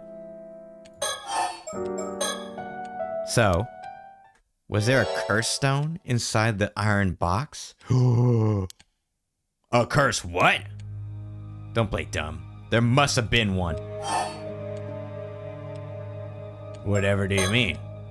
Curse stone? I've never heard of such a thing. What is it? Well, if there wasn't one then, I got nothing else to tell you. Get out of here. Ugh. So what she was actually after wasn't the iron box, but the curse stone. Well, she already knows about the curse stone. I guess there's no point in hiding it. Probably best to be honest about the curse stone. Alright, okay. I'll be honest. Yeah, I know. Yep, I just remembered there was a curse stone in the box after all. I knew it. Then how about a trade? You two want the tamate bako, don't you? Oh, a trade? What the fuck? Why does she want the curse stone?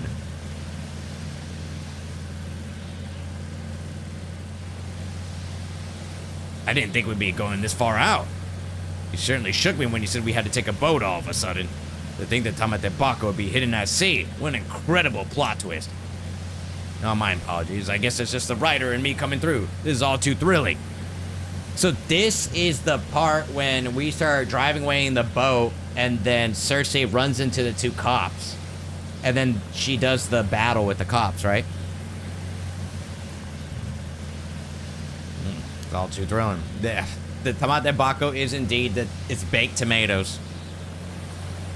That's what they're trying to hide. That's the legend of the mermaids, the recipe. You sure can talk. Believe it or not, I'm actually holding back. I can just go on and on at great length once I get started. That wasn't praise. There's nowhere to run on an island. No matter where you go, someone's always near. It's always too loud, grating on the ears. See though, once you get this far out, it's nice and quiet. Nothing but the sound of the waves, no talking, no irritating folk or commotion, only fish swimming without a sound. This is fine. Stop the boat.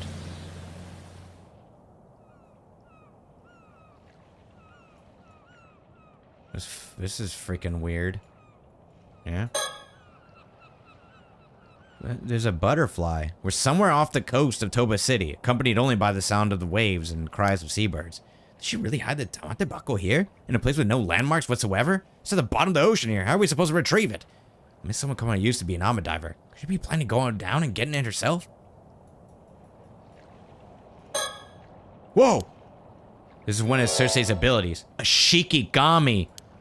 When someone's name is written on a piece of paper, she can make that paper fly towards that person. They're great for delivering messages or tracking down someone. It's pretty spooked for the first time I saw it, but I got used to it. Okay, fine, I did just go whoa, but not because I was extra surprised or anything. Something wrong? There's nothing, don't mind me. I wonder if something happened to Cersei. I better read the note. Let's take a look. Ran into 2 suspicious people looking for Miss Somikawa. I drove them off for now, but be careful. Seems like something happened on Cersei's end. Better stay alert just in case. Okay, so she already fought the cop. But I don't think I'll mention this to Miss Somikawa. I want to shake her up.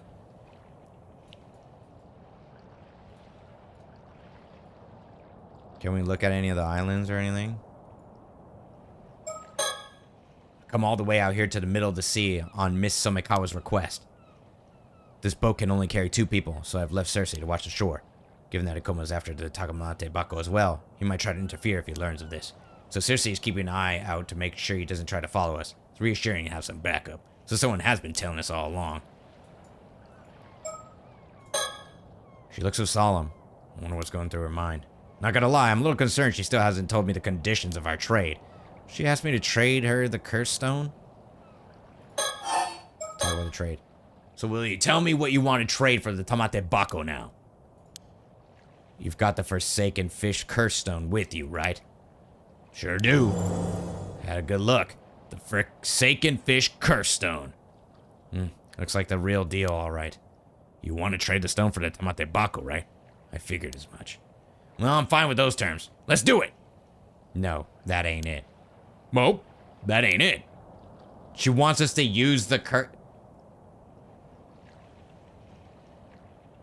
Remember that she wants us to use the curse on... She wants us to kill her. Because her body... Remember Kiryu? Soldo Kiryu uses his abilities on the fish mermaid, and it's her. So she's gonna be like, kill me. I think. Talk about trade.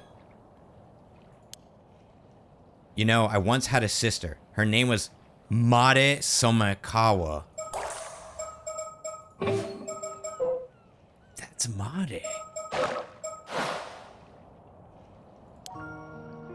You say you had a sister. Does that mean? Yeah, she's gone. Died in an accident at sea about 5 years ago. Okay, well, there you go. Now we know what... Okay, so they're not actually the same person then. They're sisters. I see, my condolences. So there actually was another descendant. You folks seem to be pinning your hopes on me just because I'm one of the descendants. But the one who actually inherited our duty wasn't me. It was my sister. Your duty? That's right, the duty of the Taishima bloodline. It's been passed down our family for generations.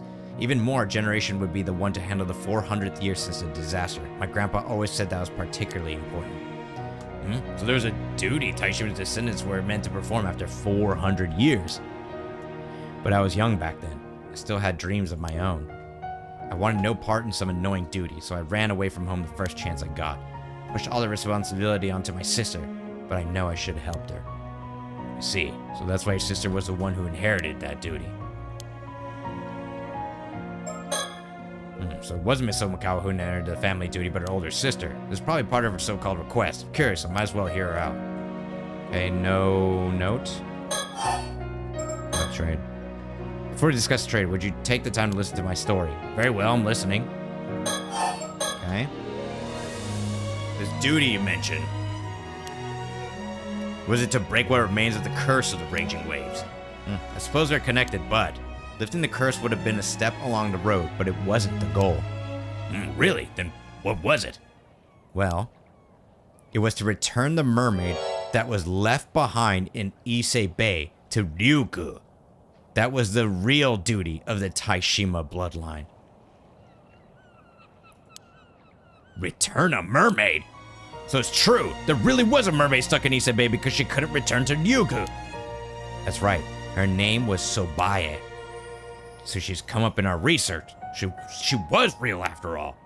You see, my sister that took on the family duty, it seems like she actually met Sobae herself. She got to meet the mermaid. After leaving my hometown and making a living as an ama diver, I'd all but forgotten about the duty I'd left behind. But I had no idea what our duty actually entailed. When I finally learned the truth, I was crushed by regret. Regret? Why? You know, ever since I was a little girl, I've always been fascinated by mermaids. Understandable. I read The Little Mermaid so many times the pages of the book had started to wear away. I would see them in my dreams over and over. But then I wanted nothing more than to become a mermaid. It's what led me to become an amba diver in the first place. But the true nature of the family duty is only revealed to the one who inherits it. I see. What bitter irony. But couldn't you meet the mermaid after you learned the truth? My sister took pity on me and attempted to call her to meet me once in secret. My sister, Made, even shared some of the things the mermaid had told her. But you know, Sobe was a cautious mermaid who never truly opened her heart to anyone but my sister. Me, on the other hand, she avoided. I was never even allowed as much as a glimpse. Quite the bitter outcome. Made and the mermaid had grown close as friends. They trusted each other. They were inseparable. But she never once showed herself to anyone other than my sister, not even to a close relative like myself. So she hid herself away for 400 years. Was such caution really necessary? Your sister must have been an incredible person to earn the mermaid's trust. Though I can only imagine how hard it must have been to be rejected by an existence you so deeply admired and longed to meet. Made moved to Kamishima to be closer to Ryugu, all for the mermaid's sake. Then one day, she got married and changed her name to Made Minakuchi. She seemed so happy. So she got married on Kamishima. I was so jealous I couldn't think straight and ended up lashing out pretty badly. In an attempt to destroy my sister's relationship with the mermaid, I grabbed our family heirloom and ran off. The infamous Tamate Bako, yes? Yeah, the mermaid was supposed to take it back to Ryugu, so our family had carefully kept it for centuries. And so the years went by. Then 5 years ago, I heard that Made had died in an accident. That's why I came back to Toba. I thought that maybe this meant the duty would be passed on to me. Of course. But by then, our parents and all our relatives have already passed away. There's no one left who knew about our duty. There's nothing I could do. I didn't know a thing. Not where the mermaid was, nor how to call her. I'd given up. But while I was digging around, the man Ikoma found out I was a descendant of Taishima. You see, I was struggling to get by. I sold the information my sister had told me about the mermaid. Back then, I was making a living by giving folks a glimpse of the Tame Tabako for a ridiculous price. And that brings us to the present, I suppose. Damn, she's selling state secrets, guys.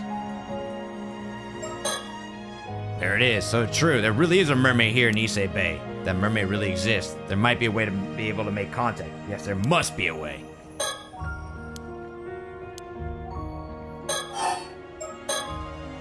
In other words, since your sister died in an accident, your family's duty was never fulfilled.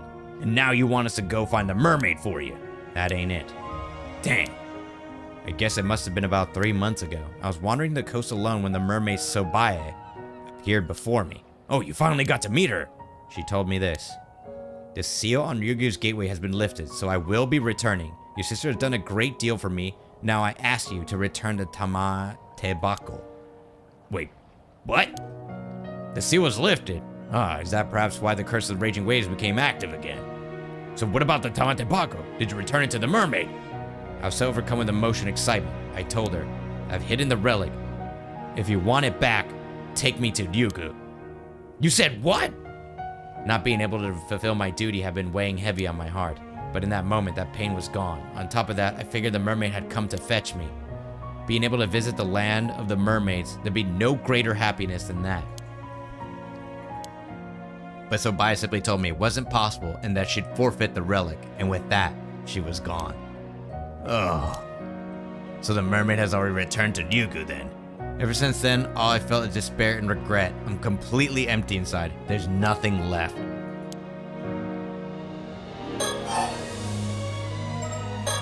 My family's duty has been fulfilled. That's what I meant when I said it was all over. But then the Tamatebako still exists, doesn't it? Sure does. But even with such a fancy name, in the end, it's just a grimy old box. I opened it once. It was hoping to be some elixir of eternal youth inside or something, but it was completely empty. I see. Even so, I still like to trade for it. Are you sure? I don't see why, but whatever. It's not like anything matters anymore. I'm just sick and tired of it all. What if she uses a curse on herself? In the end, I never did figure out what that Tamatebako really was. The mermaid forfeited it just like that, so maybe it never had any meaning to begin with. So, what do you want in return? I want to do whatever it takes to become a mermaid. So, Miss Somekawa, don't tell me. You want me to use the curse stone? Simply returning to the sea. That's my only wish. No, listen, there's nothing even remotely beautiful about the curse of the forsaken fish. All it will do is turn you into some twisted half-fish monster, nothing but a grotesque imitation of a mermaid. I know. That's fine with me. The curse is the essence of that mermaid's power. I'm ready to offer up my life to her. But whatever you do, I'll just be drowning myself anyway. So you won't be dirtying your hands. All you have to do is use a curse. My wish would be granted, and you would be doing me a kindness. That's all there is to it. Just hold on a minute, okay? This is just... The Tamatebako is hidden beneath the floorboards of my house. Please, do this for me. Miss Somekawa, wait! Ugh, she's already gone. Will she come back up if I just wait long enough? Damn it, what now? What do I do? Should I grant her last wish? It's surely no worse than helplessly standing about as she drowns herself. Right, she was serious about this. She's been dreaming about mermaids ever since she was little. I know exactly how that feels. It may be a curse, but still, I'll honor her wish about unleashing a mermaid's power. Is how she wanted to go. I might be the only one who actually understands Miss Somekawa's feelings. If I don't act now, it'll be like denying her final hope and dream. What do I do? Do I kill her or what? She's nowhere to be seen. Of course, she is an Ama diver after all. If it's too late to call for help, will she even accept it?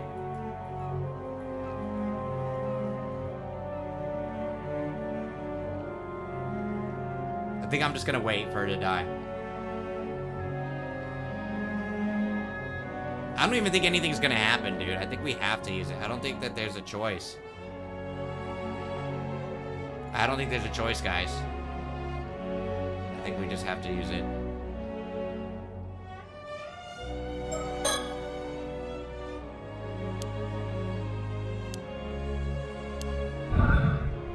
God, that's... Okay. When the ninja cutting onions violin. Well, Godspeed, warrior.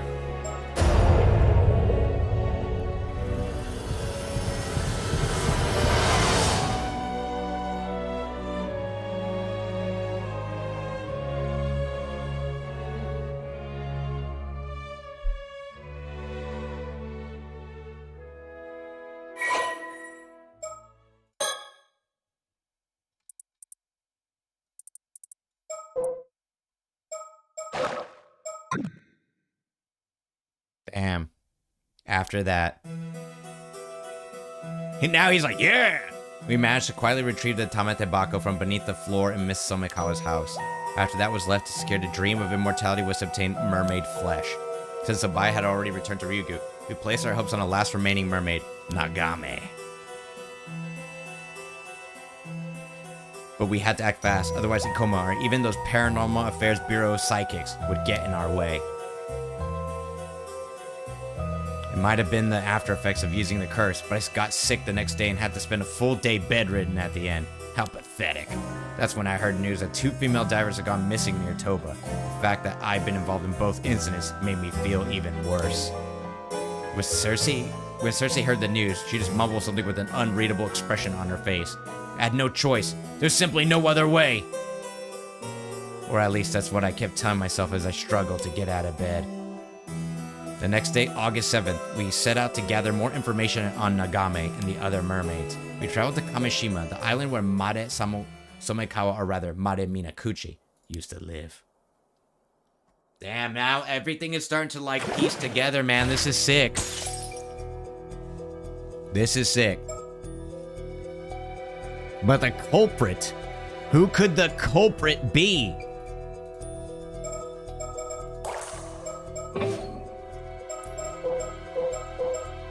So that was the...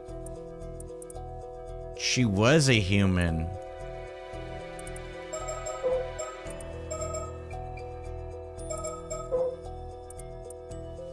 Female house guest, 17 years old. Mysterious girl currently lodging with Shinobu Wakamura, a local Kamishima. Suddenly arrived on Kamishima claiming that she was the child of a relative of the Wakamuras. She showed no sign of attending school or doing any sort of work, instead spending her days holed up in Wakamura household, leading many islanders to wonder just who she is and what she's doing here.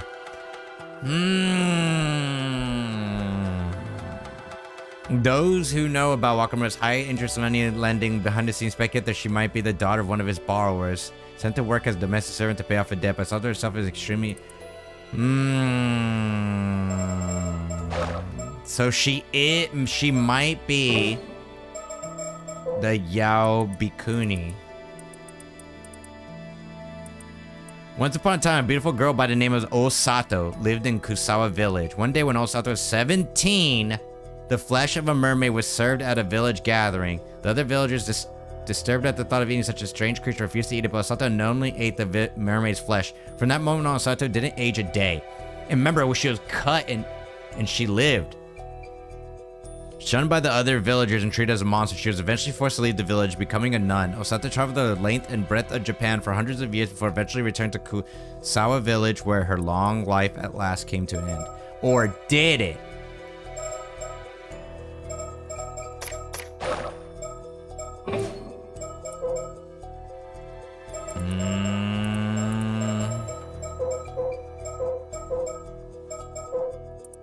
This is hype, dude.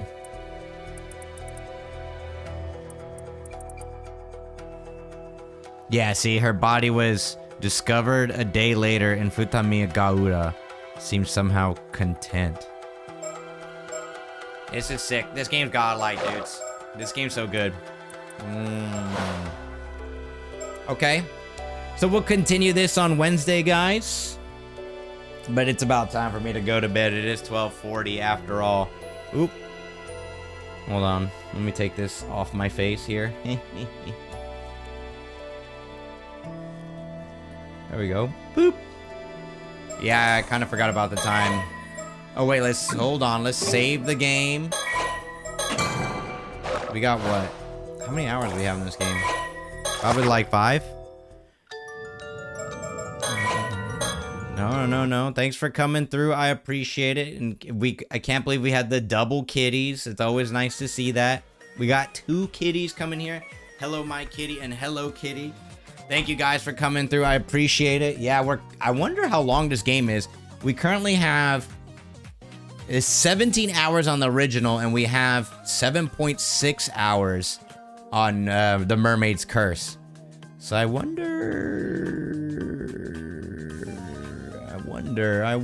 but that's for us to figure out, man. Thank you very much. I was gonna mention the time, but I wanted to see what happened. It's all good. I slept plenty today, so I'm ready for tomorrow regardless. I get to stay home. So just a heads up, guys, tomorrow night I will be part of the Shadowverse next set reveal stream. So I think that's going to be super cool. It's going to be a lot of fun. It's going to be the 6th set for the digital card game Shadowverse. I will be on the stream, the official watch party stream, and I'll be translating the Japanese stream or the new information that's going to be released. So if you guys want to watch that, it's going to be on Ignitius's channel over on YouTube. So I think that's going to be super duper sick if you guys want to follow that. But if you guys are interested in Paranormasight, the Mermaid's Curse, I recommend following this channel because we'll be back playing this game on Wednesday. And then on Thursday or Friday, I think I do need to play one day of Reanimal. So we're going to be hopping on that. Yes, because since they gave me the game, I need to at least play it one day. So I am looking forward to Reanimal as well, but we'll probably play like one day of Reanimal, and then we're probably going to stick with the Mermaid's Curse. So we finish it, and then we're going to go back on Reanimal, and then we'll just figure it out from there, yeah? That sound like a good idea? That sound like a plan to you guys? I think that sounds like a plan to me, on God, for real, as they say. All right, let's find somebody to raid up, yeah? Sounds like a plan, on God, for real. Keeping it 100 on a stack, or that's what they say, right? I'm hip. I'm cool. I'm fucking hip.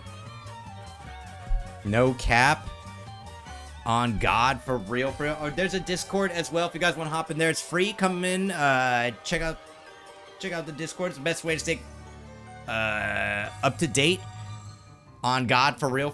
And of course, there's also the socials as well, if you guys are into those. The socials, we got Twitter, Instagram, YouTube, TikTok. I'm mainly on Instagram these days, actually posting pictures of random things I'm doing. So if you guys are interested in that, it's free. Helps out the stream quite a bit, so I'd appreciate that. Who are we going to raid?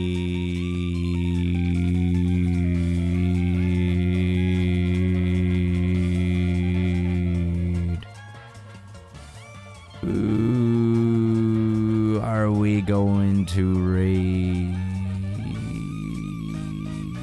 Okay, let's raid, Sayu playing Dead Cells? Oh, Opera GX? Let's go. Crystal playing some Elden Ring? She's playing some Elden Ring. Maybe we can raid her. She's playing some Elden Ring. Let's give her a hot raid, yeah? She's really nice, guys. You guys would love Crystal. She's really nice. She's super awesome. Also a friend of Sumika's, which I actually didn't know. I was kind of surprised. I didn't know that they knew each other, which is kind of crazy. I guess small world, right? Small world, like, for real. Okay, yeah, let's raid Crystal. She's super nice. All right. You guys be cool. Wash your hands. Brush your teeth. Use deodorant and all that good stuff. And I'll see you guys next time. Take care, everybody. Oh, yes, and me.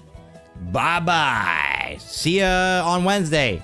Next stream on Wednesday. Tomorrow, Shadowverse reveal on Ignatius' stream. And after that, I gotta do work anyway, so. Lines up. Take care. Bye-bye. Follow the Discord. Follow Twitter. Instagram.